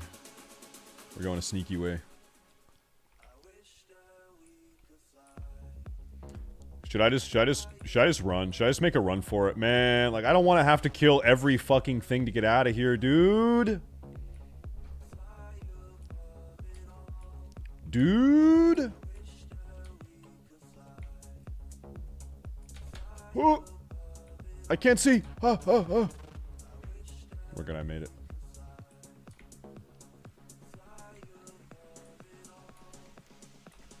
All right, I made it. Everyone's happy. Let's go. NA jump. Either my wife is home or there's a home intruder. I guess I'm just gonna wait and see. I'm just gonna wait and find out. German wife is smart. You don't have to pay a VAT tax when you import your German wife. Is that true? I don't know. I'll tell you, man. Like, going through the immigration process, we had an immigration attorney. It was actually quite a pain in the ass. It was quite an expensive process and a huge pain in the ass. Paperwork, meetings. Oh my god, what a fucking nightmare. What a nightmare. What a nightmare. Where'd I meet my German wife? We met at a German history club. German history book club.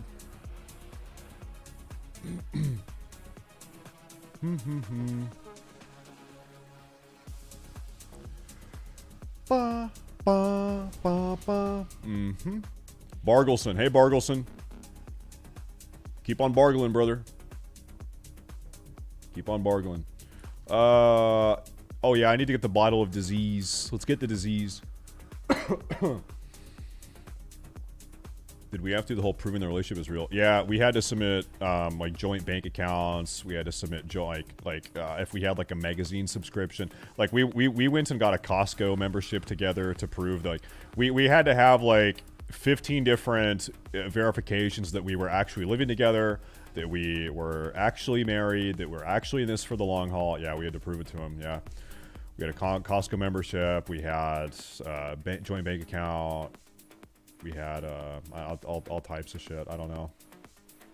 Family photos, family from our wedding and vacation photos. We had to submit all types of photos. All types of stuff. We had to prove our love. We had to have sex in front of them. On the final day, our immigration agent that we met with was a fat black woman. And she actually forced us to have sex with each other in front of her. So we had to have sex in front of this fat black immigration woman. And little did she know, that's kind of our thing. That's actually kind of our thing. So we're sort of exhibitionists, and we like that. We like that a lot. In fact, I tried to get her number. We'd do it again, but she wanted to keep it professional. So it is what it is.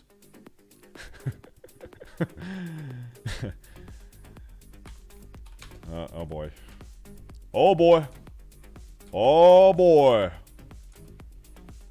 No, that woman though, that woman is real. I didn't make that up. She interrogated Kathy. She was asking Kathy about, like, were you a part of any, foreign paramilitary operations? She asked if she had received military training anywhere around the world. She asked if she had ever been a part of a communistic organization. She did not ask about any fascist organizations. She did ask about communist organizations, though. So, if you're an immigrant coming to the U.S., I guess I'm crippling poisoned. All right, these guys need to die. They have to die. They have to die. That's a fucking 25-second crippling poison. I was not gonna get away from those. Jesus. I just pop retail. Fuck it, man. Holy shit. Anyway, yeah, they asked about Communist Party affiliations. Nope. Nope. Nope. I need to get in here. I remember these guys respawn really fast. I'm worried about the stealthers. Is this a single or a double? Okay, I'm good. That was a 25-second crippling poison. That is the most vanilla WoW thing I've ever seen in my life.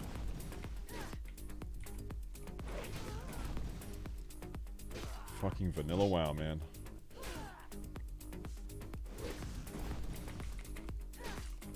Just die. Thank you. Okay. I think if I need to run, I'm just good to run that way, I think. If I have to. If I have to. Okay, there's an invisible guy here. Yeah, I'm gonna shoot that guy. This is the guy that crippling poisons. So I'm gonna try to fuck this guy up fast. Can you move with me? Thank you. Thank you. I just want to move back a little bit because I'm... Okay, I didn't get the other stealth guy. Okay. Okay, we good. No, I think it was obvious to tell. It was pretty easy to tell that we were actually married and actually living together and actually sincere in our love. I mean, hey, fuck. At this point, we had a baby. We already had a baby at this point, so it's like, well, what are you gonna do? Where do you think we got the baby? Huh? What do you think? We just fucking kidnapped a baby? That'd be crazy. No? That's insane. We didn't just kidnap a baby. Let me shoot this guy. Homegrown, homegrown. Homegrown. There we go. Oh my god, that guy fucking respawned. I need to kill one more of these and I think I'm good. Just die. Just die. Okay, this guy has to die, and then I'm going in. Then I'm going in. Oh my god, he's a thrower. He's a fucking thrower. Oh, I am not happy about that. Parry. Ting! Every time I hear that, ting! Oh my god, I fucking hate it. Yeah, real quick. So before I was a streamer, by the way, this month is my 5-year full-time streaming month. We need to celebrate at some point, but I was wrapping up a microbiome degree, and I was working at a drug recovery clinic doing drug testing. So the plan was to work in the medical field. That was the plan.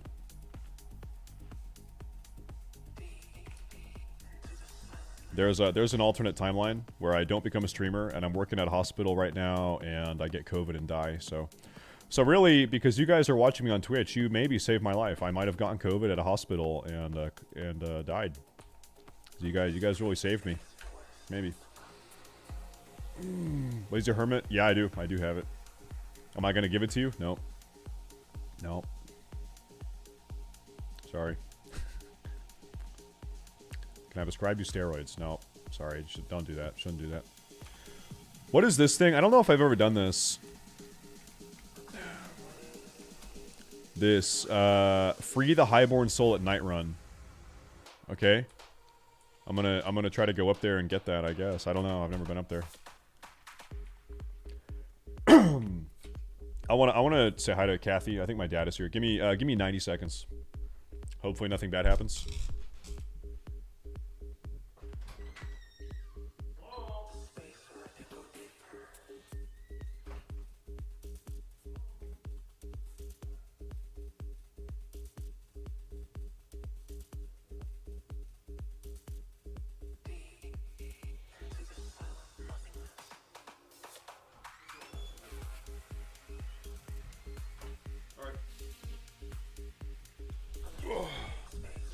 We're good. Kathy's home. She's making grilled cheese sandwiches with tomato soup.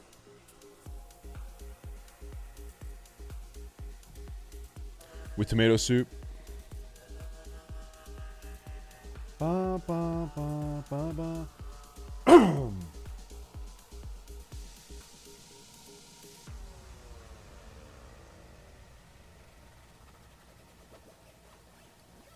Tomato soup. Fruit salad. Yummy, yummy. Fruit salad. Yummy, yummy.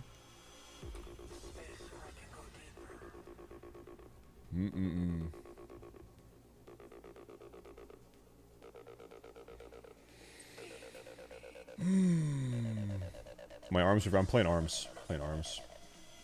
I think arms is better. Ooh, iron deposit. Arms is definitely better for warrior leveling. There's no doubt about that. It is better than Fury. So if you're looking for the easiest time, I think you play arms. Fury is cooler. Yeah, that's true.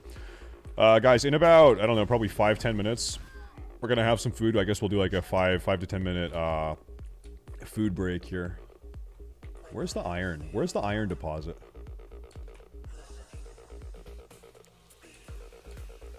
There it is. Good shit. Good shit. Good shit. Good shit. Good shit. Dude, ooh, I'm getting a lot of iron. I'm saving up my iron. Leveling blacksmithing is the hardest part about doing Zone Man, I think. Actually, we are slowly getting to the point where we need to think about what is the next zone we want to buy, chat.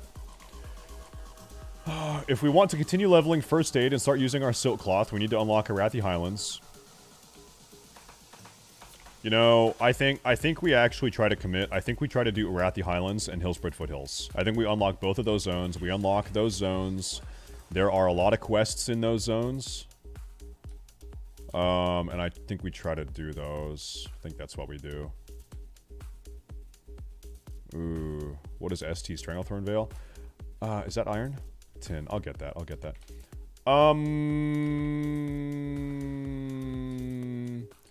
Normally, I think I can wait till like probably 33 to go to STV before I unlock that. Yeah, Alterac is its own zone. Yeah, Alterac is its own zone. It is. It is. If you level Taylor and don't level First Aid, do you have the points? No, you need to have all 5 professions to ultimately unlock every zone in the game. This challenge is scaled around having 5 professions. It's balanced around 5 professions. It's balanced. Okay, we need to go. We need to go all the way. I don't think I've ever done this quest. I normally don't do the Tower of Althlax like this far up the quest chain, right? Level 60? Yeah, I hit 60 yesterday. Now we're on a new character. I made a new character this morning, and we're already level 30 again. So we're going real fast. Real fast. Real fast.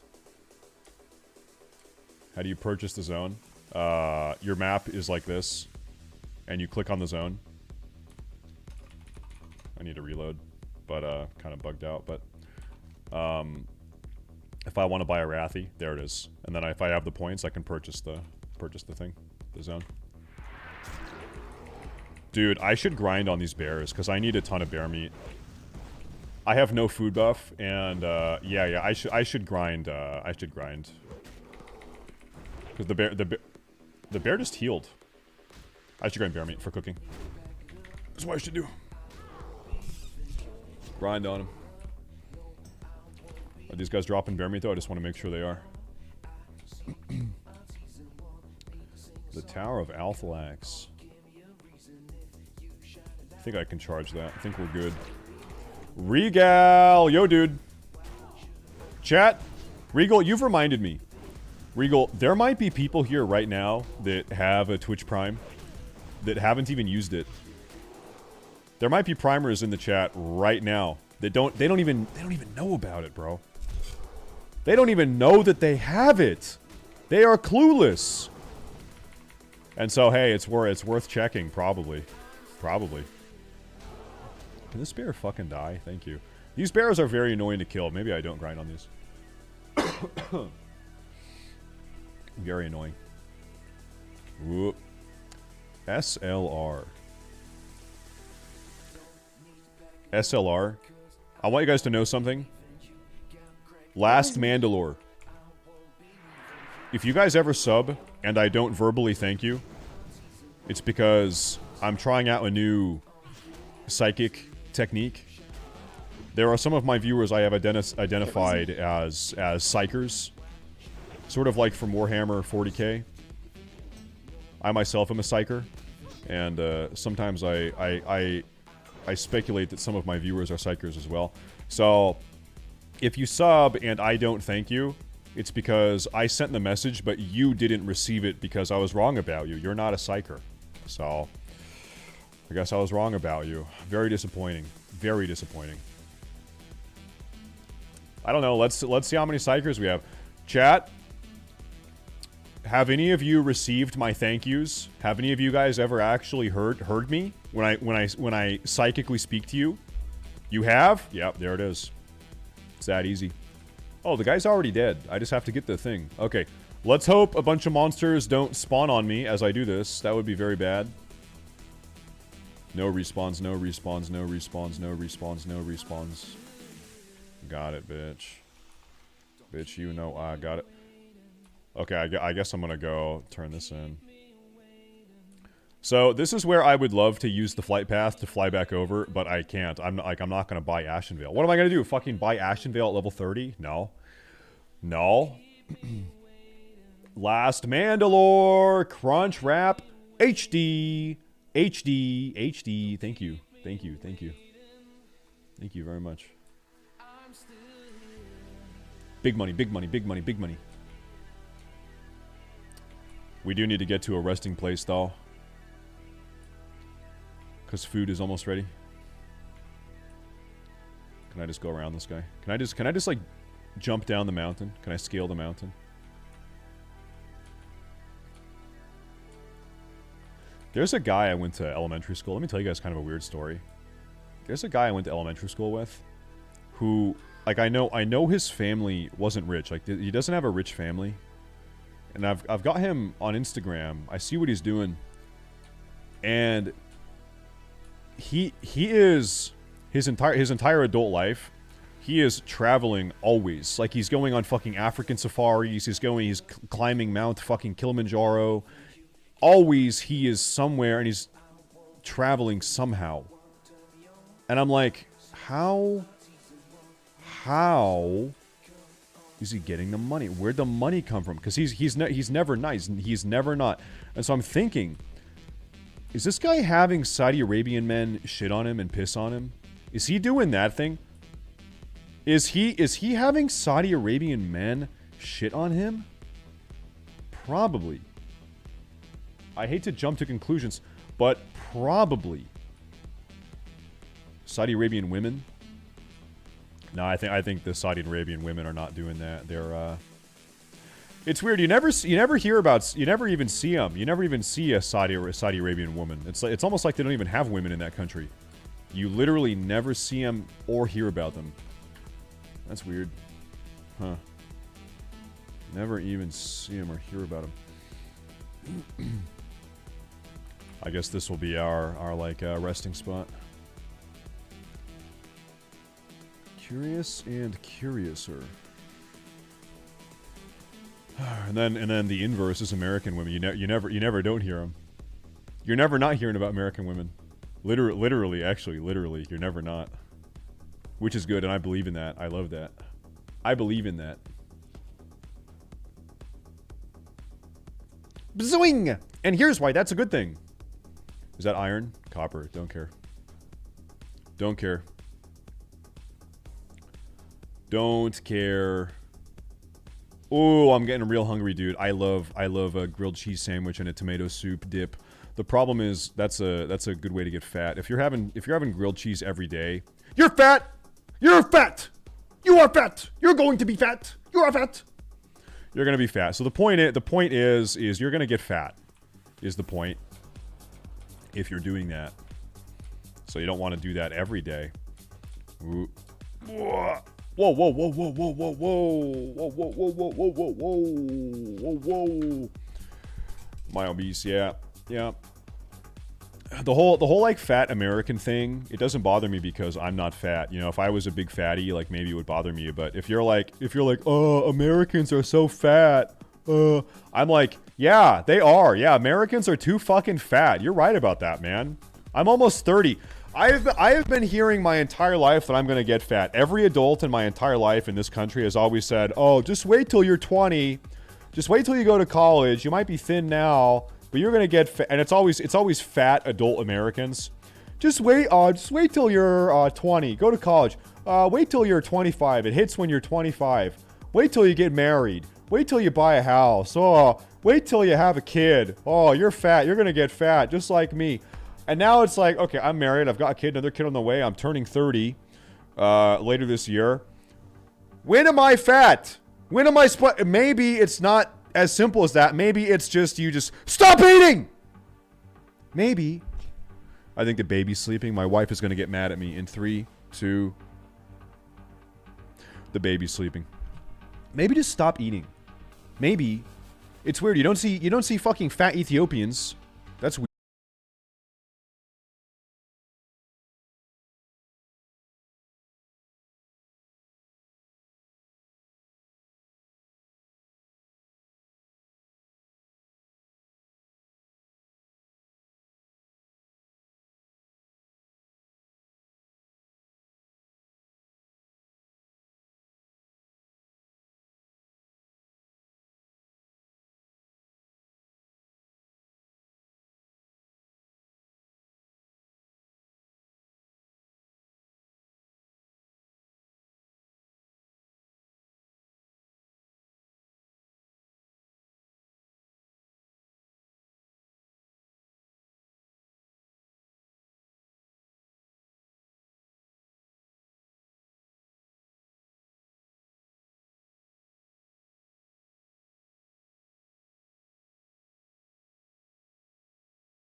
you.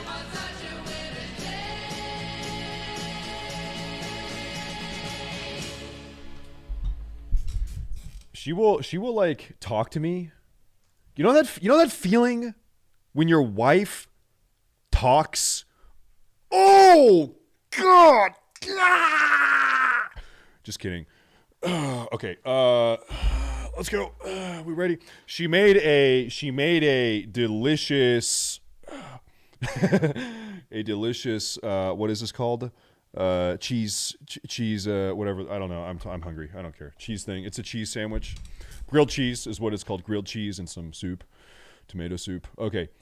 We need to find something to watch, boys. Leaked Pentagon documents. Why am I getting recommended Japanese Hitler speeches? Why has the YouTube algorithm decided to give me Japanese Hitler speeches? Okay, chat. No, we do need something to watch though.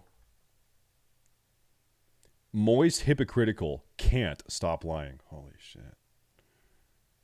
shit, chat. Is there any good drama? Do we have like a Sunny V2 or like Kira or something? Hold on, I just want something fucking. I just want something. I just want something, you know. Something. Oh, okay. Kira has something. What do we have? The true story of a real life mad scientist. I don't know if I want to watch that. Oh, there was okay, hold up.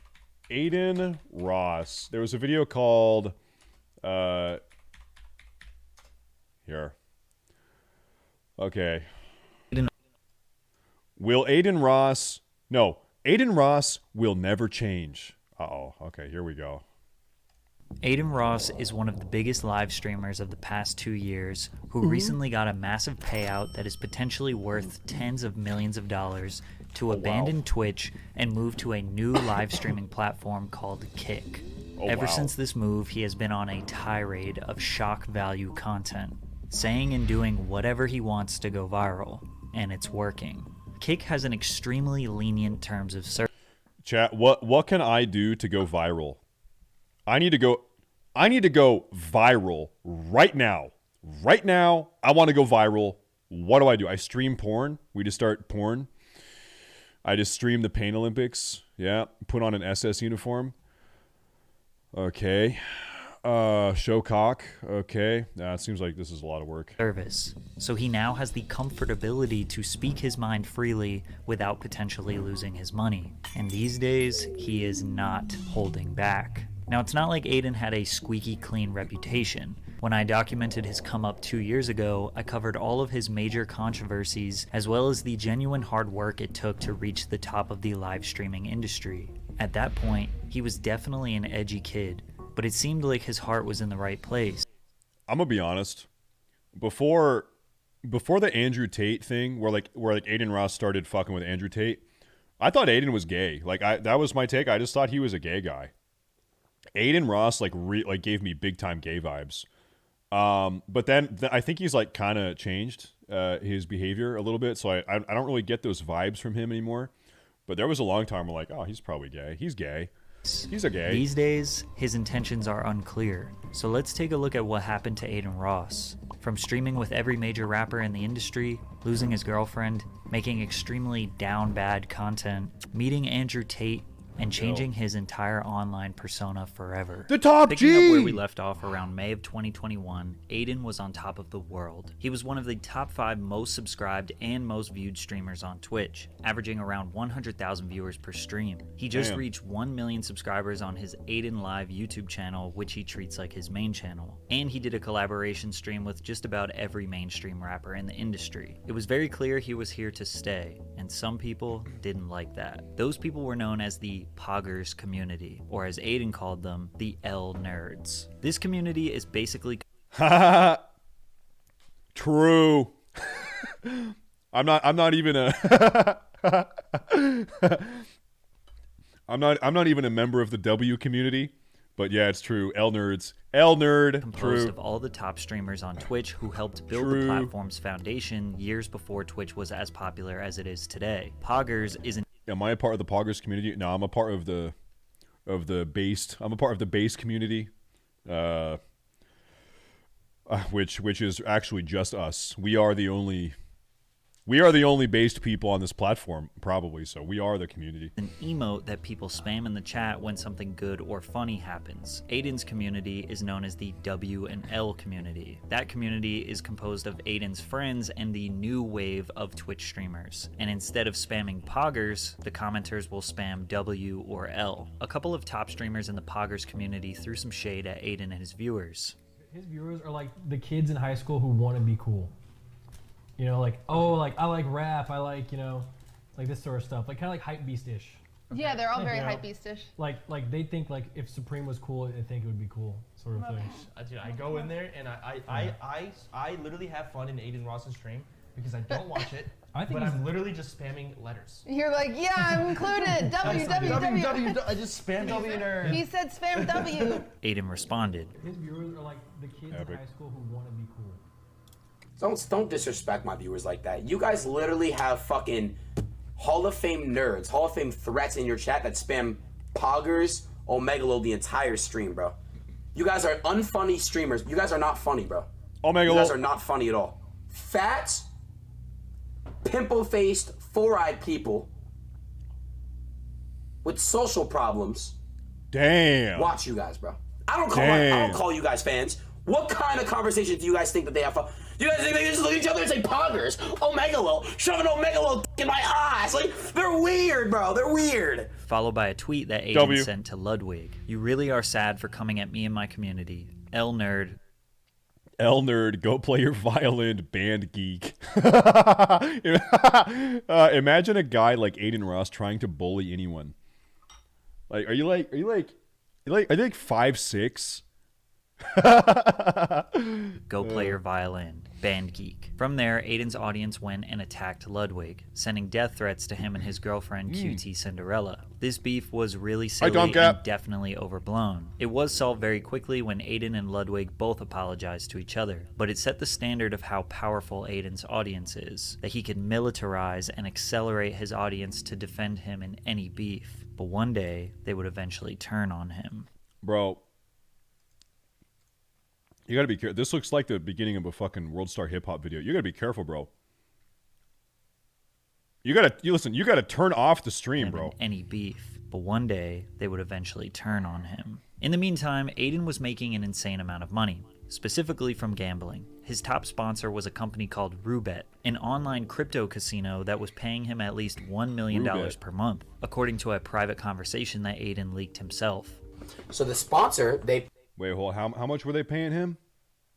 How much are they paying him? His top sponsor was a company called Roobet, an online crypto casino that was paying him at least $1 million per month, according to a private conversation that Aiden leaked himself. So the sponsor, they pay me to play on their website, right? And then they pay me an amount to gamble with. However, if I lose the amount, I have to withdraw my own money. So Aiden was able to secure tens or hundreds of thousands of dollars in profit daily without risking his own money. An average streaming day for Aiden was online gambling, talking to his chat, reacting to videos, hanging out with famous rappers, influencers, or streamers, and of course, being sus. I'm rapping in the streets. Whoa, whoa, whoa. In the streets. Whoa. Batter beat his meat. No. Wait, no. Now, despite all the success that Aiden was bringing to Twitch, they always found a way to let him know they won't let him have too much. Sus equals gay? Is that what he means? Is that what it means? Being sus equals being gay? Is that it? Yeah? Okay. Power. During an IRL stream, Aiden was driving his Lamborghini and reading his Twitch chat at the same time. Twitch gave him a temporary ban for using his phone while driving. Just because you could really lose this shit, like, quick, bro. And people, I don't know, bro. I just feel horrible. I just fucked up, bro. I fucked up. I got banned on Twitch, guys. I didn't get anything back yet. I think it's a permanent ban. I'm gonna appeal it. I was 100% in the wrong, though. I was at a red stoplight and I was reading Twitch chat off my phone.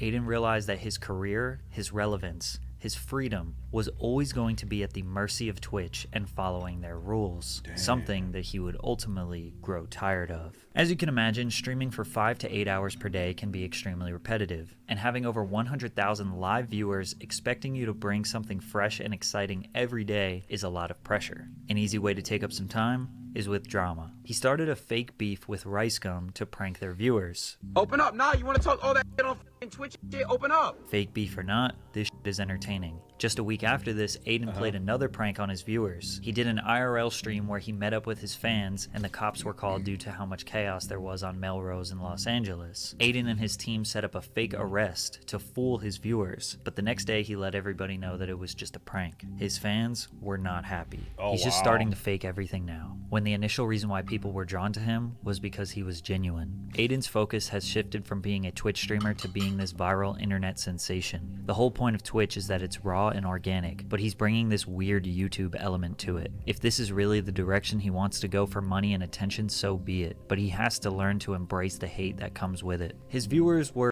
How old is Aiden Ross right now?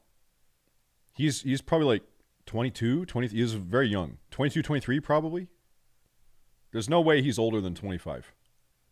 Possibly 23? overreacting. A few fake pranks and they are ready to just write him off. I mentioned this to show how fickle an audience can be with live streaming. Because they spend hours of their time watching you, they develop an understanding of who they think you are. You do one thing they don't like, they immediately criticize and say you are changing for the worse. Balancing this and Twitch's strict rules was eventually going to give. But Aiden went back to a very classic style of content for him, e-dates. In these streams, Aiden would typically invite a girl. Sometimes it would be a famous Instagram model, a prawn star, or just a generally attractive girl, and he would have his streamer... Yeah, she's generally attractive. He's a generally attractive young man too. They'd be a good match. Friends get a minute or two to talk to the girl and try and win her over. The girl would ask questions, they would ask her questions, and she would slowly eliminate the contestants. Basically, the Twitch version of a classic dating show. Still to this day, this is Aiden's most popular type of content. This content eventually upgraded to IRL dates, where he would put a streamer friend of his on a blind date with a girl, in person. This dynamic was a lot more realistic because 90% of the things contestants said on e-dates, they wouldn't actually say to the girl's face. But eventually, this would all reach a tipping point that made Aiden want to give up. It's not really the numbers anymore, but the problem is that people make me feel bad about dropping numbers. I think that's a very big problem I have. It gets to me a lot. Just because I'm not getting 100K like I used to, it went down from 100 to 50 to like 30, 40, 50. Imagine not getting 100K viewers on Twitch. Loser. Fucking loser alert. Like 30, 40-ish now, so it gets to me. Around October of 2021, Aiden was losing viewership, from 100,000 average viewers to around 30 to 40,000 average viewers. It's totally normal to lose a lot of viewership, and 30 to 40K average would make him still an insanely successful streamer. But his audience was still quick to remind him that he fell off. To make things worse, the ethical and legal implications surrounding his Roobet sponsor was being broken down very extensively by CoffeeZilla in a series called Roobet's House of Cards. This was executed so well that it caused a lot of streamers to abandon their partnerships with the company. Social media users became more aware of the shady online crypto casinos and their tactics to get people addicted to gambling. The ethics of streamers using their influence to show their potentially underage viewers how much fun and excitement comes with gambling were challenged. Since these streamers do not have to gamble with their own money, which is the entire risk of gambling, if they lose, they don't actually lose. So they're never able to show the actual downsides and what potential catastrophes can happen when you gamble all of your money away. Aiden announced the world that he was depressed and needed to move out of LA. He was exhausted. This was the first time we had ever really seen Aiden stop moving at 100 miles per hour. At some point, it is impossible to maintain that level of hype. To be that entertaining for hours on end, day in and day out, it's just unsustainable. Yeah, just stop being entertaining. Like, dude, I stopped giving a shit about being entertaining like probably 2 years ago, maybe 3 years ago. Who cares, man? He moved out of the Clout House in LA and took his career back to New York. He took a very short 10-day break from streaming before he realized that he cannot give up. He came back with a bang. His first stream back was a live stream with Lil Uzi Vert, who was easily the most famous rapper he had ever streamed with. With a fresh mindset and another huge milestone, he was ready to grind again. He also got a brand new crypto casino sponsorship with Stake, so gambling was a regular program for him again. Also, the E-dates were back, even though one of them was about to take an unexpected turn for the worse. Aiden invited iShowSpeed to do an E-date with Ash Cash, who was the celebrity guest for the evening. But Speed took things too far. Basically, Speed threatened to R-word Ash Cash, and I would play the clips. Yeah, that's not good. That's not good at all. So you can see the context, but Speed likes to illegally copyright strike any video that has him featured in it. This got Speed permanently banned on Twitch, while he was just a guest on Aiden's stream. I didn't even know this. This controversy was huge, but it was pretty clear that Aiden was not at fault here. Even though a lot of people put the blame on him, Speed's actions didn't fully represent how the E-dates normally work. All this did was bring more attention to Aiden's streams and made the E-dates even more popular. Most streamers benefit from controversy. People get really angry, flood them with casual viewers, and then forget about it a week later. It's the sweet spot of being controversial, but not pissing off the masses, and more importantly Twitch, where Aiden was constantly balancing, and he's damn good at it. He knows exactly where to be edgy, where he can make it seem like he has no filter to excite his audience. I just turned this motherfucker gay. He likes sucking. Nah, bro, you're not even 2 bars in. I'm saying you. He knows when to act dumb so his audience can bully him. Georgia. And that. I gotta be fucking tripping. Is this maybe years ago? How is Atlanta all over here? And the thing is, I don't think he's acting dumb. I don't think that's an act. I think that's real, bro. Is this maybe years ago? Listen. The classic.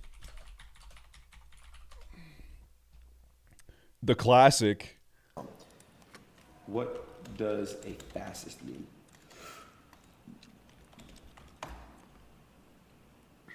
It means you are a far right authorization on ultra-analyst, analyst, political ideology movement characterized by dictator leadership, centralized autocracy, militarism, forcible suppression of opposition.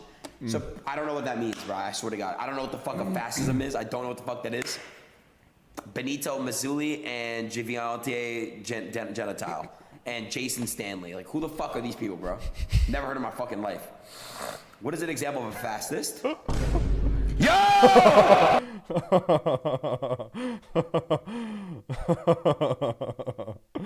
How is Atlanta all over here?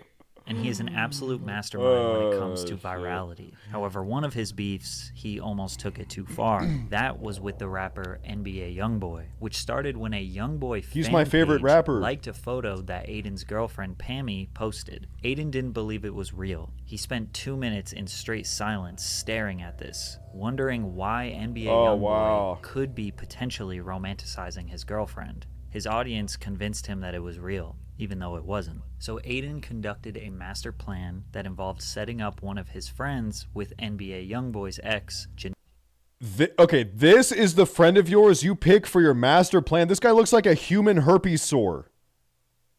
The fuck? This is the friend you choose for this? Nia. While Jania was on an Instagram live, Aiden requested to join and asked if his friend Par Yeet could spit some game to her. A bunch of people screen recorded the videos and posted them online saying that Aiden was flirting with Youngboy's ex. So Youngboy decided to make a lethal threat to Aiden in a song the same day.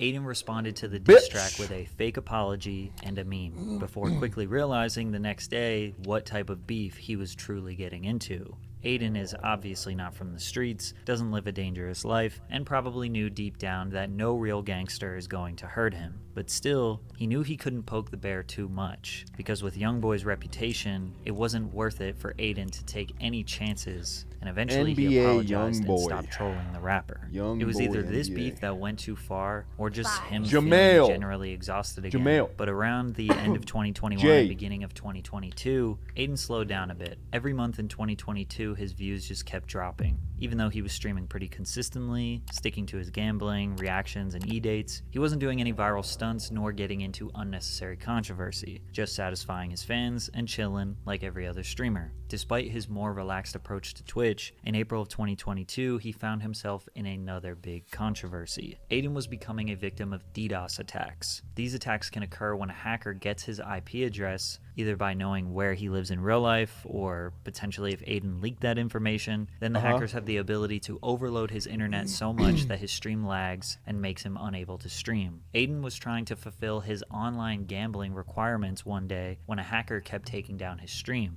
Out of frustration, he called one of his friends, Your Rage, who is another very popular Twitch streamer. Aiden didn't realize Rage was live when he said this. He did you again? He got you again? Yes, bro. Like, this kid's a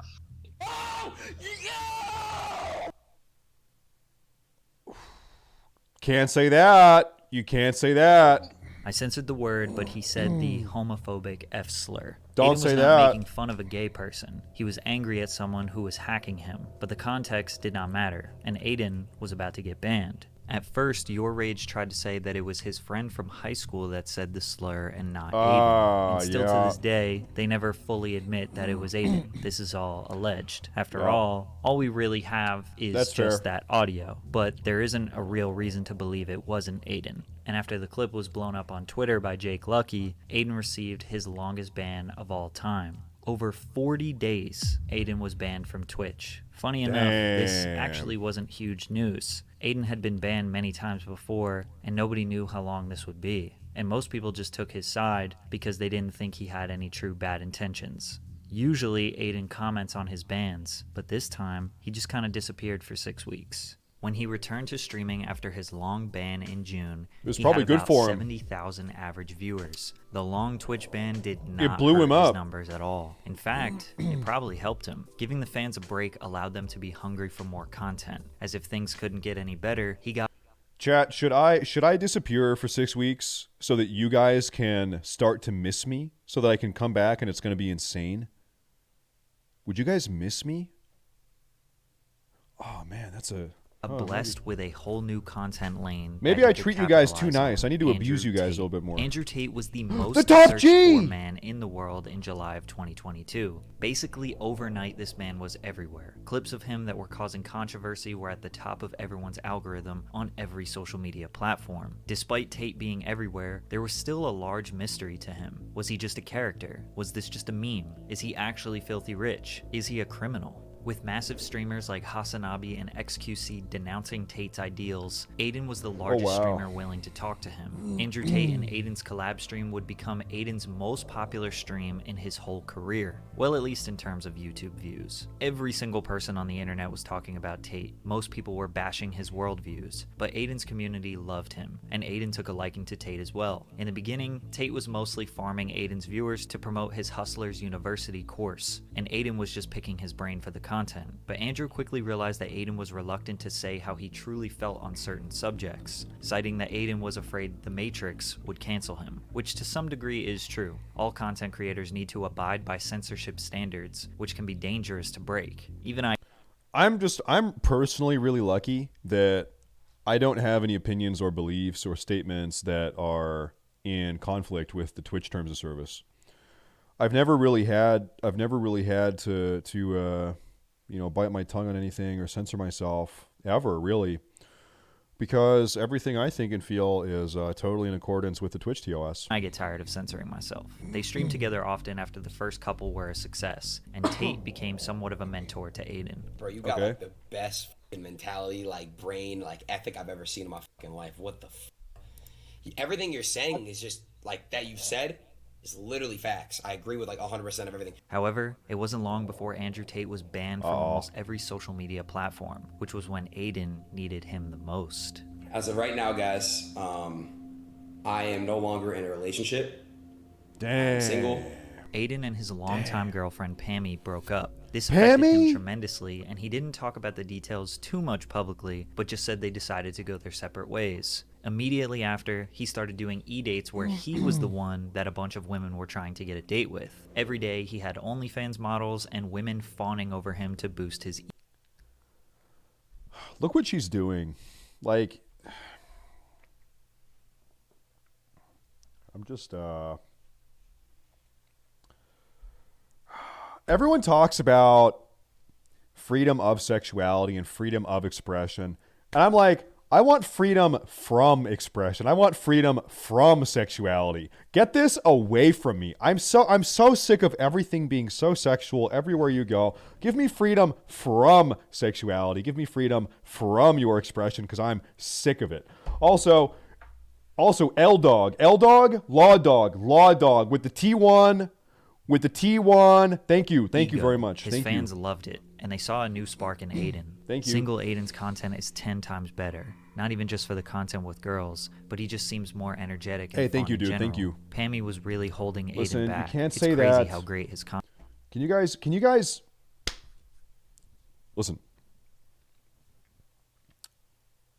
listen, I'm talking about Amarok Unchained right now, okay? You need to carry yourself in a way that is becoming of you. You understand me? You need to not come off as a misogynistic retard. You understand? Like, there is a line that if you cross, everyone that looks at you is going to think you're just being a retard, okay? Behave yourself. You need to behave yourself. Content is again. You can express yourself in a way, like you can, if that's your point, you can express yourself in a way that isn't like the way you did, okay? However, Lil Uzi Vert disagreed. He thought Aiden should get his girl back. You shouldn't have broke up with that girl. I know, bro. I know. On top of Damn, that, don't say Twitch that. also banned gambling from their platform, which most people saw as a net positive for the app. But streamers like Aiden, who were raking in millions of dollars per month from the site, were furious. The only type of content Aiden had was related to his relationship status. He would swipe through girls on Tinder, bring OnlyFans girls on stream, and kiss them on the mouth, which some people saw as his most down bad moment, but his audience thought he was super lit. Once he asked one of the girls to be his girlfriend, his chat started to change their opinion. Never thought I would see Aiden in such a low spot, especially in streaming. Bring back the old times, dear friend. Andrew needs to save his son. Just like with all of Aiden's content, it's hard to tell what is real and what is just a viral stunt. This very well could have been knowing his own community would make fun of him. It was likely all for entertainment, because he just hopped from one girl to another. I was just curious, Nadia. You know what I'm saying? I'm in LA right now. Do you want to go on a date with me? A what? A date with me. A full-on date. A date. This guy's got no game. This guy, this is like textbook no game. Oh man. A date with Aiden Ross. Because they're saying. You know what? No. It's just. I'm not coming back. Stop, Rina. Come on. I'm not coming back. Don't. No!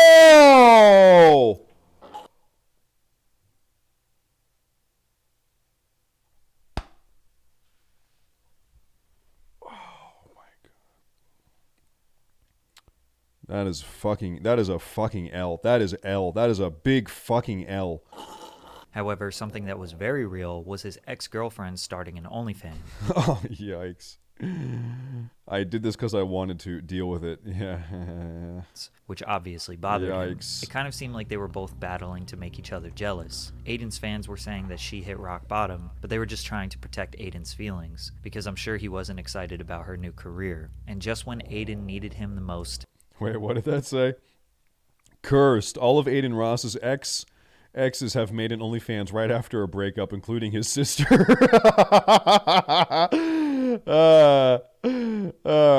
That's fucking funny. Aiden's Okay, good one. Because I'm sure he wasn't excited about her new career. And just when Aiden needed him the most, the top G returned after a long hiatus and immediately questions Aiden's new lifestyle. Aiden, what are you doing with your life?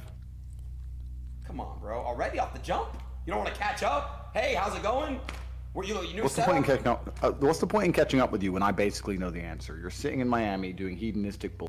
No. Sitting around, doing drugs, drinking, doing absolutely nothing important, hanging around with a bunch of losers. That's what you're doing. Viewers shifted their alliance to Tate, and they realized he was right about Aiden's lifestyle. But Aiden didn't listen. He kept living his dopamine-boosting, pleasure-filled lifestyle.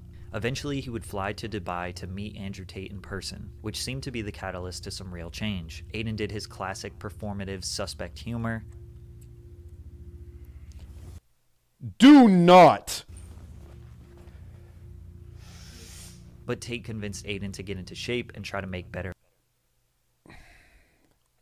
This is just, listen, like, there is a boundary where, like, you trying to be funny is not worth the self-respect you are sacrificing by doing that. That is a fucking L. That is a big fucking L. Now, do I have any good emails today? Power Gum. Everyone go buy Power Gum. Also, everyone here, listen, here's a little life hack I found out. Listen, everyone type !gum in the chat. Click that link.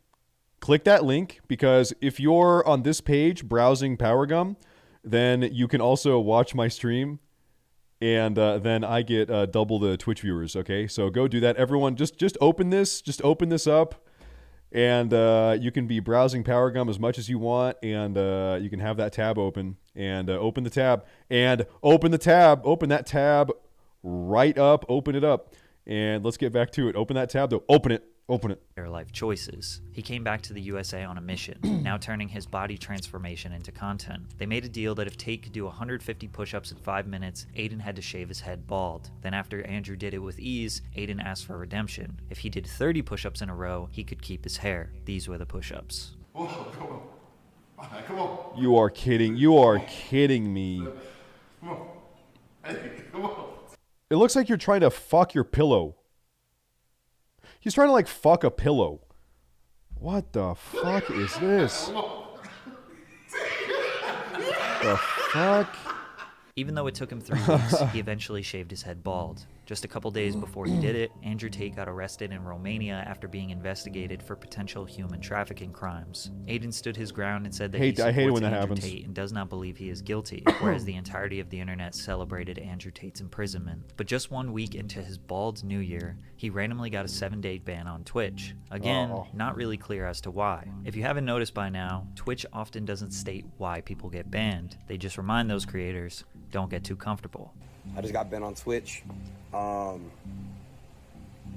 not as mad and devastated as I would be, a year or two ago, because I think I'm at a point in my mind where I realize I trust God and everything happens for a reason. It seems like Aiden getting banned throughout his career has been good for him. It allows him to at least slow down and rethink everything he does. Usually after his bans, he returns as the best version of himself, and his fans love it. And this time, that couldn't be more true. In January of 2023, he returned to Twitch, wow, look at the taking his speed. fitness journey as serious as possible, telling his followers that he was not having sex, doing drugs, or drinking alcohol. He was going to fully focus on bettering his health this year. However, some people thought this lifestyle change was a warning sign. Hasanabi, another massive Twitch streamer mostly known for his political commentary, predicted that Aiden was going to turn into another Sneeko. If he keeps going down this pipeline, he's going to turn into like another Sneeko. He's just going to be banned from everything. He just needs to save himself.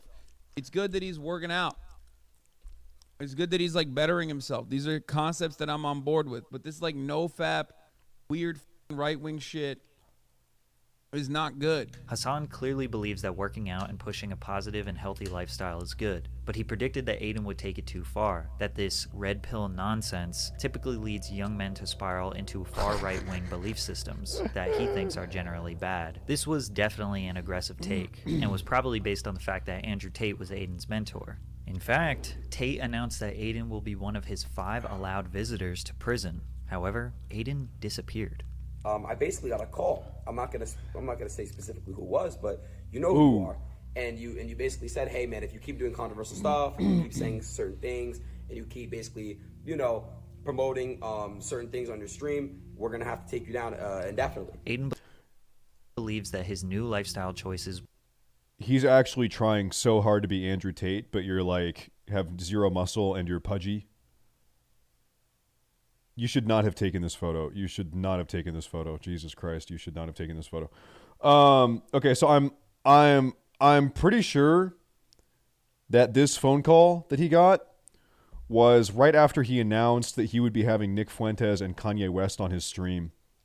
So he announced out, I am gonna have him on, and then he got this phone call, and then he ended up not having them on. I wonder who called him. Who called him? I wonder who called him. Certain things, and you keep basically, you know, promoting certain things on your stream, we're gonna have to take you down indefinitely. Aiden believes that his new lifestyle choices were the reason that Twitch was trying to silence him. It seemed like Twitch was okay with promoting gambling, alcohol consumption, prawn addiction, and a degenerative lifestyle. But when he tried to better himself and convince his audience to improve their mental and physical health, that he was being threatened. This was the last time Aiden was going to let Twitch hold their power over his head, so he announced to the world that he would start streaming on Kick.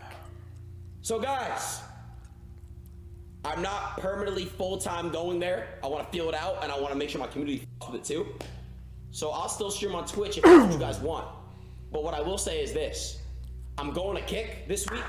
Kick is a live streaming platform that looks and operates almost exactly like Twitch. Although it's not very clear who owns Kick, there's a lot of evidence that supports that Edward Craven, one of the founders of Stake.com, is a part owner of the site. Another part seems to be the owner is case. Trainwrecks TV, who was the largest gambling streamer on Twitch. Kick's main differentiating factors is that they pay their streamers 95% of their subscriber money, and Kick takes 5%. They also have extremely lenient terms of service, so when Aiden said he could do what I don't think anyone has gotten banned on Kick yet. I'm pretty sure Kick has not banned a single person. Have they?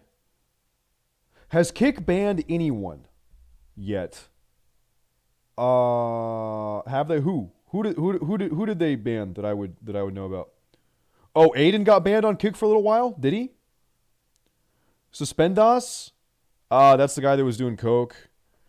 He was doing coke on stream, right? Or something like that. Whatever he wanted, he wasn't lying. He went to Kick, streamed the Super Bowl, which is dangerously illegal, and even pulled up the front page of Pornhub while streaming to tens of thousands of people, mostly underage kids.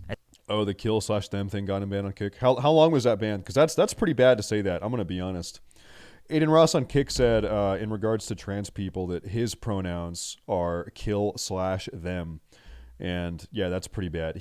So I guess he got banned on Kick for that. How long was his ban? Probably not a perma, right?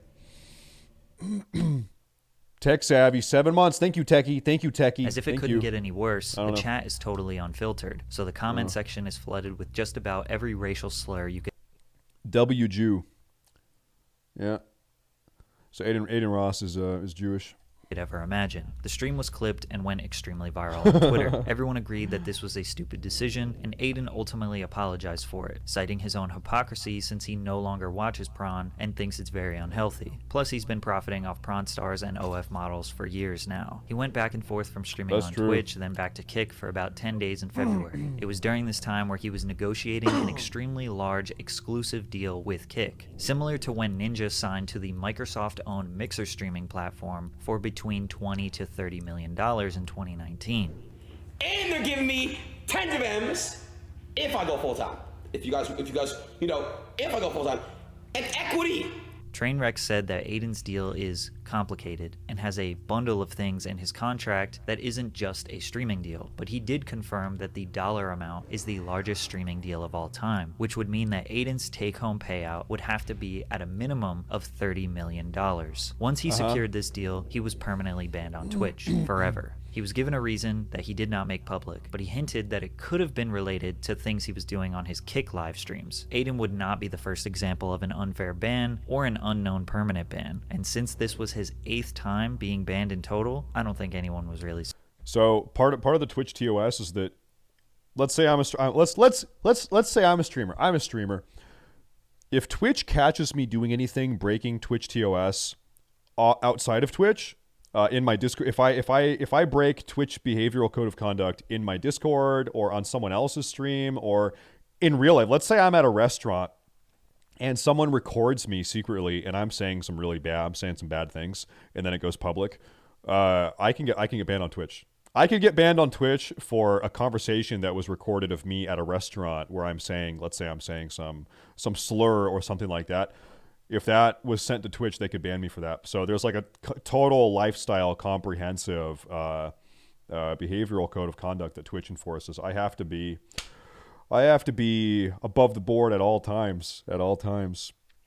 There was actually a streamer that I'm not going to say who this was. It was actually a couple streamers all hanging out together a couple years ago. And one of these streamers in this group of streamers that we were hanging out with, it was off stream. We're just hanging out one evening. And this streamer goes, listen, before we chill, everyone get at your phones, turn your phone off. So he wanted us to get our phones out, turn them off, put them away, and then we can talk. And then we can chill. Because, and you can kind of understand his concern. Like, you don't know if someone's recording or, being fucking weird. Yeah, no, it's crazy world. Surprised. So Crazy now world. that Aiden has secured generational wealth and no longer has to abide by any rules and restrictions, he basically has full freedom to say and do whatever he wants. So he decided to finally state how he feels about trans people. Just for like, it's like that meme. It's like no one, Aiden Ross. There are only, it's just like totally unprovoked, just like out of nowhere. There are only two genders was tweeted, which got over 500,000 likes, 50 million impressions, and 3 million engagements. I'm not coming at the gay community, the LGBT. I'm not coming at them, bro. I'm coming at the cancel culture. Aiden claims that his comment. Hello? Hi, Kathy. Hi, how are you doing, dear? Hi, community. Can I talk to you for a minute? Good. Your what? That sucks. We can get some. We'll get some. Kathy, you don't record conversations we have in private. You don't record those, do you? No, I don't record them. You don't write. You don't record them? Okay. Yeah, we do. We do have security cameras around the house. There's probably some Chinese guy. We have these Chinese like fucking Cinco brand security cameras all over the house. There's some Chinese guy in fucking Hong Kong listening in. He's watching us have sex. So that's good. Huh? Don't tell Pappy about this. Yeah, those will do. God, my cough is atrocious the last 2 weeks. Acritus 23 and Surge Redeye.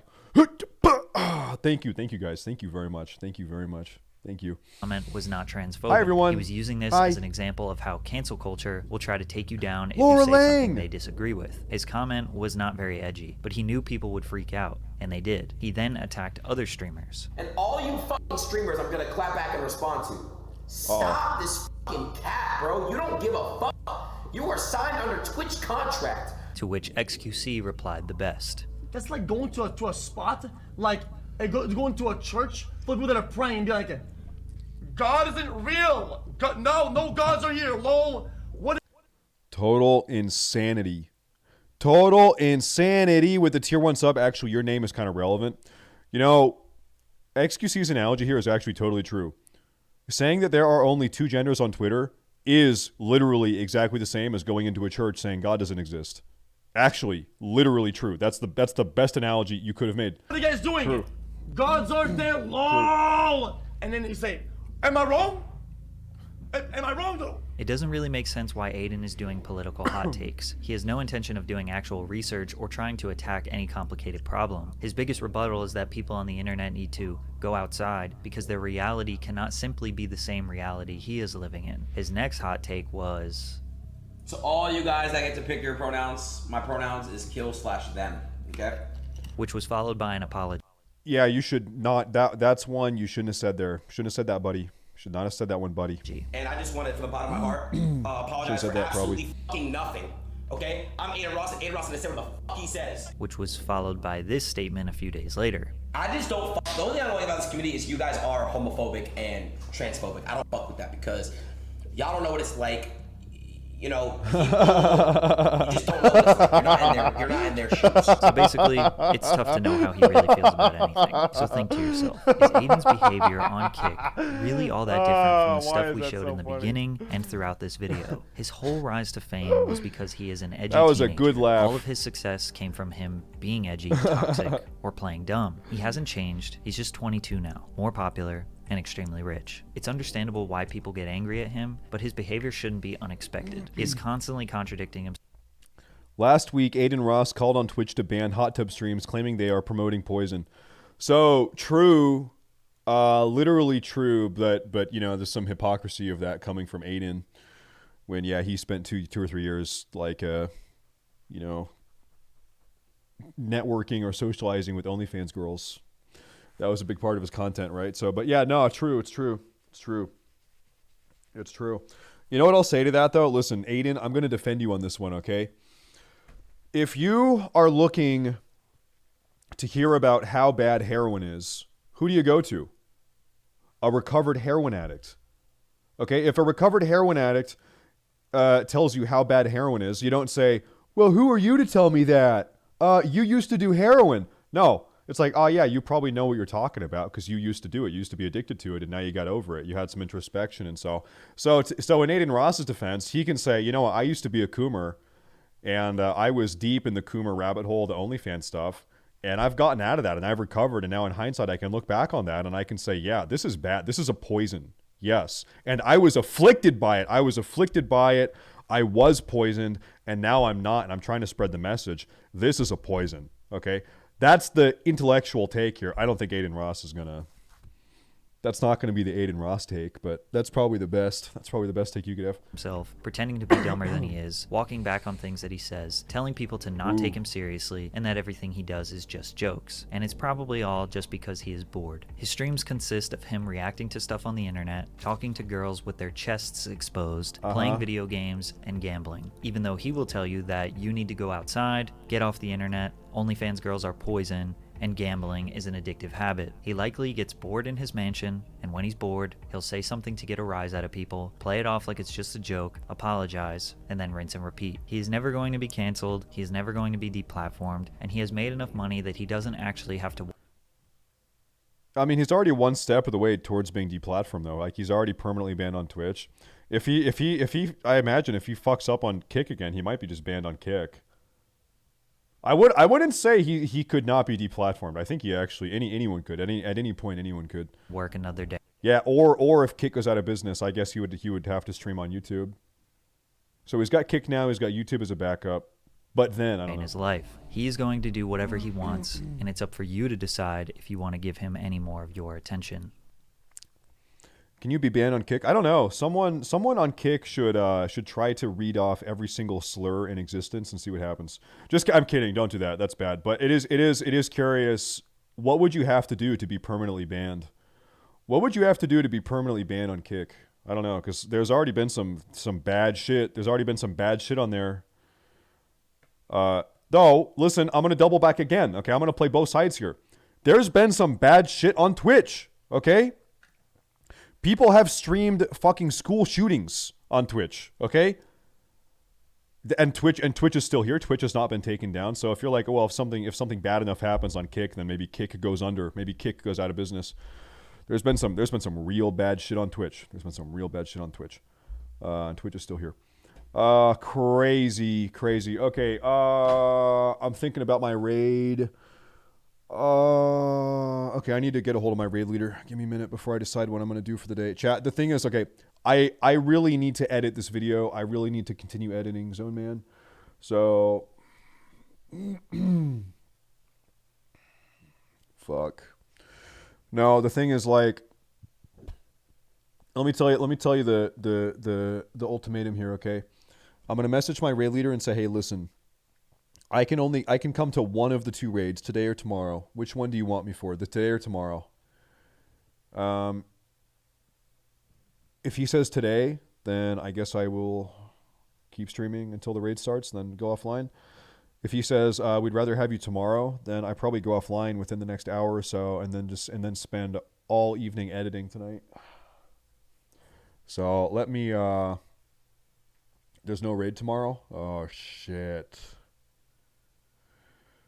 So the thing is, Major, I'm like super behind schedule on every single thing in my life, so I just need to get shit done.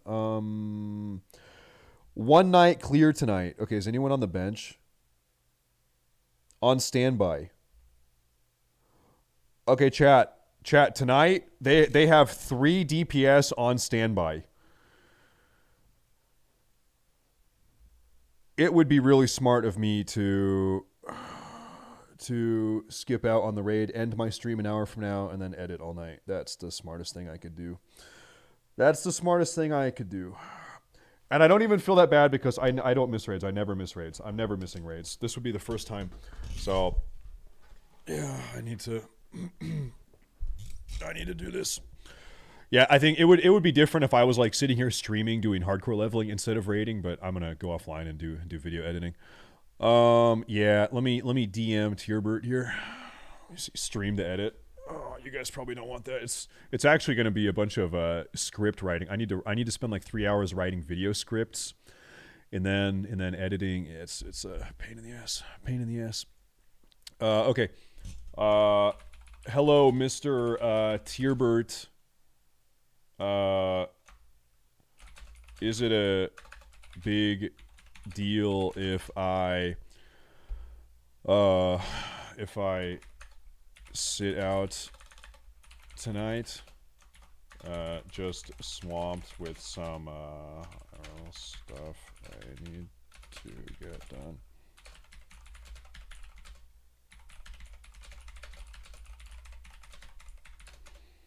Okay. I messaged him. We'll see what he has to say.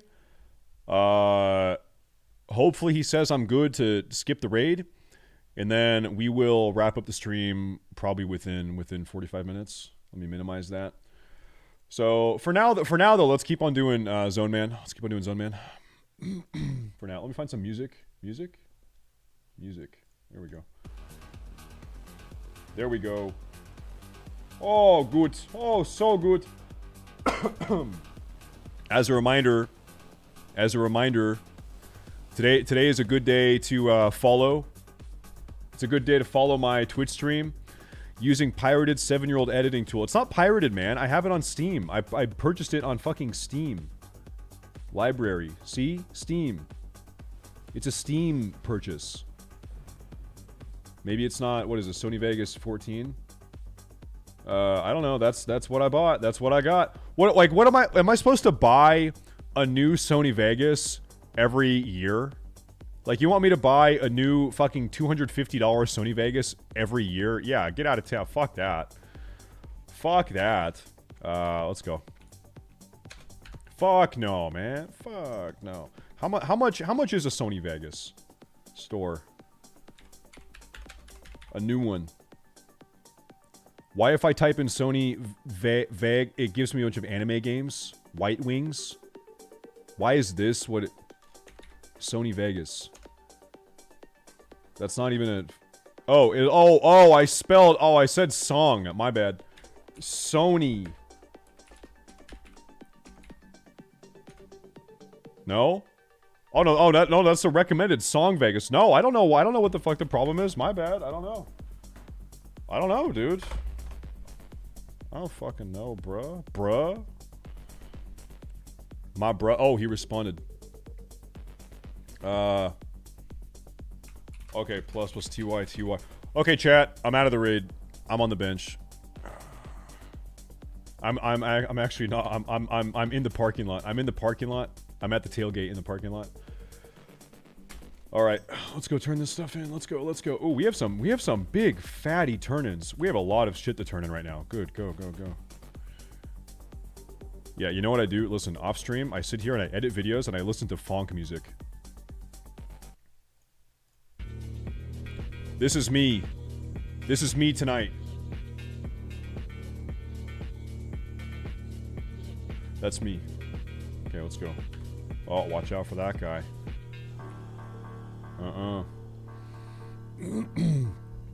Well, so some of the editing requires me to listen, right? Other parts don't. Depends on what type of editing it is.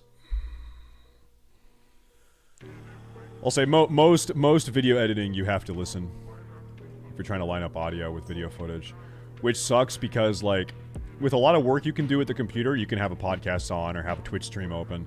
With video editing, like, you have to be visually and also auditorily dialed in, which is fucking annoying sometimes. It feels like work. Man, it's work. It feels bad. Work sucks. Oh man, gross. Ew. I should have married a billionaire Jewish woman. I thought about it. I could have done that. I decided not to, though. I decided not to do that. Hey, it is what it is. There we go. Oh.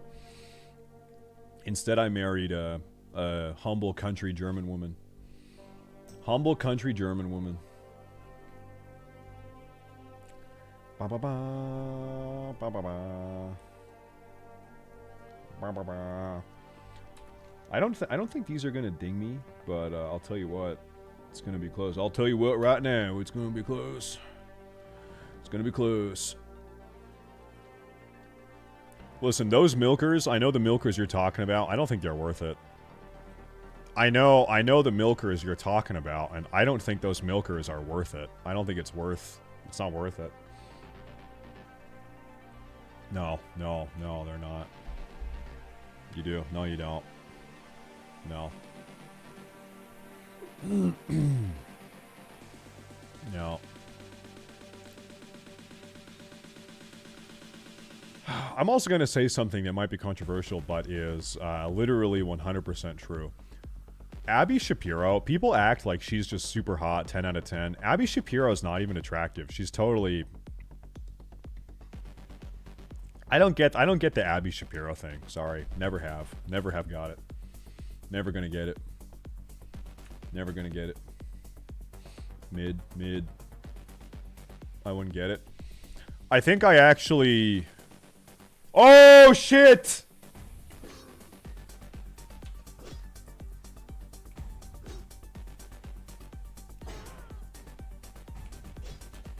There's my potion.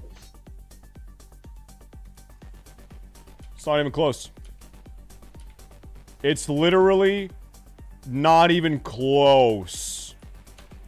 Yeah, anyway, that was the spirit of Abigail Shapiro trying to come take me out. Not this time, Miss Shapiro. Not this time. I'm protected. You see?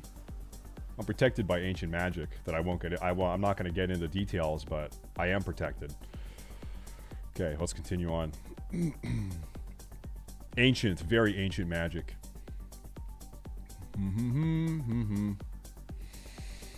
Anyway. Yeah, no. Yeah, anyway, yeah, no. No. Yeah, no. Hey, where do I go? Okay, I go north further up here. Okay. We're good. We good. We are good. My child has Germanic blood. Yeah, I have it. Kathy has it. The children have it. Yep. The Shady Nook. Yep. Yeah. They have it. We have it.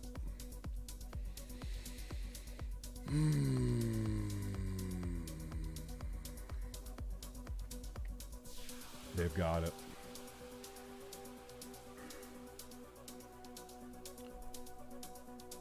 I'm still thinking about what zone I want to buy next. I think it's going to probably have to be... I think it's going to have to be Arathi Highlands and also Hillspread Foothills is what it's going to have to be.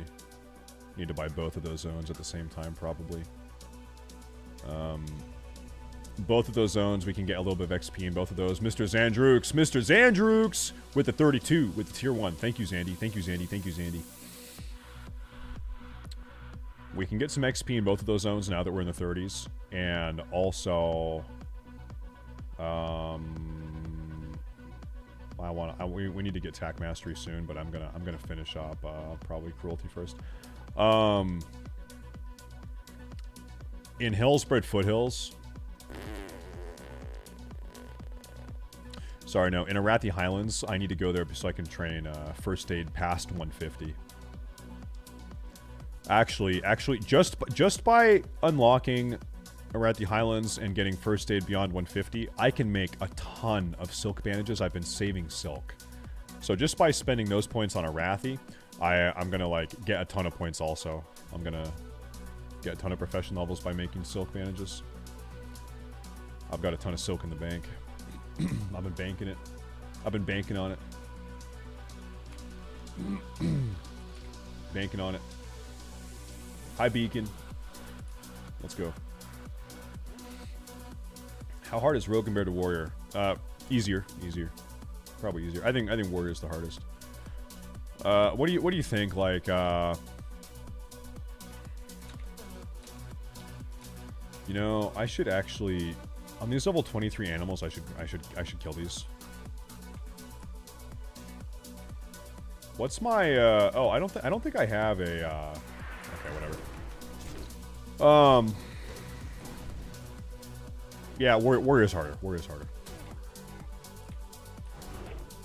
I think Rogue is probably not that bad.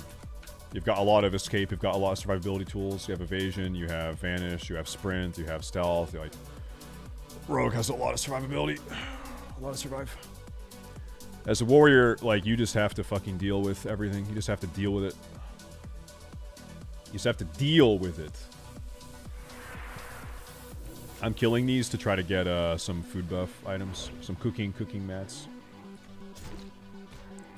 While I see them. I'm not going to kill the gray ones, but I'll kill the green ones. You just got to deal with it, bro.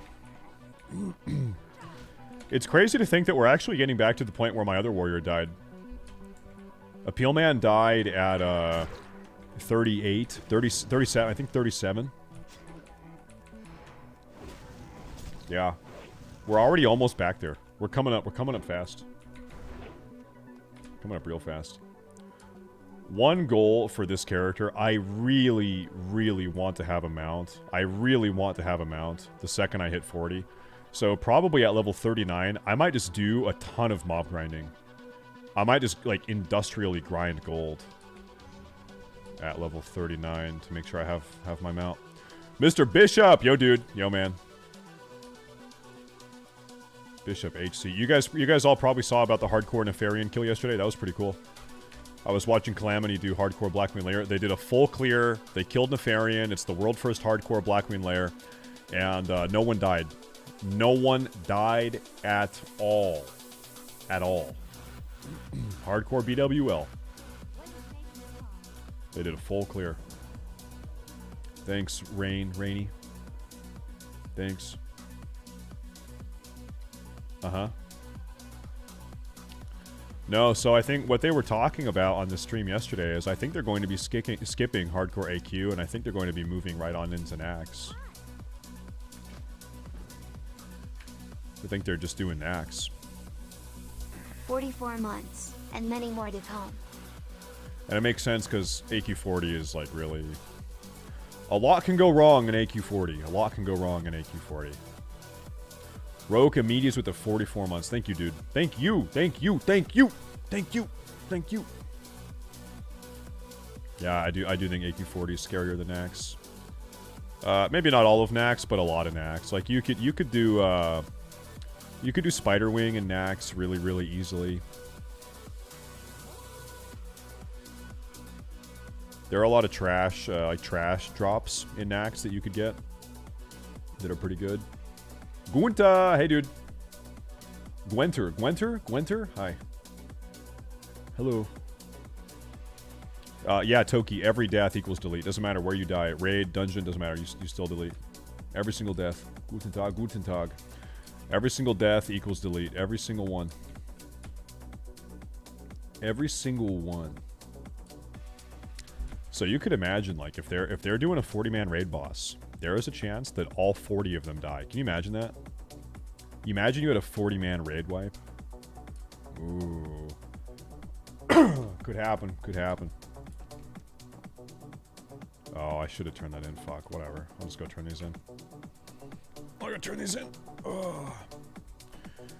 Chad Mages, when you get Burning Adrenaline, if you Hearthstone, it drops the buff. When you leave the raid instance, it drops the buff. So no one has to die on Veil. You just have to Hearth out immediately. And because you have Burning Adrenaline, your Hearthstone is instant cast. It's instant cast. So it's very, very easy. It's actually not a problem at all. You miss loot. Yeah, it's really unfair. It's unfair. You do miss loot. True. Super unfair, man. Frick, frick, frick, frick, frick. Man, it's been like a couple days since I've had like just a solid 10-hour gamer day with you guys because I was gone all weekend, and then yesterday I end early to edit videos. Today I need to end early to edit videos. Man, it feels bad. Assuming I get this video done tonight, tomorrow can be an all-day gamer day. Tomorrow I can come back and we can do an all-day gamer day, I think. What you know you can't explain. Yeah. But you feel it. Yeah. You felt it your entire life. Feels bad, bro. It feels bad. I imagine that right now you're feeling. Do you think retail needs to do away with flight paths? I'm gonna be honest, I just don't give a fuck about retail. I don't... Your question, do you think retail... I don't think about retail. I just don't care. I just totally don't give a shit at all. I just don't even care what they do. You're like... You understand, like, you asking me about retail, it's like asking me about fucking Fortnite. It's like, hey, stay safe. Should they add the Infinity Sword to Fortnite again? I don't care. I just don't care. It just doesn't even matter to me at all. I don't give a fuck. I don't play retail. Should they? Yeah. Yeah, they should do it, though. Yeah, they should, though. They should. They should. They need to do it. They need to add the Infinity Gauntlet. If you get all 5 Fortnite Infinity Stones, you can put them into the Gauntlet, then you can just kill everyone immediately. It's auto win. 7, 6. Yeah, I'm gonna wear these. Those are good bracers. Good bracers. Let's go turn these in also. Let's go tournament. Oh.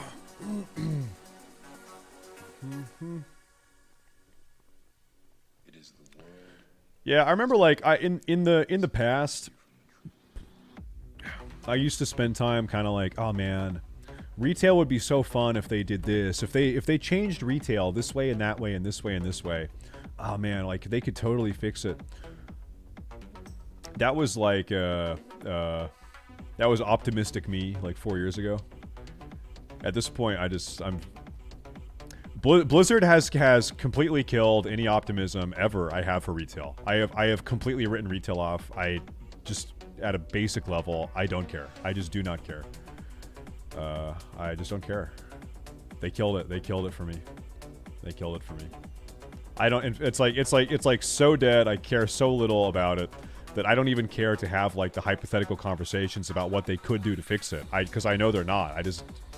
So it's a waste of my brain power. It's a waste of oxygen to even have those conversations, I think. I did try Dragonflight. Yeah, I did.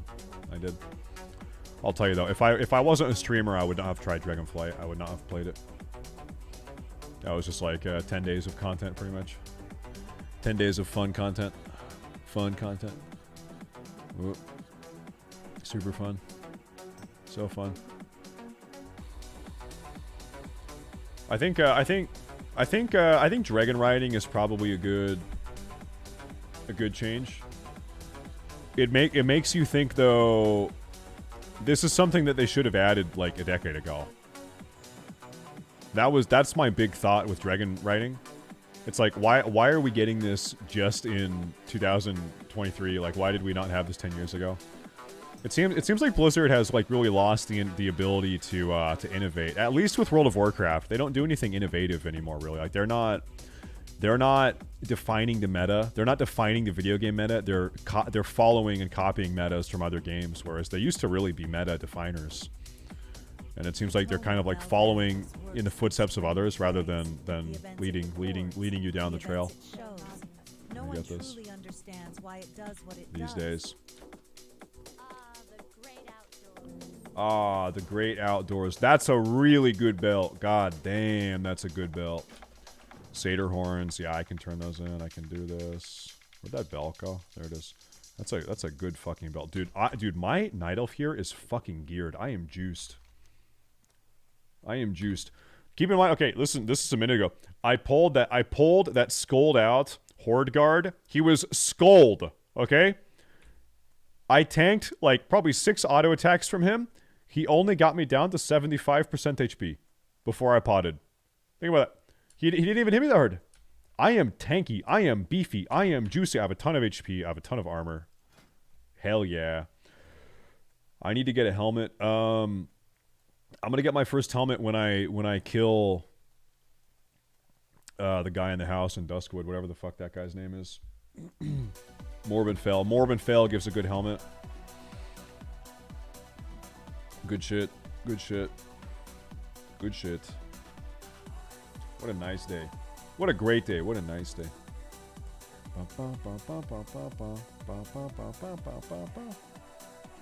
What a nice, great day. Modest, yeah. I think those hardcore raiders are using the Chrono Boon. Yeah, I think so. I think they did the first 3 bosses or 4 bosses of Black Queen there yesterday with no buffs, and then they popped their Chrono Boom for world buffs for the second half of the raid. I think so. Think so. Think so.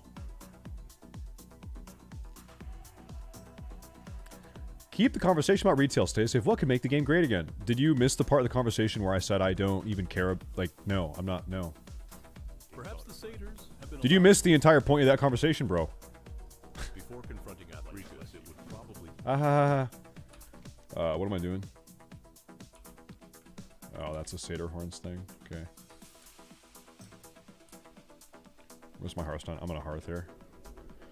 I'm hearthing. Amazing. Amazing. Chat. I think I need to go edit this YouTube video. I think I need to edit this YouTube video, chat. I think I need to go do that. It's gonna take probably another 6 hours to get this video done. And it's already 2 in the afternoon. Frick.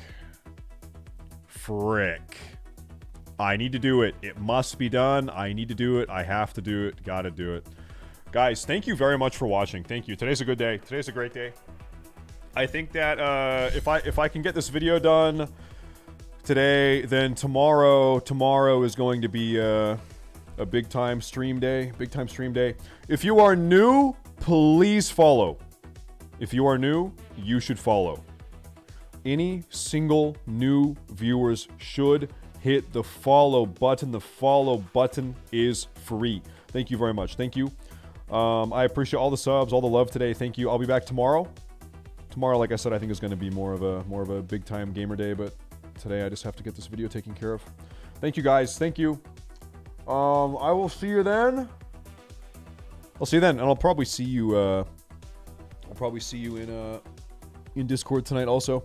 Take care, guys. Take care. Bye, everyone. Take care. Take care. Take care. Goodbye. Take care. Goodbye.